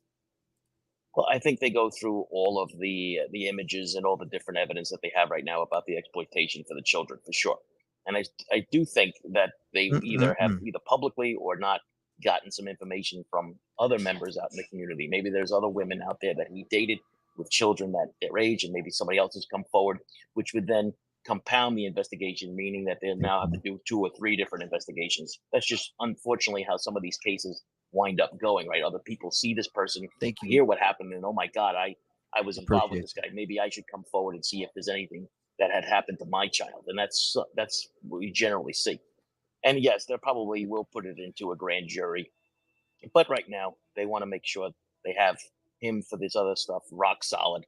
And then you can worry about the murder charges later on, as long as you can find the evidence to do so. Bing bang. And right now, What have I been saying this whole time? And this professional guy that they got over here just said the same exact thing I said. I said they got this guy pinned in the corner. Right now, they're not worried about pushing forward like with these murder charges because they already have him to where he's not leaving. So they had plenty of time to investigate and make sure they cover all ends with mom. I feel like they're locked in on mom when it comes to that part of the investigation. They got everything with Stefan. Everything is circumstantial, but you can build your case on circumstantial evidence. But you want to make sure that you can build the best possible case that you can so that the prosecutor can mail it home. Yeah, No, you Boku, do I not got want to you. make any. Boku, I'm opening the lines right now again. We just watched the update again and went over it at the beginning of this, and I wanted to play that for people who would, had just came in. I'm opening the lines right now, 219-885-9693. I had it on Do Not Disturb for a minute while we watched this video. It was just the update on the case today that 60 charges have been filed against Stefan Stearns. 562, you're live. Talk to us. What's your thoughts on this case and what's going on right now and the details that you're seeing? Hi, this is Candy from Long Beach, California. Yes, ma'am. Nice to have you on. Thanks. I had a couple things I had theory about. One of them was like in the very beginning, I've kind of not been able to keep up all the way with this, but as much as possible as I can. But, coming around when it started out with the 13th birthday, I was wondering maybe, if he'd like kind of been grooming her up, all this time, not really doing the main deed all the way, but then at 13, he's thinking she's become a woman now. And so maybe that's what set him off. He's tried to, do everything completely. And maybe she freaked out and, threatened to tell on him or something that, her also maybe thinking, this isn't right, realizing, all this is wrong. And I'm wondering if maybe some of his old girlfriends or people that he lived with, if they're coming forward to the cops now with their kids, or maybe if their kids are bringing it up now to the moms that, hey, he did this to me when he was living with us. As they, the cops are probably investigating that too. And if she ever, talk to any of her friends, I mean, they've got to go through and get permission from the parents, I'm sure, to talk to the kids or see if they know anything or if anything was ever said. I'm sure she had to talk to somebody about something, you'd think. especially being scared and at that age and that going on, she probably would have needed some type of outlet to talk to. Because she sure doesn't seem like she was close with her mom at all. And her mom doesn't really seem like she was like a caring parent to, talk to. So that's what makes me think she knew something about it. I don't know if anybody else has thought about, all the friends, and like one person asked, did he have permission to pick her up from school all the time, like on the parents' permission things that you fill out? That's a good question. It's just, That's a good question. And the mom wasn't at the party. What kind of work did she do, and what hours did she work? Allegedly. Because yeah, I guess, which left him with her all night long, probably. She worked late nights. Oh, my God. Who knows what he could have been doing. It's just so sad that she went through this without them. And, yeah, nobody to protect her. And I don't know. I think there's going to be a lot more, like, past girlfriends, maybe, that get brought in because of their kids that he had messed with or something. Because I'm sure the cops are going all into his background about that. So hopefully, everything that happened, the other kids will get brought up, and that might be part of what some of these other charges are. Hopefully. Anyway, but that's just, I don't know. It just seemed to me when I first heard about it was the 13th birthday party. I'm thinking that's like, he's probably telling her, "Oh, you're a woman now," and who knows what kind of games he played with her head. Yeah, we don't know what signs were there, if there any signs at all when it comes to this case. Yeah. Just because the simple fact, nobody, like when grandma spoke out, it seemed like she was going based off of what she was told. And then when we seen Jen speak out, it's like there was inconsistencies in that story. So did she really know what was happening to Madeline Soto? I think we'll find out somewhat, but it's going to be through investigation and time. I know it's going to take time for those answers to come out. They are investigating it to every end. So I appreciate you calling in and sharing your thoughts, opinions, and theories with us. We're going to keep following this story closely. We're going to go through every piece of paper that comes out on this case with every detail. Going through the 60 charges earlier, that was just hard to stomach. A lot of the same oh my God, charges that's over and over sickening. again. These, even what the hell with the BC? Oh my God, I can't even imagine what the poor child went through. And I really like your spirit boxes, because I am really a believer in paranormal and all of that. And some of the stuff you've gotten on those are like just blew me away. Gary Galka had reached out to me. Gary Galka is actually multimillionaire. He works with Zach Baggins and actually makes all the stuff that I use. And he actually has been listening to those too. And he was like, "Man, your connection with the other side is crazy." So when I talked to him, he's I was like, "Wow, that's a pretty good cosign from somebody that has experience in the field." It's insane. And I'm probably going to do one later. Speaking of that, I want to do one later today. So, but I appreciate you calling in. Thank you so much, man. God bless you. I look forward to seeing you in chat. What's your name in chat? I think it's Candy Kisses. Candy Kisses? Or just Candy McDonald, one of the two. I'm trying to fix it. Okay. Well, I appreciate you calling in, having the courage to do so. Not only share your thoughts, opinions, and theories, but just to be a voice in the community. I think that's very important. So thank you for doing that, man. Be vigilant. God bless you. Lock your doors. Oh, yeah. Thank you. And good, I love your show. Thank you. Thank you so much for the compliments. I appreciate you, man. Shout out to her. 219-885-9693. We are covering the Madeline Soto story, and we will keep covering the Madeline Soto story till we get some damn answer. 207 sent from heaven. What's going on? Hey, T-REV. This is Angel in Waiting. How are you? Angel in Waiting. How are you doing tonight? Yeah, I'm actually doing okay. I just wanted to give you first up an update on my visitation with my sister and brother that I haven't seen in 40 years. Mm-hmm. It went wonderful. However, one of the sad things is that I found out that my sister had also endured what I endured, and I feel a little guilty about leaving her behind. But I know it's not my fault, and I had to pray about this, like literally pray about this, because I didn't want to feel guilt the rest of my life for something that happened to my sister when it happened to me too. So, but she's okay. She doesn't want me to feel guilty. She's doing really good actually with it. Just throwing that aside to you, I just thank you so much, because without you, I would have not reached out to them at all. So I just again thank you so much. So you're welcome. Thank you for even taking advice. I never knew you would. Thank you so much for letting me know that. I appreciate you.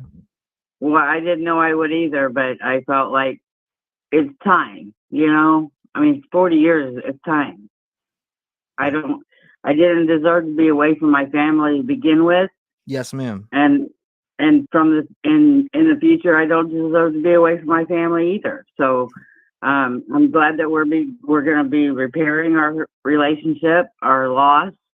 And my sister's so strong. She's like, even with all that we endured, we lost a brother, and the brother was our parents' blood. So I don't know where she comes from. I don't know that she came from the same family that I did, really, but she had some very strong, serious words that really touched my heart. And this conversation would not have happened without you at all. I appreciate that. Thank you. I just want to give you an update. But so let's get to Maddie. I think the mother's involved. And if she's not, I don't know. I keep crossing paths. Like 1 minute she's involved, 1 minute I'm not sure she's involved. But regardless of the fact, this man, and I don't even really want to call him a man, but this person should never walk the earth again. Not even behind bars. This man should be locked up for life, 100%. And if not, if better than that, he should get the death penalty. Oh, I'm sorry, the DP 30 days after he's convicted of all this. 100%. We should not have to pay for him. He's a sick person. And I do think, now, I know I've heard where several people had talked about Sheriff Grady. Sheriff Grady Judd, he's an amazing person. But the 228 arrests that were made, they were not just in Polk County.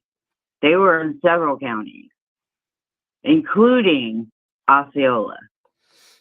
So there are many arrests from different counties. Yeah. There are many stings. And I think, I wouldn't like pass it up that he wasn't, that Ding Dong wasn't part of this thing. The brain? Yeah, I think he may have been part of it. Interesting. Only because Sheriff Grady said that it wasn't just in Polk. I mean, they did arrest 228 people, but it wasn't just in Polk County. There were several counties involved in that. Right. Mr. Factory. I'm sorry? I said Stephen Factory piece of shit reset Stearns. That's his new nickname. Oh, I call him Ding Dong because he's a retard. I shouldn't even say that word. That he could really a bad conceal word that The fact that he thought that he could conceal those pictures and videos from investigators by doing a factory reset. Woo! Yeah, rude awakening. Yeah, and accidental. You have to say accidental factory reset. Yeah, okay. For Because accidental, I don't know it how takes a you lot do to it get into those accidental when settings. you have like several different channels you have to go through in order to get the the channel or the reset to go. So you can't just like, oh, I'm sorry, I hit the wrong button. So really, right? Yeah, it's crazy. It's crazy. Thank you. I appreciate the compliment. That's crazy. I don't get Yeah, that. We know that that's a lie. That's a lie right off the rip. 100%, 100% for sure. All right, T-REV, I'm not going to keep you. I'll let somebody else call in, but I thank you so much. I owe you so much. I mean, like, I really owe you my heart, No. and you haven't. You have it. Faithfully, you have my heart. Well, you don't owe me anything, but I appreciate you letting me know that what I told you, helped you in some way. I do appreciate you letting me know that. And that's all. If I could help one person, then I feel like I accomplished something. How about that? Yeah, absolutely, 100%. Thank you Absolutely. thank you for letting me know You're that. welcome. And Have a good night. thank you for the update too. God bless you. I'm so glad that you were able to do those things. And maybe you Yes, could sir. compare to, or maybe you can continue to repair these relationships. And, it's never, you can always fix things. It doesn't matter the age. Don't look back at time lost. Just don't look back at all, and keep doing what you're doing. Yes, Thank sir. you so much for sharing your story with me. I appreciate you letting me know that the advice that I gave you helped you in some way. That touches my heart. Thank you so much. God bless you, ma'am. And I look forward to Don't hearing have from this you again. time. Yes, sir. God Yeah. bless. Shout out to her. Beautiful phone call. And I appreciate her. 219-885-9693. Yes, you're looking at a picture of Maddie here with her pup. That's what you're looking at across the screen. That's with her pup right there. Madeline Soto. It's a younger picture. 934, you're in the door. Talk to me. Don, I see you calling too. I'll do some callbacks after. Yes, ma'am. We can hear you. You are loud and clear. You're on the air.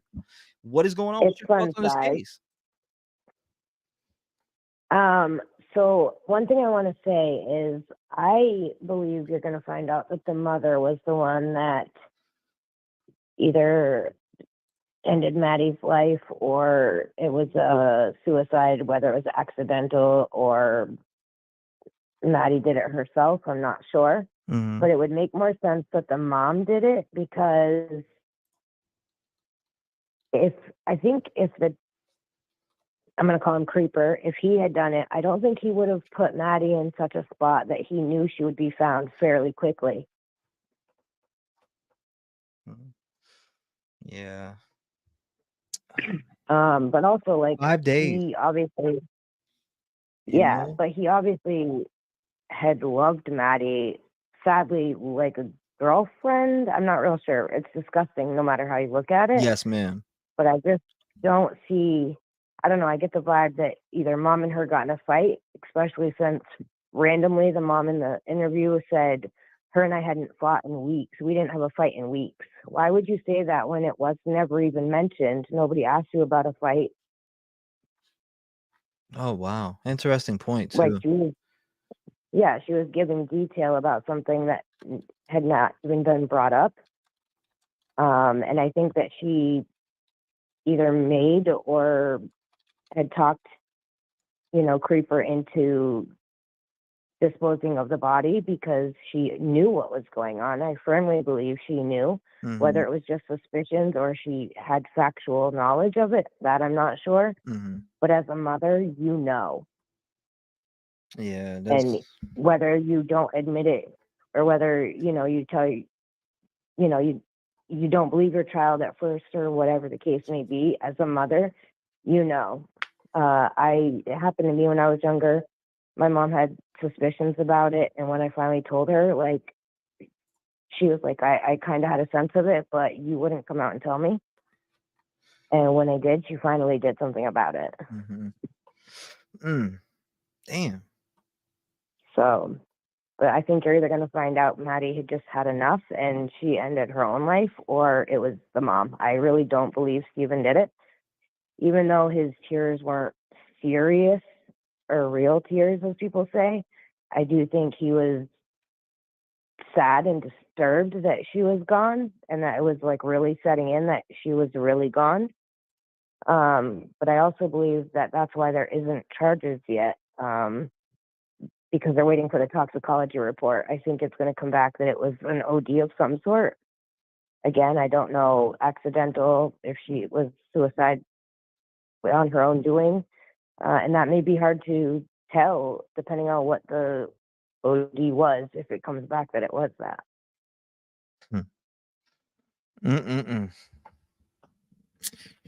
An OD, like of some sort, like drugged. Is that what you think? I mean, it could have been anything. I mean, there's teenagers who have OD'd on excessive amounts of Tylenol, although it's very rare. It really Absolutely. can happen. I've heard of it. Yeah. She could have taken a bunch of Benadryl. Mm-hmm. I mean, it could have been a variety of things. But does that takes away from it being homicide, like they're saying, right? If we're thinking that, Well, because they put that into the public that it's a homicide investigation. right. No, I was just I curious. believe the I'm thinking that's homicide, what though, drives was me back to that. No, I understand that part, but I also believe because her body was obviously disposed of, that would also be considered part of a homicide. Like, even if, you know, it might have been a cover up or they found her that way and then they disposed of the body. So I believe that would also be classified as homicidal because they didn't report it. I'm Somebody. not positive about that, but I wish that the law enforcement officer would call back in and give us his opinion on all these and what the charges and stuff exactly mean. Somebody's in chat saying that, hi T-REV, I sent an email with a callback number. I have details that need exposed. He is part of a trafficking ring and I have proof. He needs exposed. Yeah, I saw that. I told them to email you. Well, they did. They emailed me a callback number and I will call them when your time is up. You get the floor first and then we'll reach out to who that is. I don't know who that is talking. Yeah. We'll find out. I mean, I do hope that this guy gets the death penalty. I'm a firm believer, depending on the situation. And I only say that because, for example, I have a brother-in-law who I love dearly. When he was 16, he picked up a charge on his girlfriend, which they got into a fight. He basically, you know, left her on a back road for like not even a minute, went back, you know, grabbed her, took her to the police station, turned himself in. But because the button broke off on her pants in the midst of their fight, they charged him on the sex offender category. And he is now on the sex offender registry for life, even though he didn't sexually assault her at any point. They had never even had sex before.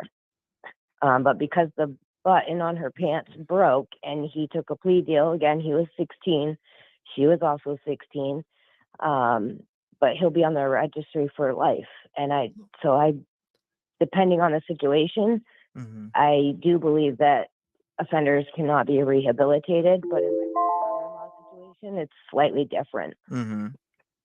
Yeah, I don't know. This guy definitely wasn't or at least on paper, an offender, but correct. But he is now. He is now. Will Yeah, shit, a long list. I mean, yeah, and it's disturbing to find out. I mean, it sounds like there were multiple victims in this situation. I don't believe it was just Maddie. Unfortunately, it took Maddie's life ending for this all to come out, and that's horrific.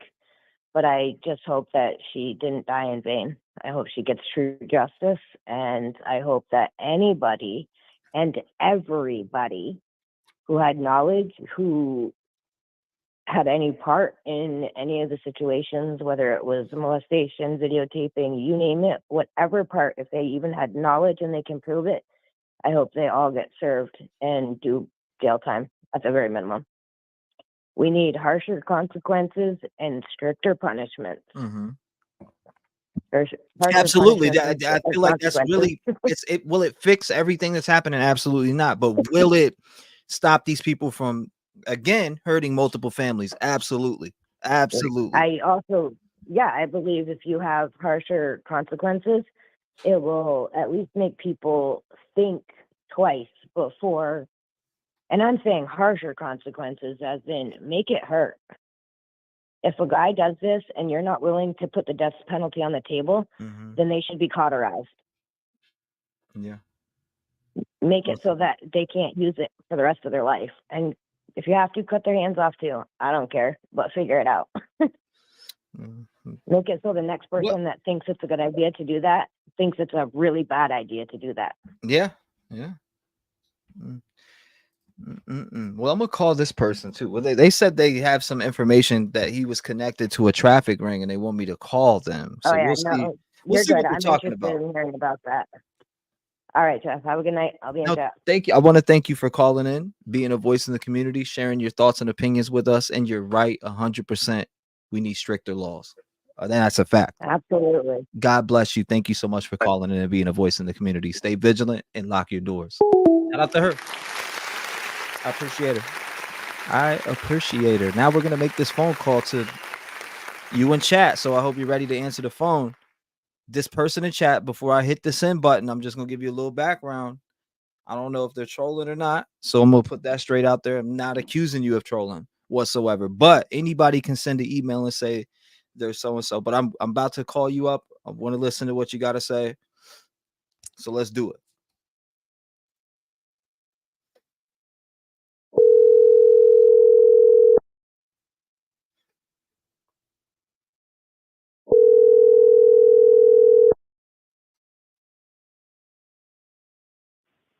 Hello, this is David Solomon.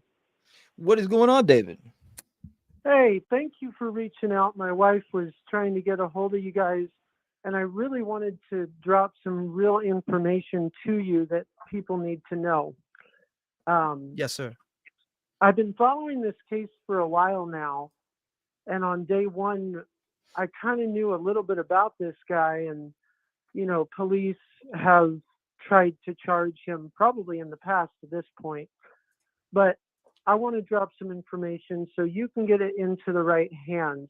About me, my name is David Solomon. You can look me up. I've written 42 books. I was one of the ghostwriters on the hit film Sound of Freedom, if anybody's seen it in chat. And I'm a survivor of human trafficking. Mr. Stearns was part of my trafficking ring, and he actually was one of the runners of it. As we speak, my head trafficker, Brian Davis, and Eric Reinhold are going to be having a meeting in Orlando, Florida, because they are panicked that Mr. Stearns' cell phone has evidence tying them to his crimes, and it does. A lot of people do not know that Mr. Stearns ran this ring, and probably a lot of people will put it together a little bit. I met Mr. Stearns, 2019. It was in Maitland, Florida, and it was right outside of Mr. Reinhold's. And Mr. Reinhold and him were having sort of a handshake meeting because that's how they do business. They sell children. Mr. Stearns runs this business underground in what's called the dark web. And people need to know where to look. If you look up a video called Brian Davis, that's BRYAN DAVIS, hardest interview, it's 10 minutes of your time, and it explains this ring of what these people run. In 5 minutes of that video, it explains, oh, we reach out to children who are minor in this dark web, and we reach out and try to talk to them and check up on them and show up at their homes. And that translates to rape, and that translates to selling. That's how I was taken from my home in Oregon, and I was taken to Canada. I went missing for 2.5 weeks, and I made it back on my own. That was because of my faith and nothing else. This guy, Brian, Eric Reinhold, police won't touch him. They've killed a lot of kids, and they continue to kill a lot of kids. I know the victims of those kids, and they will never suffer for it because they have a lot of power. And I wanted that to get out there, who this man truly is, because a lot of people see it, oh, well, he hurt this girl. Well, no, he didn't just hurt her. He hurt a lot of other kids before her. Mhm. And this is just one screw up out of many. Wow. Well, somebody said the cat's out the bag. Crazy if it's true. So this guy, so you're saying that you've met this guy before? I have, yes. So you've met Stephen Stearns before, and how did you come across him again? Yeah, so Maitland, Florida, me and my mom, after I, survived trafficking in 2012, my mom and I went to Maitland because police would not try my traffickers. They're too powerful. And she was dying at the time, and she wanted to know who these people were that took me and why no one would touch them. We had a PI follow Mr. Reinhold, and we found out where he was. Mr. Stearns was right there on Reinhold's doorstep making a deal. Me and my mom showed up at Mr. Reinhold's church. We sat in the back row, and Mr. Stearns spoke at his church and then had a private meeting with Mr. Reinhold. The next day, Mr. Stearns pulled into Mr. Reinhold's office in Maitland, Florida, and he was there for hours. My mom passed away about, a year after that in that area. And although it's speculated, Mr. Reinhold doesn't have an alibi when my mom died. You can translate that how you will. My mom threatened to go after him.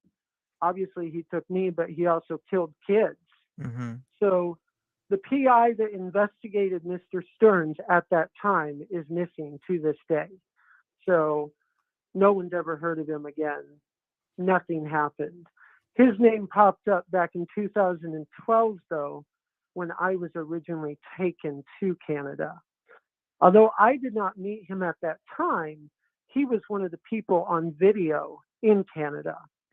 There were 10, and he was one of them. There was Brian, James Artville, Chris Hopper, Wayne Thomas Batson, Donita K. Paul, Elbree Graham, MP, JR, and then SD. Somebody said, please ask him who took his names in Canada. So I was taken to British Columbia. It's over the border of Washington. And I was chloroformed from, Brian Davis and James Artville, Shiloh Artville, and Sarah Rose took me. They chloroformed me in front of my mom in Oregon City, which is kind of a rural part of Oregon, if you've ever been. Mm-hmm. I was chloroformed in front of my mom, and I was sold as a sex slave to Canada. I went, unfortunately, into that. I had never been on my own. I saw horrible things. 50 children died in front of me, and sir, I could not do a darn thing about it. That changed me forever, and honestly, it made me hate traffickers even more. And I didn't even know what that word meant. Did you contact? I got to ask a question. I just want to ask it as somebody who's listening. Please. Did you contact the police on this one? Yes. So the police already know a lot. The Orlando police, I have not. I tried getting a hold of them. I did try to contact other police departments on this matter. No one will touch these people. Mm-hmm. This has been reported and reported and reported. For the listeners, Brian Davis, my head trafficker, his son is FBI. His name is Agent Green Davis. Anytime that a case like this is brought up, it is terminated. And what that means is it can never be resurrected again.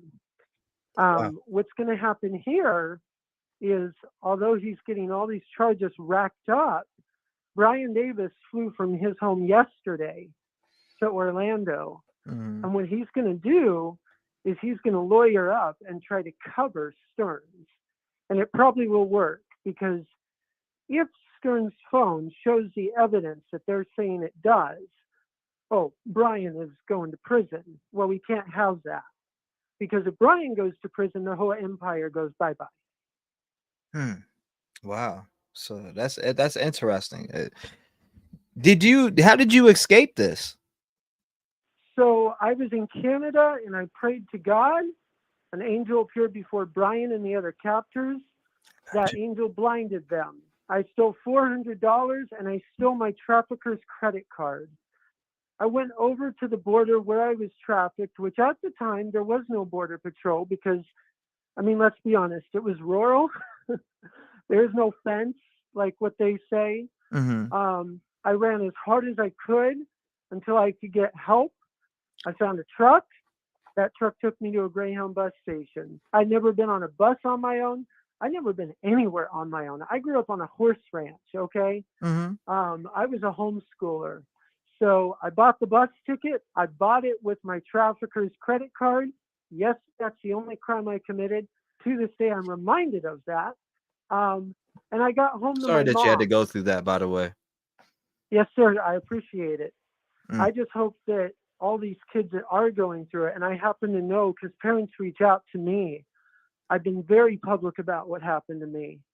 And I can't tell you how many kids this guy has killed. Maddie, she's just one. Take it to the bank. He's responsible probably for about 500 kids missing right now. And however this goes down, something's going to come out about that too. What do you know the name of the church, Stephen Stearns? What was the name of the church you were talking about? Do you know? I do actually. Let me get the exact address for you.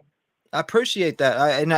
I want to thank you for coming on here today and letting us know this information. A lot of people got questions. There are tons of questions flying in chat right now. I'm sure. I've never done this before. I prayed about it. And God was like, no, you need to tell these people. They want to know the truth of what happened here. Yeah.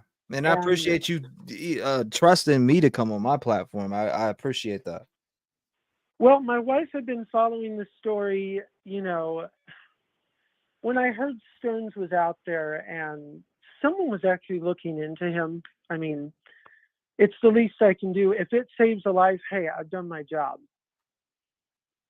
Yeah, so it is, let me get the exact address. Yeah, so it's Peace Church, Orlando. Okay. Peace Church, Orlando. How do you spell it? And it is spelled P-E-A-C-E. Orlando. It's Peace Church, Orlando. Yep. Okay. Peace Church, Orlando. You heard that, ladies and gentlemen? Peace Church, Orlando. That's the name of the church that Stephen Stearns. That's and this is David, correct? David Solomon. David Solomon. Yes, you said you were a publisher? Is that what you said you were? I'm a writer, so I have 42 books on Amazon, but I am a ghostwriter. I ghostwrote Sound of Freedom, among other trafficking stories. What I went through inspired me to be a voice for others because, I mean, you know, what I went through, I couldn't save those kids when they died. And that broke my heart. I think what broke my heart is what happened when I came home. And there's no justification for the event that took place when I got back to my mom. There really isn't. I think that made me become a writer.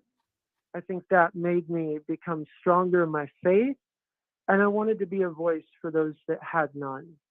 And to this day, I don't stop. In fact, today I am writing a story on that subject that will be published. Ryan Garcia went viral with the same info someone said in chat. Sound of Freedom is an eye opener. Thank you. Yeah. Wow. I mean, with Stephen Stearns. So, how long has he been in this field that you know of? Do you know the exact time that he's been in the field, and when did you become aware of this coward? Yeah. So I was taken on January the 11th, and it was at 3:40 p.m. We arrived in Canada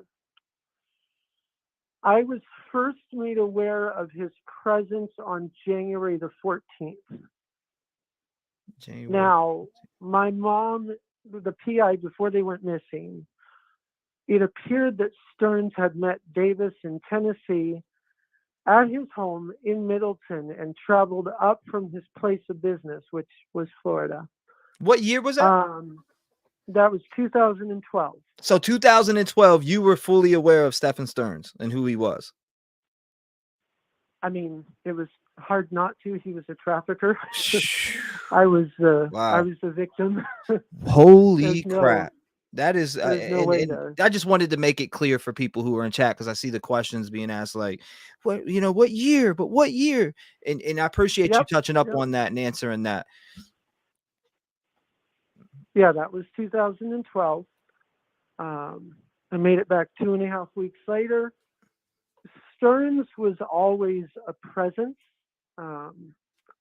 He claims, and this is interesting, no one has said he's a pastor. No one has even come close to saying, oh, well, this guy is connected to ministry. They've said Epcot. They've said Disney.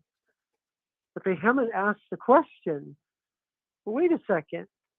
Maddie, originally, they said she was at a church. Well, why that church? That's a question since day one that people have questioned. Mm-hmm. There's a reason the mom said that. They've been members of that church since 2012. That church is the biggest trafficking church in Florida. That church, you know it by another name that's been in the documentaries for eons. It's called Hillsong Church. Hillsong branded that church in Florida. Now, that church has been linked to crimes before. There are lawsuits. I mean, there are lawsuits on missing children from that church. It is not even funny to list. That's a great question. Do you know about anything with mom? Was mom involved in this allegedly that you heard of, or are you familiar with mom in this case, the mom of Madeline? I am, and I'm glad you brought that up. So I had a number for her from a long time ago before my mom passed. And I called that number about 5 nights ago. And we did have a conversation. The conversation was brief. It was with respect. And she knew who I was. And she knew what her husband had done to me. Mm-hmm. It was with care. It was very compassionate. But I know in her heart that she committed a crime. It went very brief. I'll be very brief. This is her words. The phone rang. I called her. God really put it on my heart. I couldn't sleep.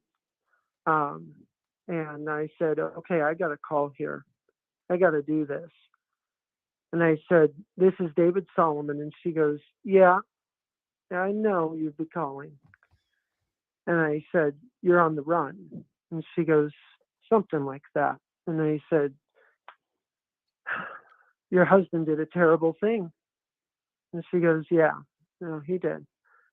And I said, you did it too, didn't you? And she goes, I didn't kill her. And I said, I never said you killed her, but you sold her. Just like your husband sold other kids like me, huh?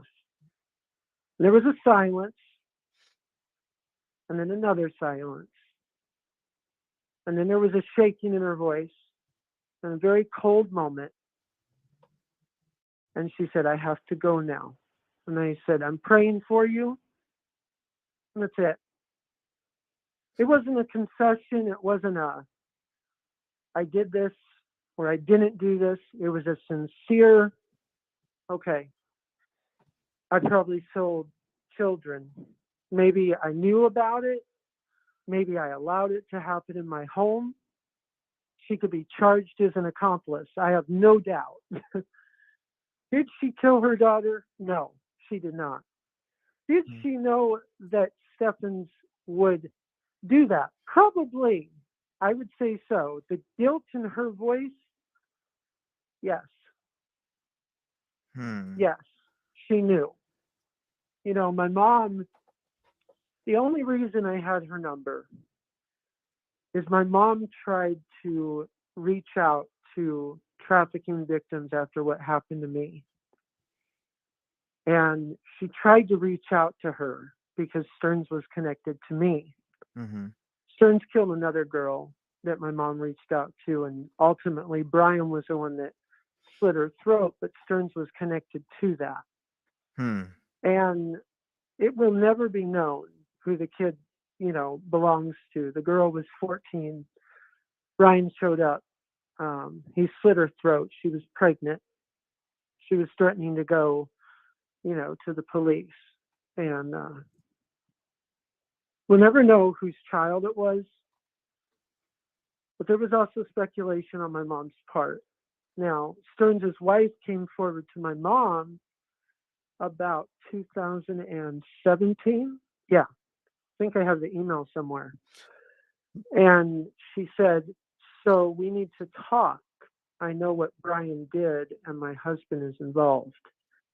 I feel horrible for what happened to your son, and that was it. So that's all the communication I have with the mom. I have nothing to say but, you know, respect. I'm praying for her. Yes, she knew what was going on. I mean, let's be honest, right?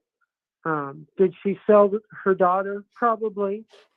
Did she want to? No, she did not want to. If I were a cop, would I put her in prison? Yes, I would. Yes, I would. You cannot allow a child to be in that environment and allow that to go on. You know, I have a son now, and the same thing goes. You know, I'm not going to allow that to be going on. I mean, okay. How old are you, by the way? People are keep asking. I see they're asking, "What's your age? What's your age? What's your age?" in chat, and then some people are like, I'm 31 now. 31. Interesting. I am 31. You can look me up, David Solomon. I'll come up on Amazon. Melonheads is probably what is the best choice. Melonheads is a code word for human trafficking in Connecticut. I worked with some police up there to try to nab a trafficker up in New Haven. So I wrote about it. And I got permission to do that. And I've worked with several law enforcement undercover operations, including Operation Railroad, undercover railroad, and a few other operations that I've had the honor of being a part of. And I caught some people in my day. And to this day, I still am helping people do that. Over the shoulder? What is that? So that means undercover. So that means, you know, you're helping police, law enforcement try to catch traffickers. You know, information, you know, try to trick them. Hold up 1 second. Let me see where the heck that's playing at. All right, there it is. You're good. Go ahead. So that's what I try to do. People like Stearns, oh man. But I also wanted to point this out, and I'm glad that I had this conversation today. Eric Reinhold wrote a story about a girl named Maddie. And this is where this takes a very dark turn. In not my hand, but it is here at our place. I have the only copy of that story left because he has destroyed the entire Amazon warehouse of that book. So you cannot order it anymore. Somebody said, so you were 8, were you 18 when you were sex trafficked, or 19? Yes. Oh, wow. Interesting. Some people were just asking. They were a little bit confused. They didn't know what age you were when that happened. My oldest daughter is 31. The person sounds about 51. Who are you talking about? Yeah, I was not 51. There's confusion on that, and I will shed light on that. When I was trafficked, my name was changed. So a girl named Sarah Rose, and you can look her up. She Mhm. runs the Social Security Administration. She is connected to Stearns, by the way. Interesting. And she changed my name. And there is a rabbit hole trail that is a statement that says she changed my name legally while I was missing. Okay. And from the birth name that I have, I am now who I am now. And my birth date was legally changed. Mm-hmm. Wow. So, damn. Yeah, they have a lot of power. Although my name is David Solomon in the writing world, I guess it doesn't hurt.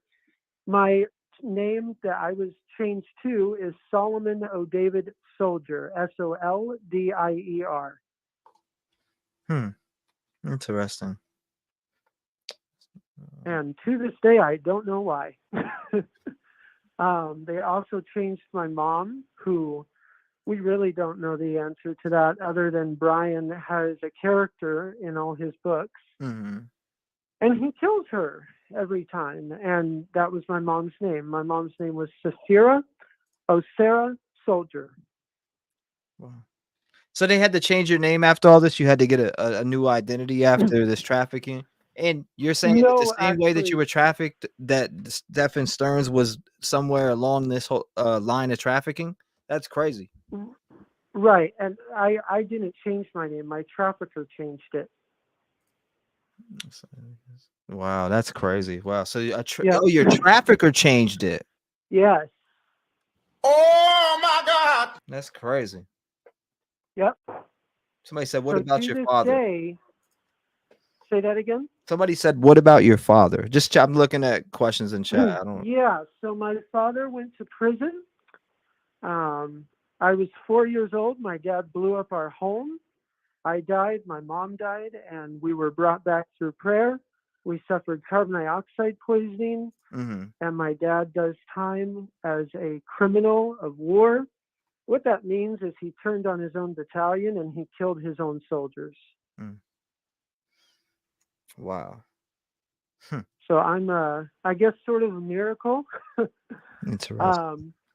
And let it be known that, you know, basically how I was trafficked, so it's aware to the audience. It's not like what you see on TV or in Africa. This happened in Oregon. I don't know if anyone's been to Oregon, but it happened in Oregon. And my youth pastor, who has a sex record, he actually killed 12 kids in cold blood. You can look that up. It was let go. And it's similar to this case Hold with up. Maddie Soto.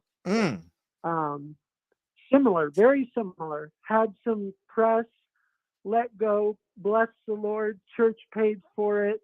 Now he's one of the biggest youth pastors in Oregon, and he oversees probably about 200 ministries statewide. His name is Jeremy Haskell. And Jeremy Haskell. Yep. Jeremy pimped me out. And that is how I met all these people. My mom was given 3 months to live. She had terminal blood cancer. We lived in a very rural environment, I guess you could say. And we didn't have very Did many you hear friends. that? I gotta ask you this question real quick before I forget, and I'm glad somebody brought it up in chat. Somebody said, "Have you heard the Rick caller that called in and said that Steven was part of a ring at the end?" He goes, "Me and Steven were part of a fucking ring at the end of the phone call." I did not hear that. No. Said he was friends. Said he was friends with Stephen Stearns, and he was reaching in or sending me emails to call him. I called him, and at the end of the 15-20 minute phone call, he said, "And by the way," or something about me and Stephen were part of a fucking ring, and he hung up. And then the next day there was a big bust. So it was like super weird. Oh, wow. No, I did not. Yep. I did not. The next day was a bust right after he called in and said that. Again, I don't know if the person was a troll or not, but they said that. And then all of a sudden the next day, boom. And then now look at all this stuff coming out with pictures and things that he had in his possession, the stuff he was doing. I mean, my mom had a saying that when you do evil, all... Oh, vetted. That's fine. That's Some fine. Yeah, people really are, telling you some people don't believe, and I get it. It's some people don't believe. Some people want receipts to the stories that are being said. But that's I've fine. been hearing you drop receipts and stuff that you're mentioning that we can That's look up. fine. Yeah. To the people that don't believe me, whatever proof you need, I have it. I have been vetted. I've actually been on interviews before, and I've tried to talk about it openly. Yes. Some people are saying 100% this checks out. So there are some people. There are some people, but I will say, you know, to the people that don't believe, Yes, ma'am. you know, Or this yes, sir. happens My bad. every day to kids, Mm-hmm. and people go, you know, Oregon to Florida, people go missing every day. Kids get taken every day. This is real. I was living in Oregon City. I was taking care of my mom. Our church turned on us for a number of reasons. My youth pastor put me out. There's no justification for that. He got a Ferrari out of it. And I was chloroformed in front of my mom on the way to her chemo. Yeah. And I was sold. And when I came back, in fact, I will talk about this because Stearns is connected to this, and it's horrible. So Brian called the Oregon City Police Department because he had a lot of friends. And for those that don't know the Oregon City Police Department, just do a search on Oregon City Police and church. There'll be a news article about different churches, Stone Creek and Oregon City Christian Church. And those churches sponsor the police department. There's a reason why they sponsor police, and it's not because they're proud of them. Yes, sir. Let me tell you that. Yeah, that's woo. And so what happened was the police went after me. When I came back that night, I wasn't welcomed. I was put through a window in downtown Oregon City. And to this day, if you go to Oregon City, there's a little cafe, and my head was put through the window on the right side of the cafe. They haven't fixed the window to this day. For some reason, they just don't want to do that. What? I was hurt. I ended up paralyzed and blind for 6 months of my life, and I was never given an apology or anything like that. I lost all my friends. My mom was cured of the cancer. She never needed chemo. The cancer disappeared, so God answered my prayer. Yeah. And I learned a very hard lesson, and that lesson was very clear: trusting God no matter what, Right. and also watch your back and never trust anybody else. And it was my mistake to trust my youth pastor with what I did. And I encourage parents, if they are listening, you know, your kids come back from church, look at what they're reading, look at what they're watching, because my trafficker right now has a TV show out and books out, and I promise you, your kids are probably reading them. And if your kids start to talk to people online, because that's what he does, you know, ask them, who are you talking to? And if they say, oh, I'm just talking to one of my friends, well, that's cool. But if they say, oh, I'm talking to this, you know, writer, oh, well, who's that? Or actor, well, who's that? That's how these people act. Brian is, though, coming to Orlando, and I know that he will be talking to What's the to name of your Stearns' book? wife. Some people are asking for the name of the book that they can check out. So Melonheads, the trafficking book that I did is called Gatekeepers. Melonheads was my amateur book that I did as an experiment. But that is the best way to find me on Amazon. Okay. Chat, you heard that? You can go and get it. If you can, send some links over. I'll share it with them. I will have my wife do that. I will share the links with people in there, and they can check out the books. And you know, I'm sure you talk about your story in there, right? Like very deep. I'm very, very, very real. Actually, on my bio, it talks about sort of what I went through. I faced some slander from a lot of people about 5 weeks ago. Right. So on my social media, if you look on my Facebook, Mm-hmm. me and my wife we came across some information of victims, and police won't do anything. Yeah, I posted them for the world to see. Hey, these are the missing children that went to the police. They never made it to the police. And this is the text that was sent. And the parent had the cell phone. This is the text that was sent to my trafficker, people like Stearns. And it goes like this. I'm on my way to the police. I'm walking from school and I'm turning you in. Mm-hmm. I wonder what the police will think about all the slander you're bringing on me. And that girl was never found. In fact, she was killed. She never made it to the police. So I posted that. I posted all. You think that's connected? connected? Do you think that that's connected with Stephen Stearns? That the case you're talking about? I do. And I will not be the only one to connect him. I actually have other people that knew about him. That was Boulder, Colorado. Mm-hmm. Her name was Aspen Matthews. She was 14. And I believe that Stearns is very much connected. The only reason is at the time, Aspen reached out to my mom and said, I know your son survived. You know, these people are after me. My father's a pastor, yada, yada. I'm pregnant. I was knocked up by my trafficker. Oh, yeah. And he's going to kill me. Okay. So my mom contacted a doctor. That doctor would come forward in a heartbeat. The doctor was going to get her into hiding. She was on her way to safety. Brian doesn't have an alibi. Stearns doesn't have an alibi for that day. Her throat was slit. Interesting. And the cold part is there are witnesses, because Brian was stupid enough to make a Skype video. Is this? Did you make this book, The Gatekeepers? I did. Yes. Okay, so that's you, The Gatekeepers. Yeah. I got I'm looking at it right here. People said they couldn't find your books, but I found it immediately.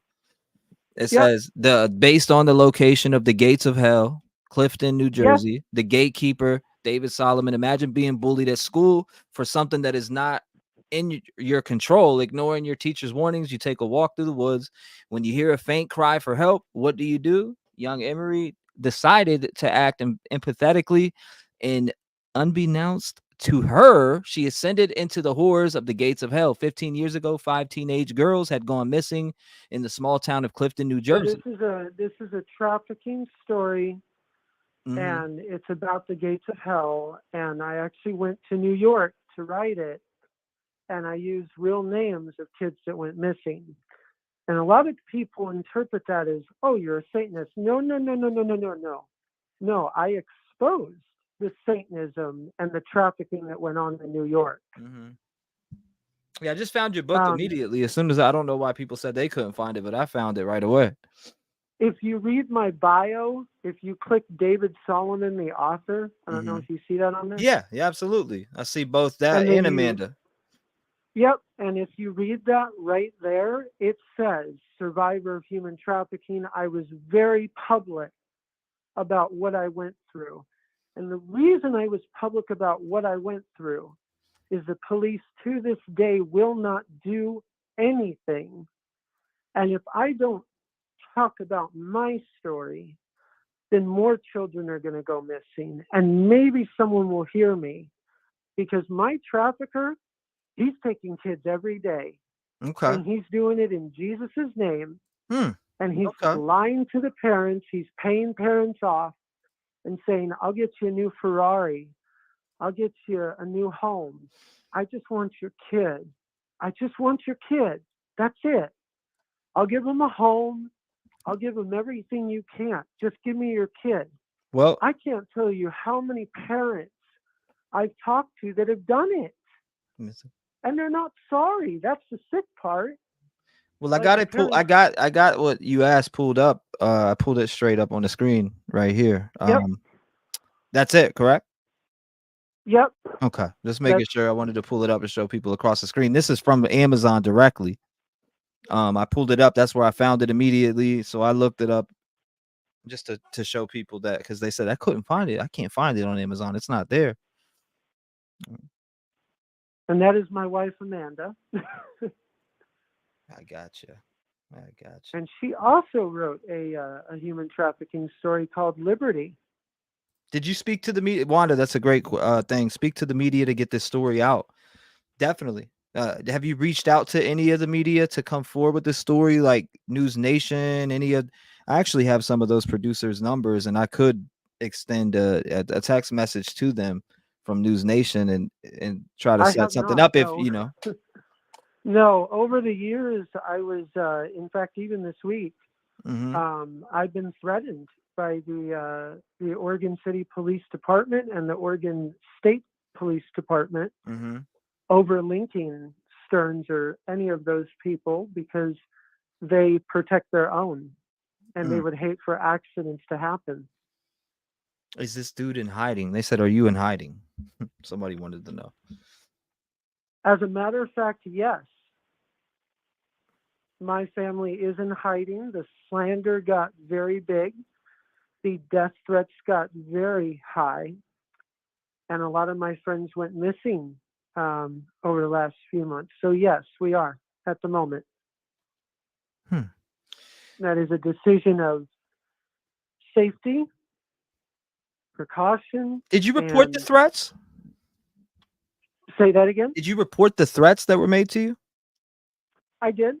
That's good. That's good. Well, I'm just thinking of ways that we could help. And I mean, Stephen Stearns, with you saying that you have known Stephen Stearns, that's pretty crazy what you have talked about on the show so far, as far as knowing him, the church. It was Peace Church that you said he went to in Orlando, right? It is. Was he Yes. doing stuff to kids at this Peace Church in Orlando, like that you know of? Yes, he was. So do you know victims' names? Like, I'm not asking you to throw them out there either, because that's important to not put those details out there, but you Right, probably I know do. some of those victims. I do. Interesting. I'm glad. I mean, at least you're coming out and speaking about it, and I appreciate you having that faith and calling in. No matter what chat's saying or what people think, people are going to want receipts. Always, I understand it. I'm a person that wants to see receipts too. When somebody calls in and makes such a large, you know, admission like this, knowing Stephen Stearns, I get why people are asking for receipts. So I mean, some of it can seem ignorant, but I get where they're coming from too when they say, hey, you know, this could be anybody. Where's the receipts to that? So I believe, you know, I'm with both I sides. want to actually, I believe Stearns is in a, yeah, I am brilliant today. For anybody listening, look up Scent of Her Soul Yeah. by Brian Davis. So Stearns is indirectly in it. It is a movie like Sound of Freedom, only it's the opposite. And it's about a pastor who is hired to kill human traffickers in Orlando, Florida. And if you look in the credits at the end of the movie, and if you read the book, it could be argued that Stearns is one of the characters that Brian is justifying to kill traffickers in Jesus' name. This is a kid's book, by the way, for ages 8 and up. Somebody said, was his real name James? I don't think he would divulge that information. He changed it for a reason. You know? No. Especially if you're being trafficked. I mean, actually, you said that you said that your trafficker changed your name. Yes.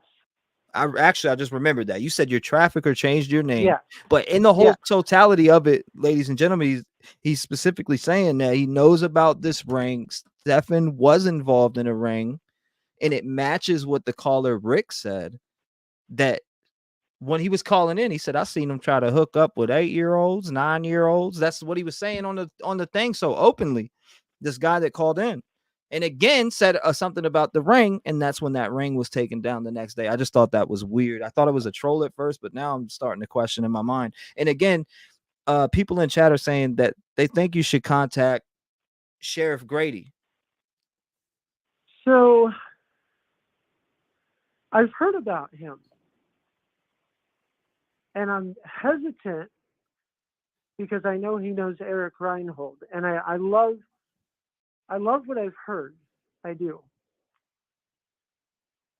Eric Reinhold is one of the most powerful people in Orlando, Florida, and in that area.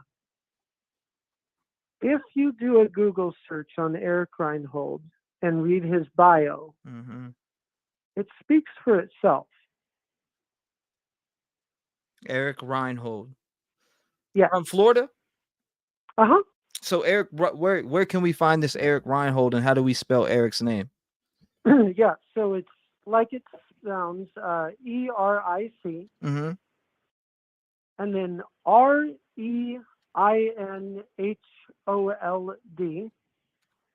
Mm-hmm. So Reinhold. Okay, so Eric Reinhold. Now, is any of this connected? Do you know the Santa person that with the person who committed suicide or whatever, his son or whatever? Do you know of them too? Is that part of anything that you know about when it comes to the connection of the case or knowing Stephen Stearns? Is there any connection there that you know of? Since you said you know Stephen Stearns, maybe you would know that information if he was connected with that Santa bust with the 200 people. I think that was separate, but it was. I know you've probably seen it at this point, right? Yeah, I would say it is connected. Interesting. Yeah, Stearns, his name has come up more than once. I'm thankful that someone's paying attention. I'm nervous because he's in a county that is pretty corrupt. And Reinhold rules that county with an iron fist. And, Brian Davis, my trafficker, he is flying from his home right now.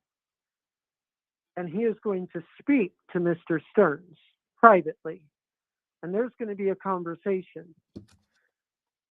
Either he's going to kill him in prison or wherever he's being held at, or they're going to strike a deal. Because it is millions and millions and millions and millions of dollars on the line. And Stearns is just, how do I put it? Pretty boy. He's the face that everybody's seeing right now. But if those police look deep, they're going to find it all. And so Brian's not flying there just to go, we better do something. No, he's flying there because he's panicked. Well, this will get out there. This interview will get out there. I'm sure people will clip this, send it into police's tips when they hear people reach out and say they know stuff. I guarantee that's what's going to happen. They did it with Rick too. No, seriously, I hope though. it does, because police won't, my case, this is a great example. To this day, they won't let it be investigated. The crime occurred, and I'll quote the DA. The crime occurred, and what happened is most unfortunate. But, you got put through a window, you got taken, at least you're safe. The other kids are not. Let bygones be bygones. Let the police be the police. And let the church be the church. If you hinder this investigation and try to resurrect it, you will be sorry, and I will go after you with everything and anything that I am. That's a direct threat. Tell them. So, we tried to go above that, and this has been stonewalled. My case was stonewalled since 2012. It's gone to the FBI. It was shut down by Brian Davis's son. Damn. It was resurrected, and it was shut down by the Oregon City Police. The same's going to happen here with Maddie Soto. Although the crime occurred, someone's going to do something, like Brian, pay someone off. He's not going to either get time, he's going to commit suicide. Something like that is about to happen. there's a lot of money at stake, there's a lot of people's lives at stake, something's going to happen that way. And if this does get into police's hands, let the name Cynthia Gates get into police's hands. She is the detective in Oregon City. Oh, this is going to be heard. You people best walk. believe that. This will be heard. Cynthia Gates. This will be heard. All I Everything can you're say. saying is going to be heard, and people are going to listen to this. They're going to run it back. They're going to play it on multiple other podcasts. They're going to decipher to see. They'll pick through everything, man. That's just what they do. And I don't blame people either for digging for the truth here. If indeed this story is wild, I want to look more into it. That's my first hearing of your story, and I appreciate you having that courage to call up and do it on such a large platform and speak out. Like, honestly, it takes somebody to come forward to speak that knows some things.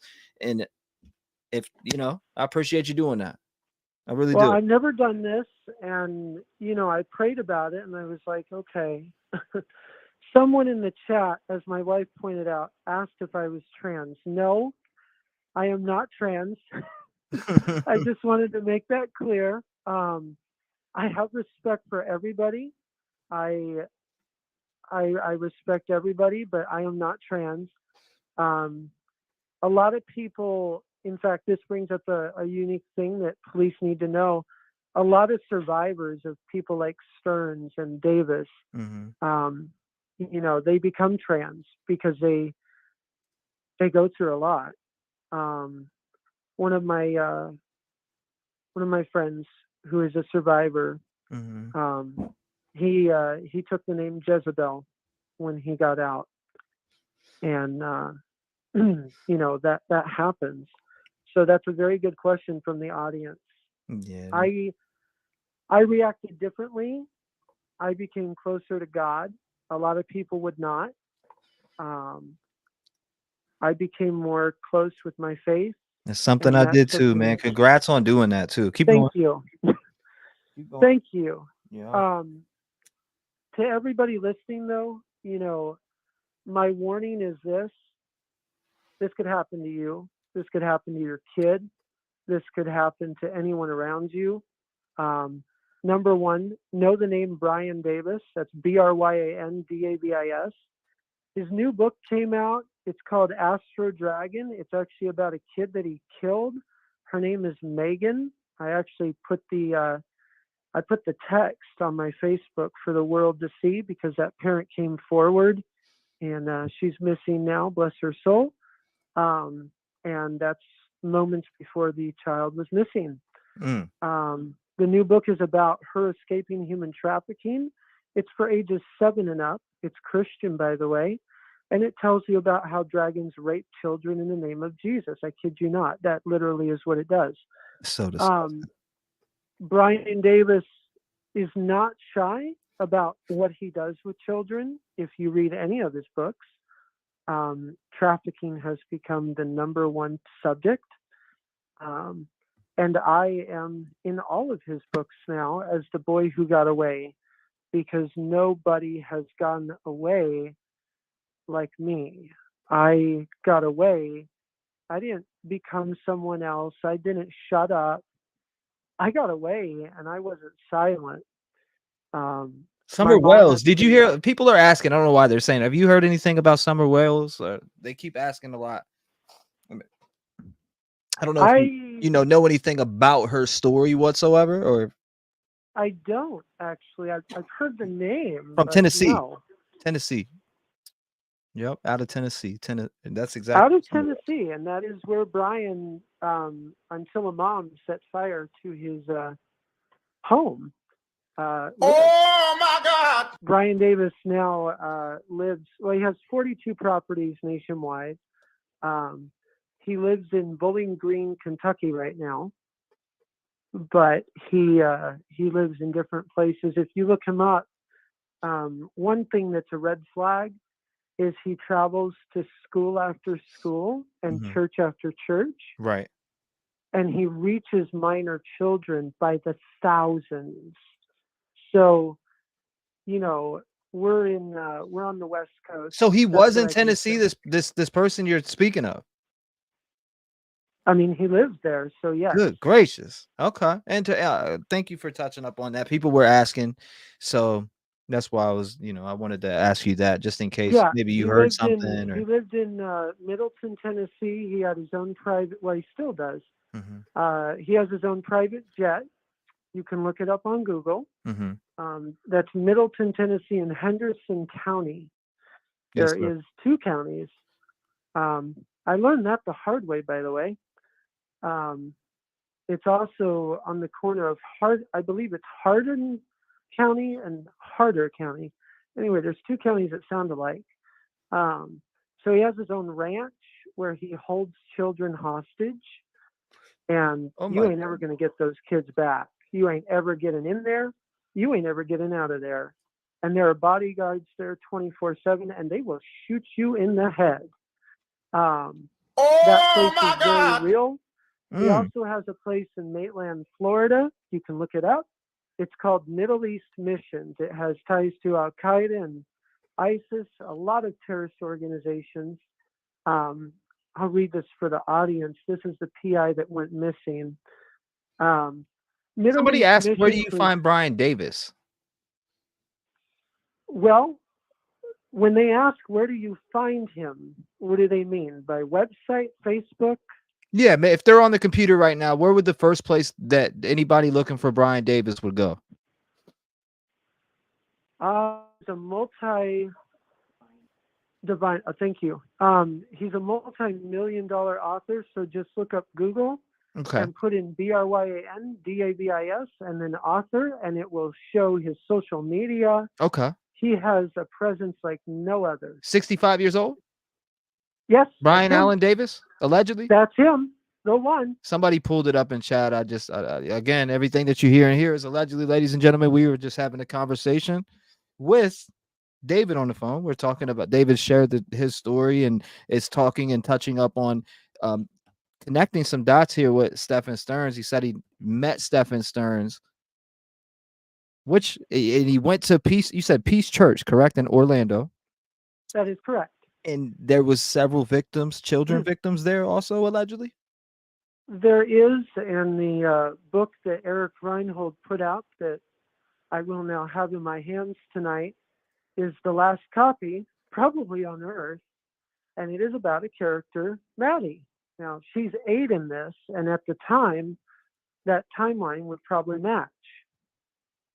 Yeah, okay. Interesting. This is all very interesting stuff. I mean, a lot of people are mind blown. I'm mind blown by some of this stuff, and the fact it takes one person to speak out. That's all it ever takes is one person to come forward and say, "Hey, this is what's going on, and I can show you." And you know what? And that's why I'm sitting here. I see people in the chat saying, "Well, this person's cap or this person's lying." Well, what if they weren't? Yeah, and I was mean and hung up on them and treated them like crap. No, I'm gonna speak and let people speak. If this is the truth, it'll be shown as the truth. That's it'll right. come out. If this is the truth, it'll be shown as the truth, and the dots will be connected. Period. So that's why I wanted to hear David call in, and he said he had some details and shared some things. He said he knew Stephen Stearns and that it connects to this case, or it connects to a lot of the stuff that's going on in the area, and that Madeline Soto is not just the one victim of Stephen Stearns. Rings a bell. Someone's asking. Jeffrey Steinberg's, my wife asked. I've heard the name for whoever asked that in the audience. And also, you did say you talked to the mother of Madeline Soto, allegedly? I did, yes. 5 days ago, you said? I did. And she said what to you? So it was a very compassionate, but yet basically I asked her, if you sold your daughter. And it wasn't a no, and it wasn't a yes, basically, is what I would say. Legally, if police are going to hear this, I would say that she did. I wouldn't say she did it for money. I would say Stearns forced her, right? He's a rough guy. He's he's hurt a lot of people, and she's terrified. But she knew about it. And let the audience know, this man's been doing this since 2012. You know, if my mom was here alive, she would go, so you let this happen for years. You had the chance to run. You had the chance to go. All those, think about that for the audience. You're taking your daughter to school. Run. Get the hell away from this guy. Oh my goodness. There are places to go. Oh my She goodness. did not do that. And so that crosses a line as an accomplice. So Wow. if the police hear this, then she is guilty of an accomplice of all of Stern's crimes to Maddie. And probably that would mean all the children that Stearns had, allegedly, let me say, but I know for a fact he did because of victims in that church. I know for a fact that there were children in and out of their home. So you can't tell me that she has a disability, that she was blind, put on a blindfold and said, okay, go rape kids in the bedroom and I'll be out here in the kitchen. my God. It doesn't work that way. So I would charge her with accomplice. You can't just do that and turn. In fact, I'll go here. You know, we could, and I like, again, man, I really appreciate you sharing your story, and I could share mine too, just as deep. You know, off the cuff, I'd like to talk to you, and I appreciate you again calling in with this information and sharing it now. Yes, sir. Not only just with me, but with everybody else here that is watching tonight, which is we got about 2,500 people in chat right now, and they are listening to this conversation, and you break details about Stephen Stearns and this ring. It's just mind blowing hearing about it. It really is. From the Rick caller to you calling in, it's crazy.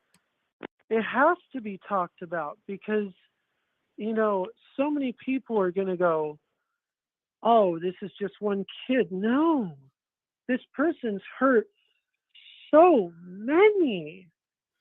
And, you know, what can you do? I have a son, right? I can't just be silent. If I know something, I got to say something.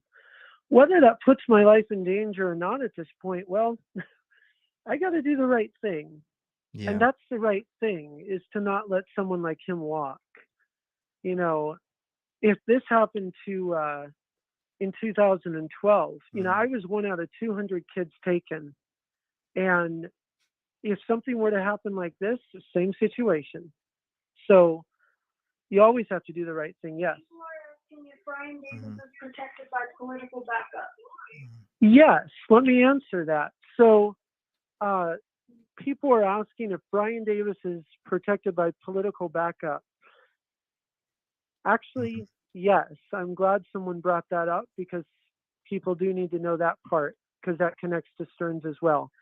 The person protecting Stearns and the person that will be talking to him tonight, and I know that as a fact, and is flying in from Dallas, Texas. His name is Steve Copling, and that is spelled the way it sounds. He was FBI director. He was FBI trainee. He's a military vet. He's a war hero. He led the Human Trafficking Special Crimes Unit. Mm-hmm. He was CSI. He was Secret Service. And then he became the Dallas Plano Chief of Police. And then he became the author of a series called Sage Alexander, also a human trafficking series. And he also became Brian Davis's co-writer and co-founder. They co-founded with Eric Reinhold Middle East Ministries. Please ask him stuff being tied to Illuminati higher.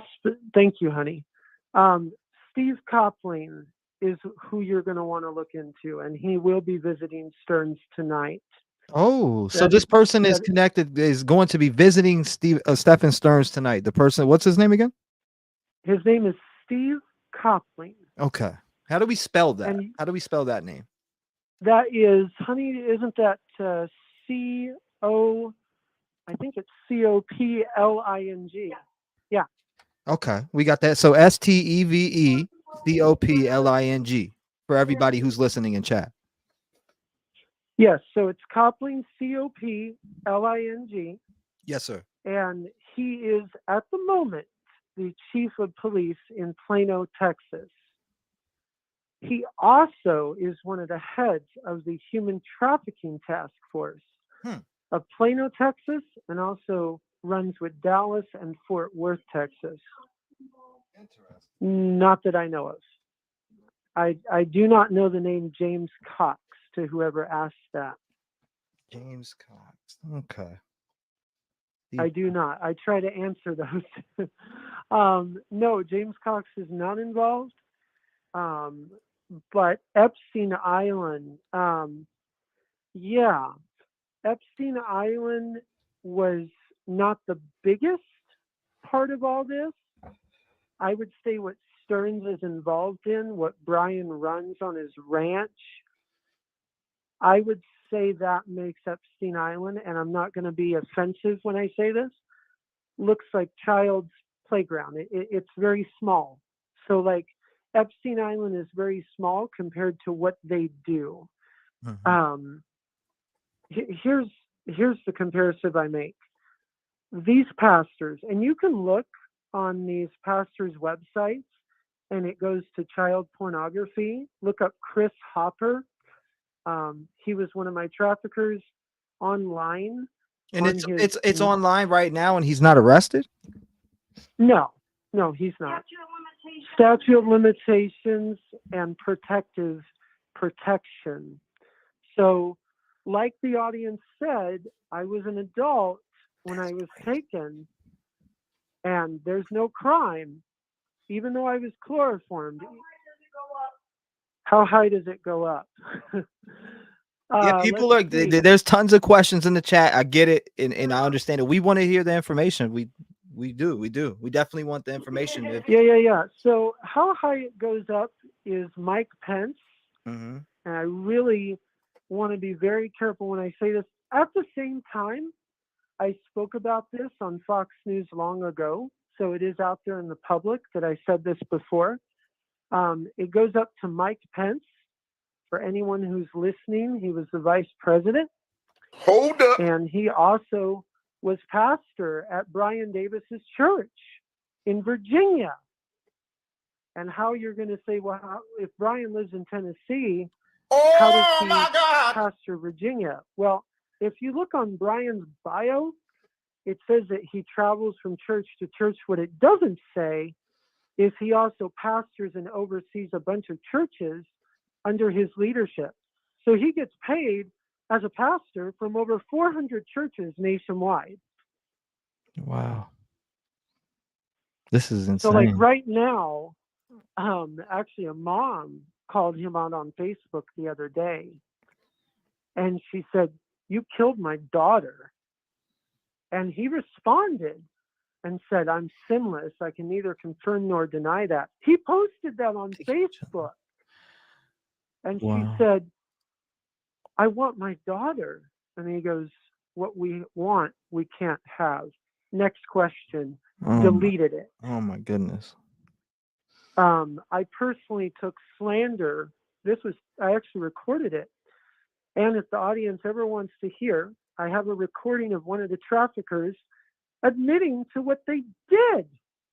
And no one will ever. I tell you what, if this checks out, you'll have media reaching out to you so damn fast, just based off this interview that's being heard right now. If they go through this interview and check everything that you're talking about, which you gave a lot of background information that people can actually go and look up. It's not like you just came on here and started making blanket statements, because I found your book immediately. And a lot of how do I put it? It takes a lot of guts to put it all out there. You know, I guess I got tired of the slander. I actually called the Orlando church about 4 days ago, and I tried to have a neutral conversation, and I tried to be very understanding. All I said was, "You know who I am. I know who you are. Are we going to come clean about what happened to Maddie or no?" And the pastor, without naming names, said no. And then he said, she died. Did he kill her? And he goes, are you on your recording? And I said, no. And they said, well, that's what they say. And I said, did you kill her? And he goes, number one, they would never look at me. And I said, that's not what I asked. Did you kill this girl at your church?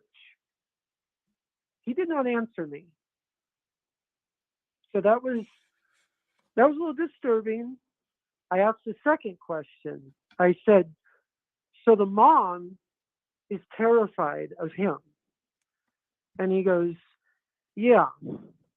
And I said, right. So did she kill her?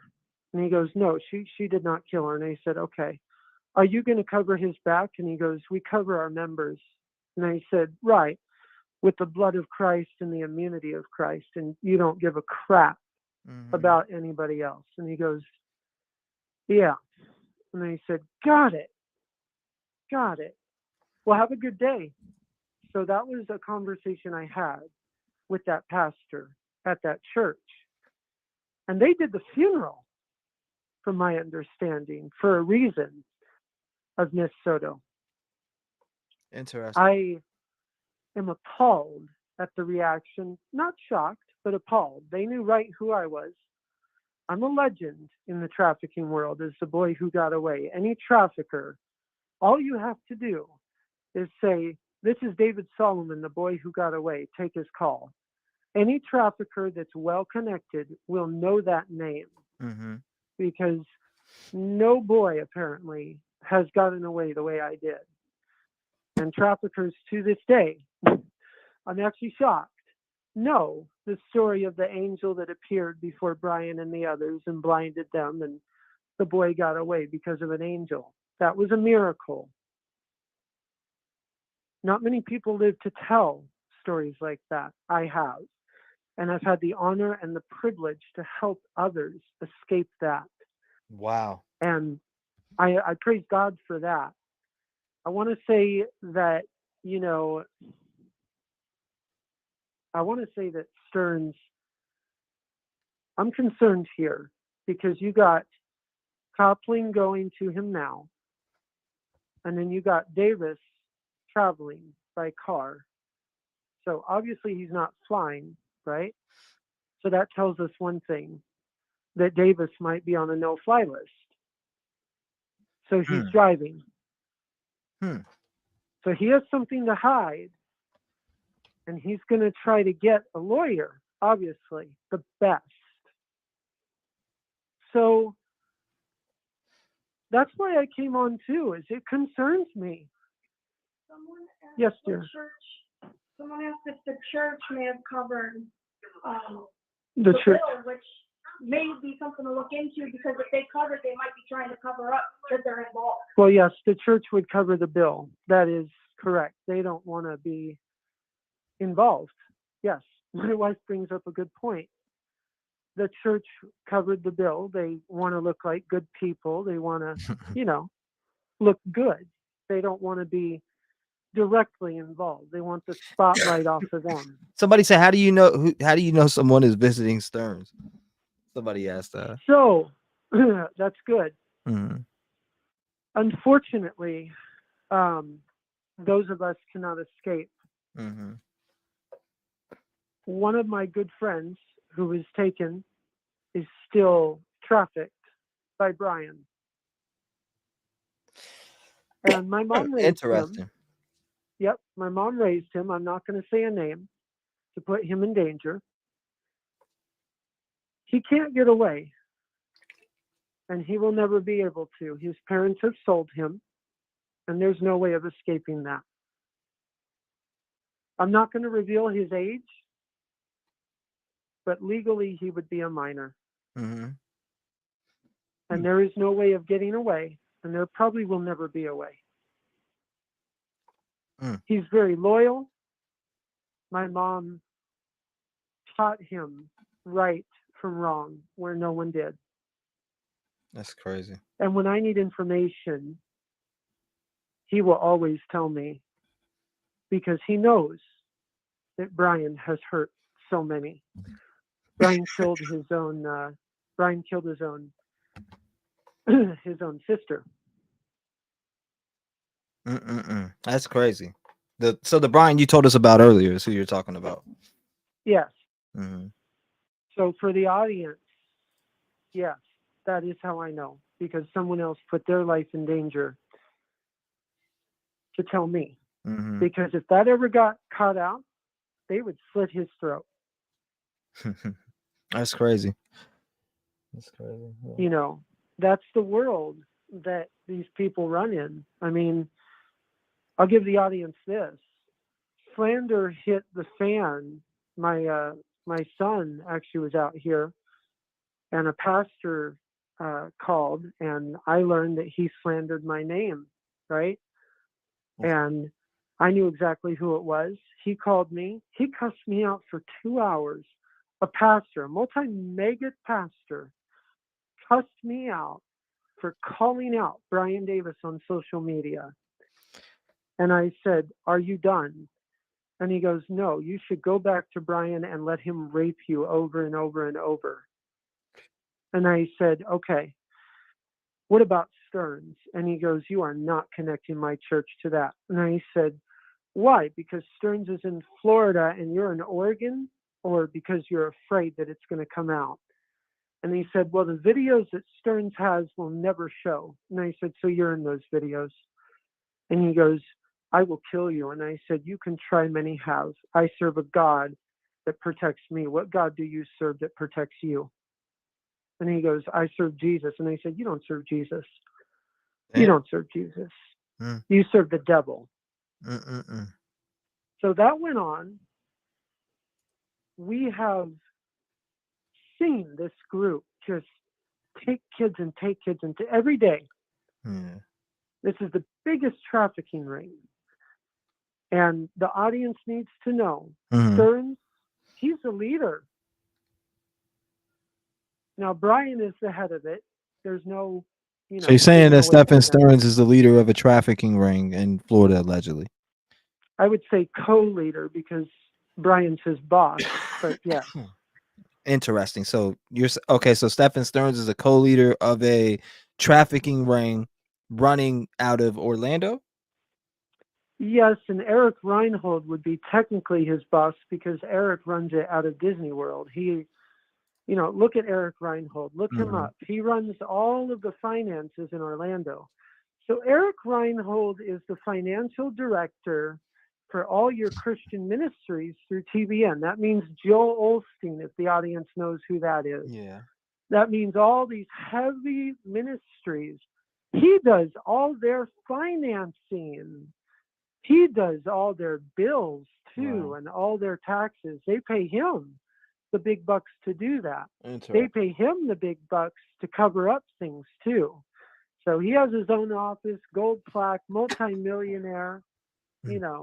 He's good friends with, let's just say, Bill Gates and some people like that. That's public knowledge that he meets with people all the time. My mom actually had the guts to shake his hand in front of his office, and she did, and his mouth dropped. All he said was, "Oh, shit. Uh-oh." That's all he said.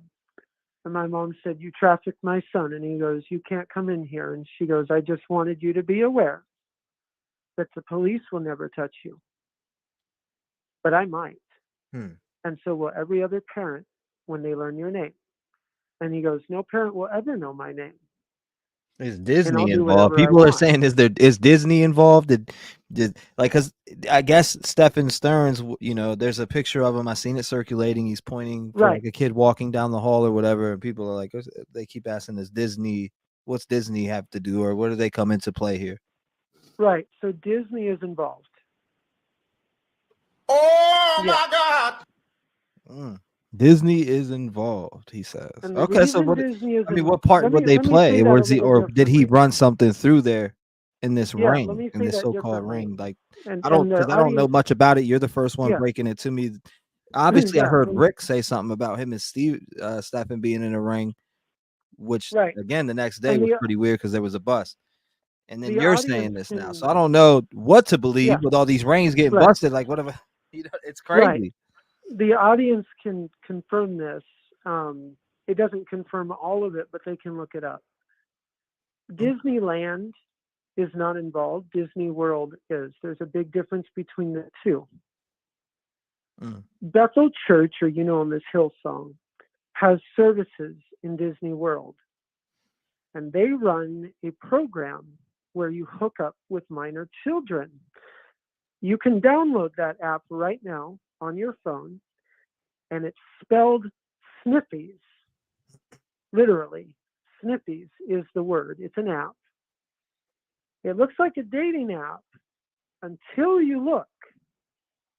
It ain't a dating app, ladies and gentlemen. It's a minor children's playground. So it goes into detail about what bathroom to go. In fact, I'm looking at it right now. You go, what bathroom you want to look into, you know, who's in there, watch out for parents, go to the urinal, you know, understall fun, go into this door, go into that door, follow this trail, follow that trail, go behind this ride, rape that child. It's all on there. And they created it. That's Eric Reinhold's genius. So he is a genius in that right. And this app is nationwide for traffickers or pedophiles.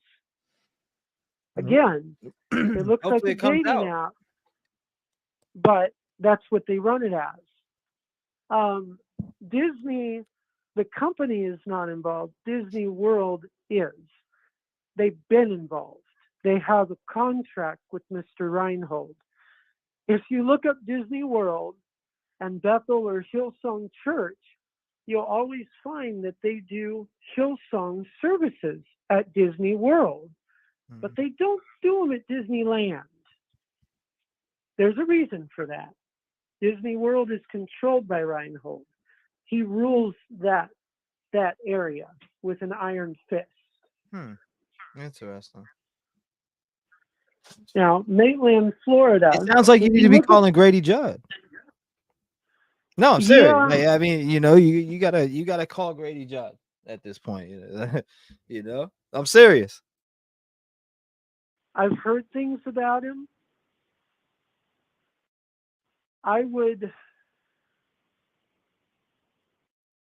It's hard for me to trust police in that area because I know that police have covered up a lot.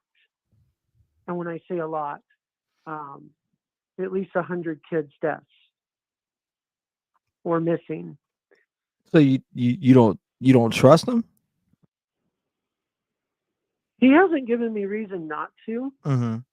I think you should just reach out to. I mean, it won't hurt. You know, all this knowledge. If you reached out to people, you know what I mean. This would definitely be covered because people are going to see this now. Obviously, people are probably screen recording this as we speak, and all types of stuff. I would contact Grady Judd. I mean, why not? He's working and trying to get these traffickers and all these people, and with as much information as you know, shit, they can kick down some doors.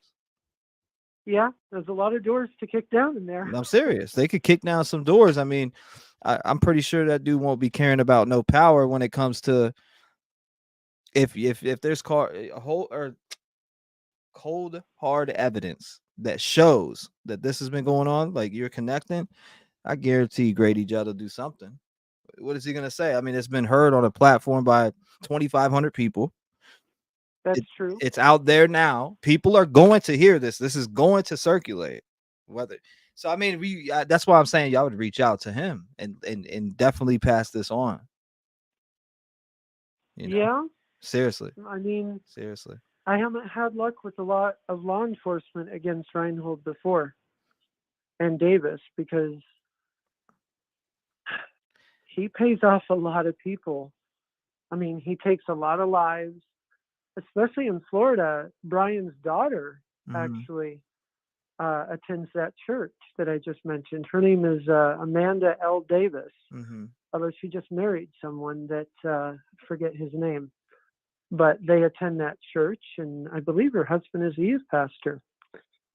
So there's a lot of power.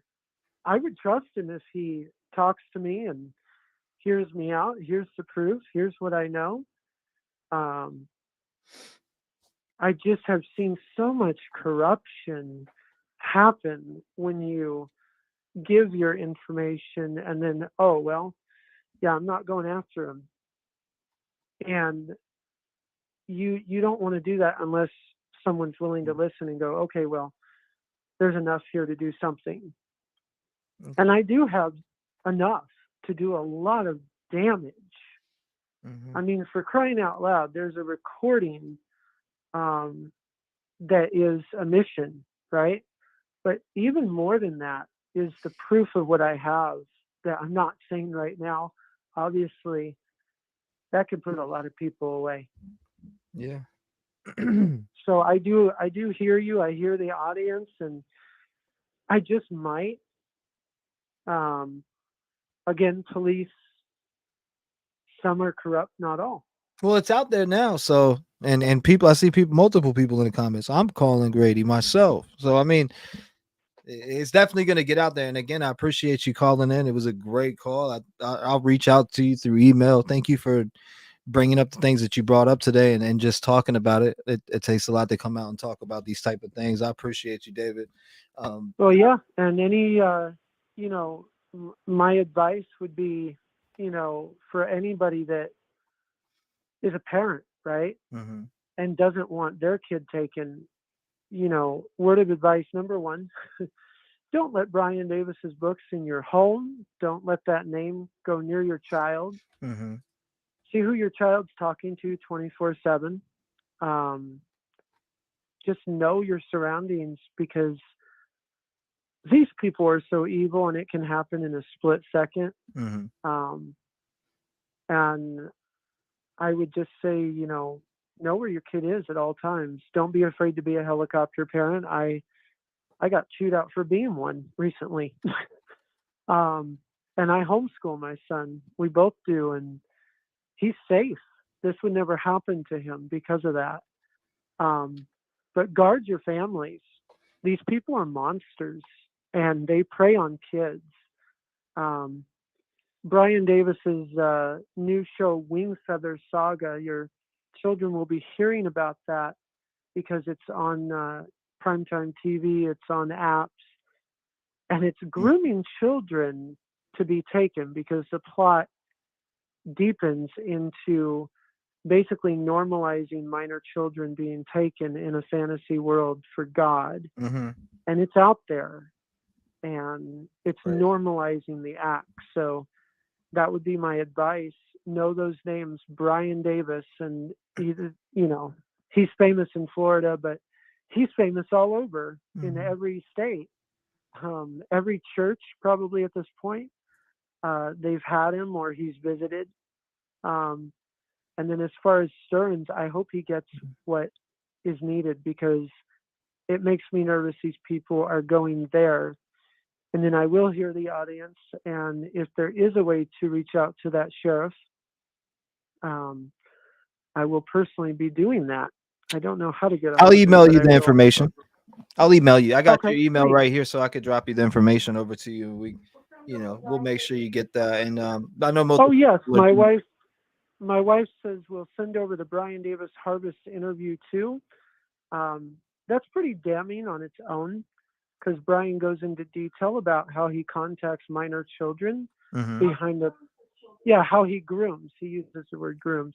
How he grooms his children behind parents' backs. So he uses the term, I talk to minor children behind their parents' backs, and I connect with them, and I check up on them, and we talk about pornography and cutting and sex and all the things of the world, and we bless them. And that is pretty dangerous territory. That's on a worldwide interview on the news. And then, that's pretty disturbing. So my wife will send you that. And then Steve Copling, who is going to be there tonight, the audience can look him up too. He has an interview about how he was FBI director and all that. but he also in that interview talks about him and Brian and his new book, and it's a demonic book, but it's Christian. So again, it's about that dragon raping children genre in the name of Jesus. So and the last thing I'll leave with my wife wanted me to point out, the book Diviner by Brian Davis. If anybody has read it or catches your child reading it, talk to them right away. They will take their own life. Brian talks about having children kill themselves openly in his books, and it is a poison. And I would leave them with, talk about that. Make sure they don't read it. And that's in Barnes and Noble right now. I mean, all you got to do is say, I want a Brian Davis book, and his books are right there on the shelf. He's the #1 bestseller in Christian fantasy, in Christian fiction, and in kids fiction. His new book, which is unfortunately, it was my story that he took because I was a writer. It is called Wanted. It is also a human trafficking story that he twisted. And that is for 5-year-olds. And then he has his bedtime story, which is also demonic. And it has that dragons raping children. That's a picture book. That's disgusting. So, let the audience know. There's one other name, and I know you're running out of time. I want this to be on the record because he is connected to Stearns that I did not mention. Okay. And I feel like I need to because they do know each other very well. James Artville, or James Arthur Ville,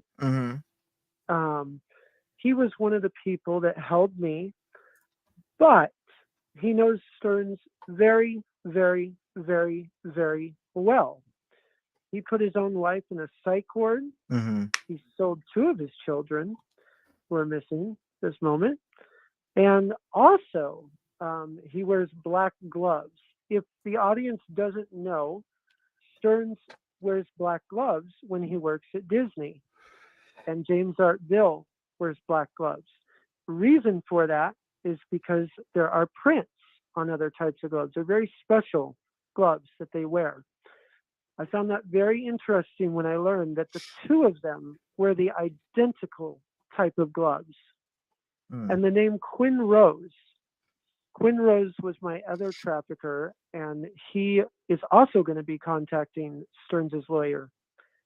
Quinn Rose is with the Department of Justice of Seattle, Washington. And before I was taken to Canada, I was held at his home for a few hours. He is one of the worst traffickers I've ever met. And if he wants to talk to Stearns, I'd be shaking. He has a sex record, and yet he still serves in the Department of Justice.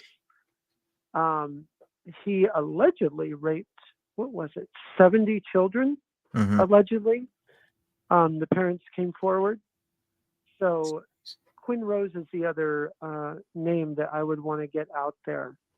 But Stearns as a whole absolutely is a trafficker, and he is a co-founder of this ring.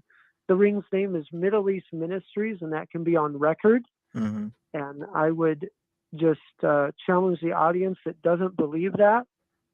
Watch Brian Davis's interview and look up Eric Reinhold and look at what the connection is. Also, Scent of Her Soul, even though it's not Stearns himself, if you watch the trailer, it sure looks like him. And it's the same address almost, so I would challenge that. The character's name is Stefan. I would challenge it. Damn. So, Scent of Her Soul, it's also made that church helped make the movie Scent of Her Soul. They're in the credits.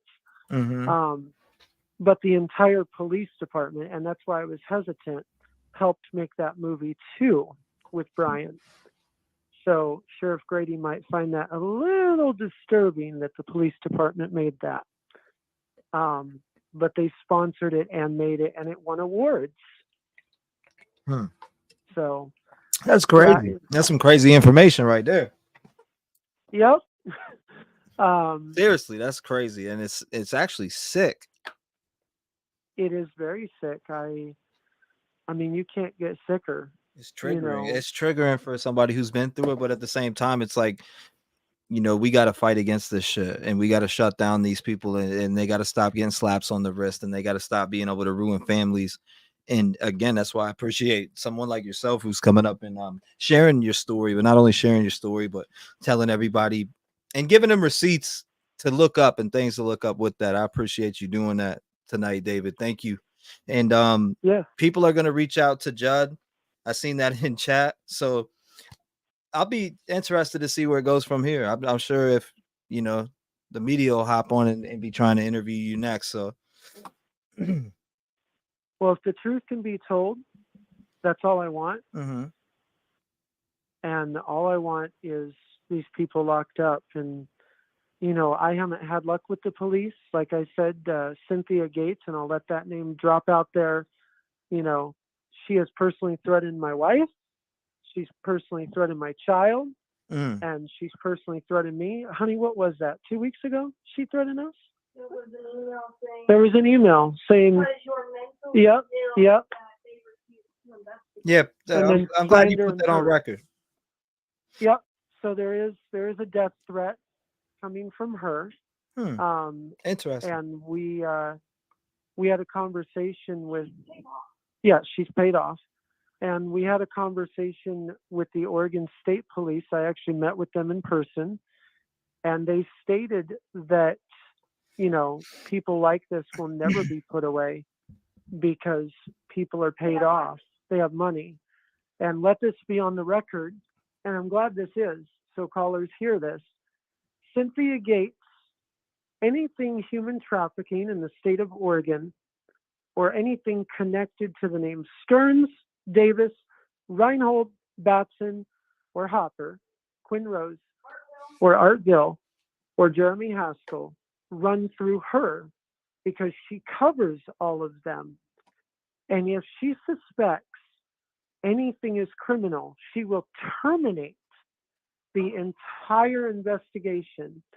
So like, as my wife said, no legal department, even if it happened, she has the power to terminate that investigation from ever happening. They vetted your case. It's So, yeah. vetted. The only reason they won't look into it is because they think you're mentally ill. And that's what she said. And the reason she said it, That everything you said checked out. They just will not investigate it because you have autism, and that's a mental illness. and let that be known. And the reason for that, which they got into, and she personally got into it with the DA, I did not have hyperbaric treatment. I did not have hyperbaric treatment at 4 years old, and my dad did not blow up our home. Wow. Carbon dioxide poisoning. Someone asked about that in chat. The only reason the investigation will not go. And the hard truth is the doctor that treated me, and we actually talked to him last week. He said, I'll talk to anybody. I remember that. I know what's happened. I'll talk to anybody. And she has gone on record with the entire state of Oregon and said, if I come forward and I try to push what happened to me. So can I ask you? I gotta ask you. I gotta ask you this. Why this is on my conscience? Because this ties back to the Madeline Soto case. Let's talk about this real quick. Now, are you saying that you've tried to reach out about Stephen Stearns in the past before, and you were ignored? Yes, I did. Is there documented record to show that you reached out to Stephen Stearns and or reached out to try to, highlight Stephen Stearns for what his crimes were here and could have saved Maddie? Is that documented anywhere along the lines? Well, number one, it would be on the National Human Trafficking Hotline report. Okay. I'm just curious. I had to ask that question because I'm thinking about it in my head. I'm thinking, okay, well, if you knew about Stephen Stearns and you knew that he was in a ring and you knew these things, if you reported it, that means you were ignored about it. Oh, yes. And she was Cynthia failed. Gates made sure of that, yes. And so I want to make that clear, because if that's really the case and you really that this whole Stephen Stearns, right? You say you reported, or maybe you reported him in the past, first of all? Yeah. So my mom, as soon as it happened, his name was put into the Oregon City Police report. I'm actually looking at the report in front of me, and that went to Des Moines Police Department. Des Moines Police Department went to Canada. This went to the FBI. Brian Davis's son, Agent Green Davis, terminated it and shut it down. It was resurrected before my mom died, allegedly was poisoned and killed, and was resurrected and terminated by Agent Green Davis. Cynthia Gates was enforced to reopen it. I have a life-threatening illness because I was trafficked. My doctor personally wanted it opened. So he went after Cynthia Gates, forced her to open it. They got into a 5-hour argument, and then she terminated it. It got pushed up the rail from my chemo doctor, who filed a separate police report on Stearns, on me missing during that time, on Brian Davis, and got terminated. Can you get the report? Finally, can you get the report and redact like your information from it and get it to me or anybody? I mean, just in general, you can redact your information off of there, but we would like to if we can show that you were reporting this guy and they just overlooked it and treated you as you were mentally ill, that is absolutely insane. Yeah, and I can also get the National Human Trafficking Hotline. I actually talked to one of the heads about, 3 days ago on that hotline because of Stearns, because of that conversation I had with the mom. And we personally spoke about this issue. And they said, I know the story. And I said, right. And they said, this goes high up. And I said, I just need a case number. And they said, no, I know, but this goes high up. And I said, I'm aware I stepped in a web. And they said, kids like you don't just get away and live. And I said, I got it. So I do have that case number, and yes, I can do that. Wow. Without a doubt. Because this was reported, to quote the police report, this was reported the night that it happened. Cynthia Gates went. She wiped the database. The crime was committed, but it doesn't say what the crime was because for whatever reason, she wiped the computer of all the crimes that happened that night. So it was redacted, if you will, right? I gotcha. Yes, it is. Well, I think we should dive into more of this information off the cuff. Honestly, I want to talk to you more about it off. And I appreciate you reaching out tonight. I'll wrap it up at that. I appreciate you calling in, David. Shout out to you. Thank you for coming forward with your story. I appreciate you. And absolutely. I'm gonna contact you through email. Absolutely. My wife, I'll leave it with this. My wife pointed out, is Cynthia Gates related to Bill Gates? And the answer is that is his, I believe it's his niece.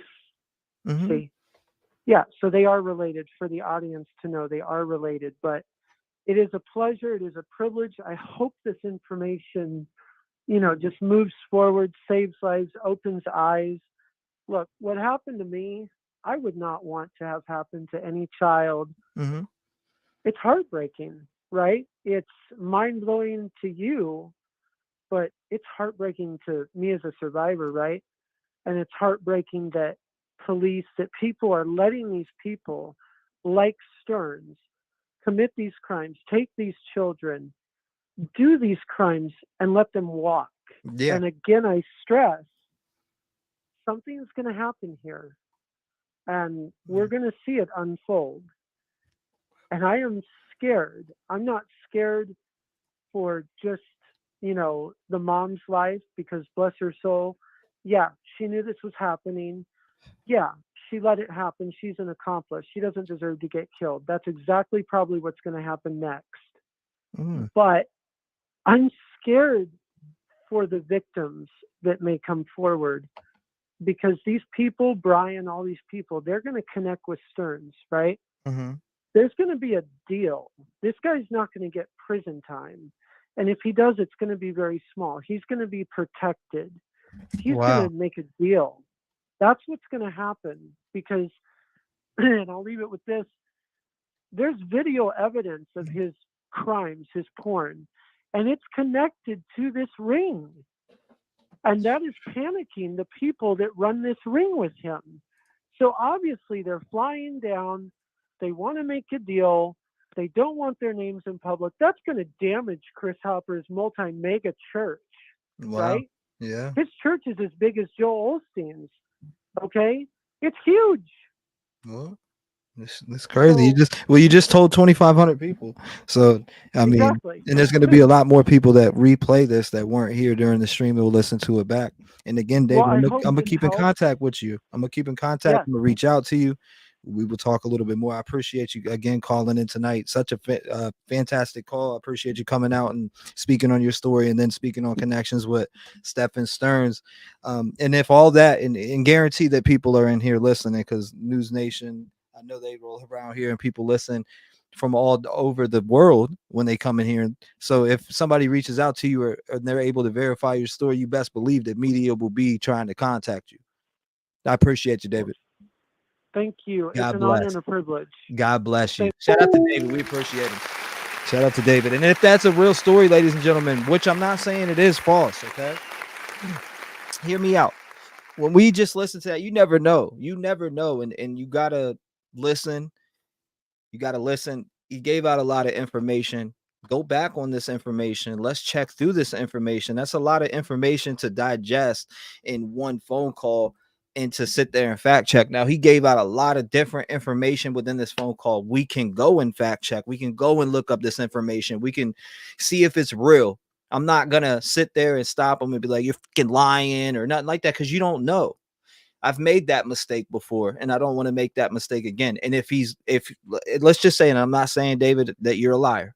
Just take what I'm saying right now, that everybody that I talk to on here, I take 50-50 with a grain of salt when it comes to giving intimate details. That's why I say I don't know if Rick was a troll or not. And I say I start leaning towards maybe he wasn't.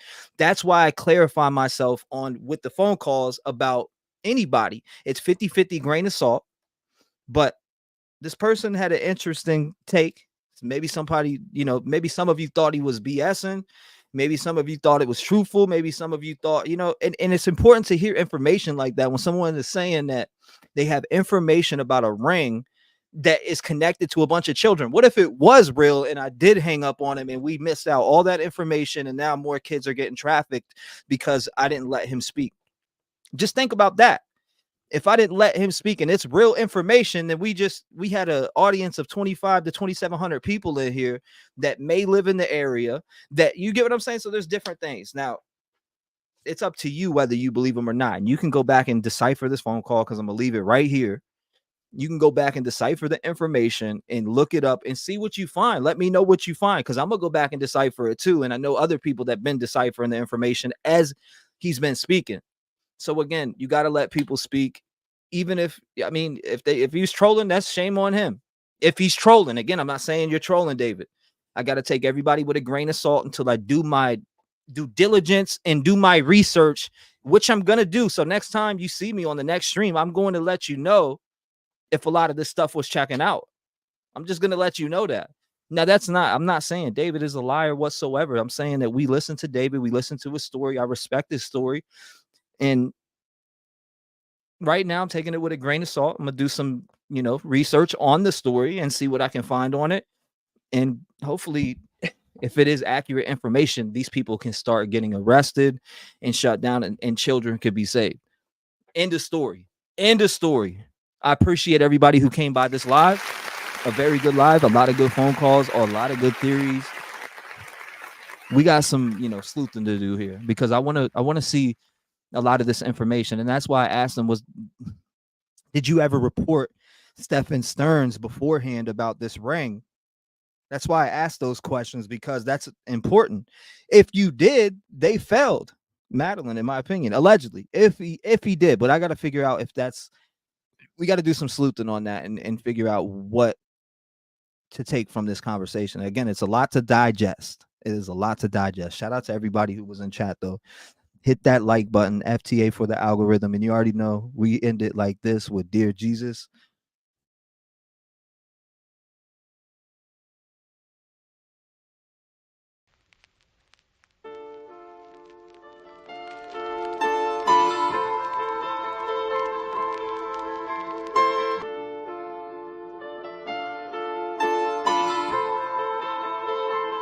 Yeah, dear Jesus, how should I move? I got these demons all on me, they tryna take over again. All of this money, I know it can't pay for this life of sin. All that I ever wanted was to win, but I'm not tryna be gone in the wind. Dear Jesus, I need you to walk for me, I need you to talk for me, cause I don't seem to do it properly. Dear Jesus, yeah, dear Jesus. Look,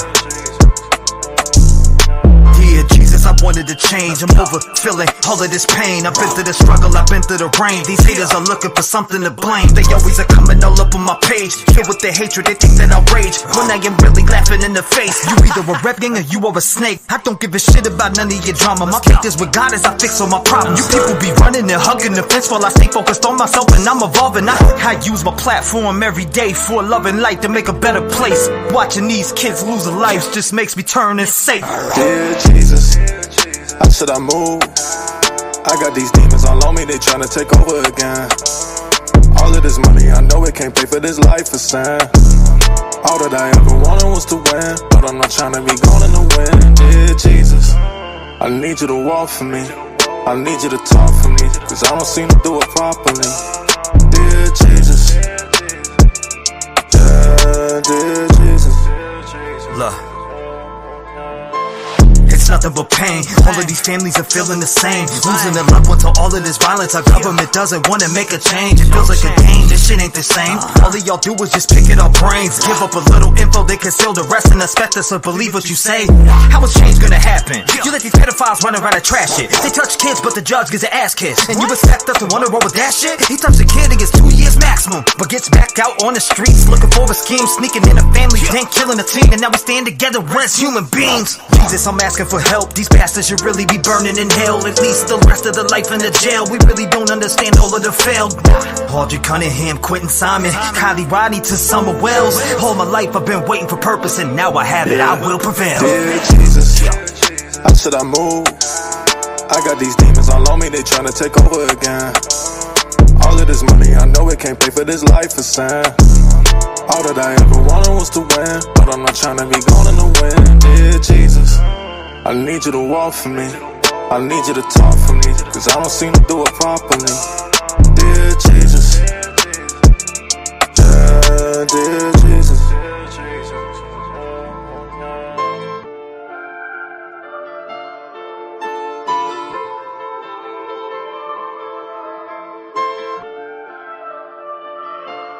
Man, I really don't think they understand. They don't understand. Again, the message in the song is there. It's there. They don't understand. Let them talk to them in the back again. They ain't hearing you. We're gonna pack out a stadium and rock this one day. Yeah, dear Jesus, how should I move? I got these demons all on me, they tryna take over again. All of this money, I know it can't pay for this life of sin.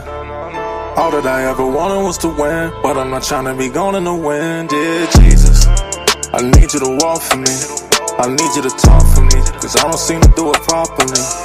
Dear Jesus, yeah, dear Jesus. Look, dear Jesus, I wanted to change. I'm over feeling all of this pain. I've been through the struggle, I've been through the rain. These haters are looking for something to blame. They always are coming all up on my page, filled with their hatred, they think that I rage, when I am really laughing in the face. You either a rep gang or you are a snake. I don't give a shit about none of your drama. My faith is with God as I fix all my problems. You people be running and hugging the fence while I stay focused on myself and I'm evolving. I use my platform every day for love and light to make a better place. Watching these kids lose their lives just makes me turn and say, dear Jesus, how should I move? I got these demons all on me, they tryna take over again. All of this money, I know it can't pay for this life of sin. All that I ever wanted was to win, but I'm not tryna be gone in the wind. Dear Jesus, I need you to walk for me, I need you to talk for me, cause I don't seem to do it properly. Dear Jesus, yeah, dear Jesus. look, it's nothing but pain. All of these families are feeling the same, losing their loved ones to all of this violence. Our government doesn't want to make a change. It feels like a game, this shit ain't the same. All of y'all do is just pick it up brains. Give up a little info, they conceal the rest and expect us to believe what you say. How is change gonna happen? You let these pedophiles run around and trash it. They touch kids, but the judge gets an ass kiss. And you expect us to wanna roll with that shit? He touched a kid and gets 2 years maximum, but gets back out on the streets looking for a scheme, sneaking in a family, then killing a team, and now we stand together as human beings. Jesus, I'm asking for help. These bastards should really be burning in hell, at least the rest of the life in the jail. We really don't understand all of the failed. Audrey Cunningham, Quentin Simon, Kylie Rodney to Summer Wells. All my life I've been waiting for purpose, and now I have it. I will prevail. Dear Jesus, I said I moved. You gotta stop doing this. They don't know nothing about this one. Justice will come though one day. Yeah, we ain't forgot about this. Look, all my life has been neglection, so now I pick up the pen and use it as a weapon. Yeah, you can see that I'm affected. People getting killed for nothing but obsession. You need to look at your reflection and decide who you are. Stop acting disconnected. Got mothers killing kids, people kill to live. Well, I be on the mic, speaking how I live. Every day I wake up, it's another person that's dead, and YouTube has to solve it cause the law is failing kids. I'm disgusted at the evil in the end, and if you connect the dots, you'll see the vision in your head. Why do people die as victims to the streets? They wonder why I'm up all night and can't sleep. I'll be the voice for everyone who can't speak. L.E. failed Kylie and now Sammy is free. AWP did a good deed, and y'all be talking all that shit while they just do it for free. 16 days for 35 minutes. Y'all tried to throw them off and just wanna play the victim. Reaching out to YouTube channels for clout. I wouldn't check it. TV if I went in your house. And SF investigate, stay sending out the hate. Why you mad at Doug and Nick for finding Kylie in a lake? Make it make sense. You're a fake bitch. You were there for money and now you're mad over fake shit. And that's something I can't relate with. Zero emotion from the mom on the statements. All I seen was the devil in her eyes. Tony died, you're a fake. I can see it through your lies. Got Sammy on your stream like the FBI. You've been grooming little kids. I can see your whole disguise. It get Mel calling Ronnie up on the line. Why you lie to the people and say you gon' do it live? Santa May out here looking extra sus. Got an arrow on the ground pointing towards Kylie's truck. Then you wanna come and up church. I think your butt hurt. You tried to blame the man for your dog but couldn't find the dirt. I guess that's what they mean by the trucky way. If you step foot in the town you might die from foul play. And I don't know what to say, but I can feel it through my soul. She didn't drive in LA. So y'all can try to go convince somebody else, cause I'm not falling for that shit. The autopsy really smells. See, let me explain what I'm talking about, man. And you know what I'm talking about. No water in the lungs. Y'all test for the weirdest shit. I guess it is the trucky way. You gotta stop doing this. I mean, I really guess it's the trucky way, man. Kylie Rodney needs justice.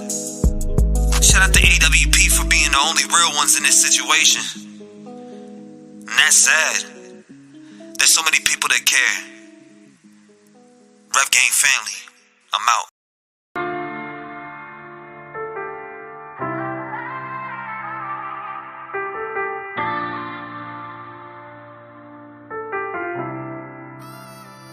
I count my blessings for the days when I was down and losing faith. They made me patient.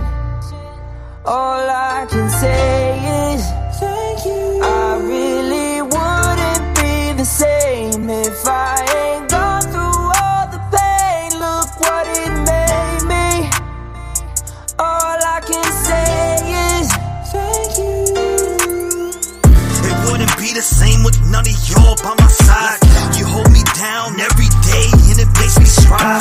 I wake up and look forward to doing these lives. A lot of y'all really came and opened up my eyes, and I hope I gave it back because it comes with yours. No matter what they say, I know I opened up them doors. I brought a family together even though shit was rough. They tried to shut us down, but we really shut them up. No matter what, we stand together when shit gets tough. I wanna thank everyone for showing me love. The Rev Gang family is something I cherish and love, and I'll smack anyone for fucking with us. Blessings for the days when I was down and losing faith. They made me patient. All I can say is thank you. I really wouldn't be the same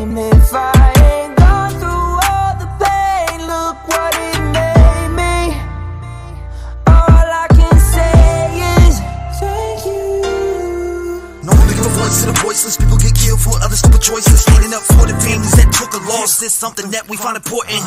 Rep game strong, chest up. Little homie, keep your head up. You can be whatever you want. Get rid of the fake and it will lead up. All my life I strive for greatness. I manifested my time with patience. People try to copy us, but respect is earned. It's not an obligation. I love the fam and they love me back, and that's why I always have it back. So I give a voice to those people who were never given a chance for them slimy cats. When you come here, you ain't a number to me. I really take time to read what I see. Don't forget to lock your doors, cause there's danger all up in these streets. Y'all really put life into the air that I breathe. I really am thankful for all of my peeps. Your loyalty means a lot to me, so this is a special thank you from me. Blessings for the days when I was down and losing faith. They made me patient.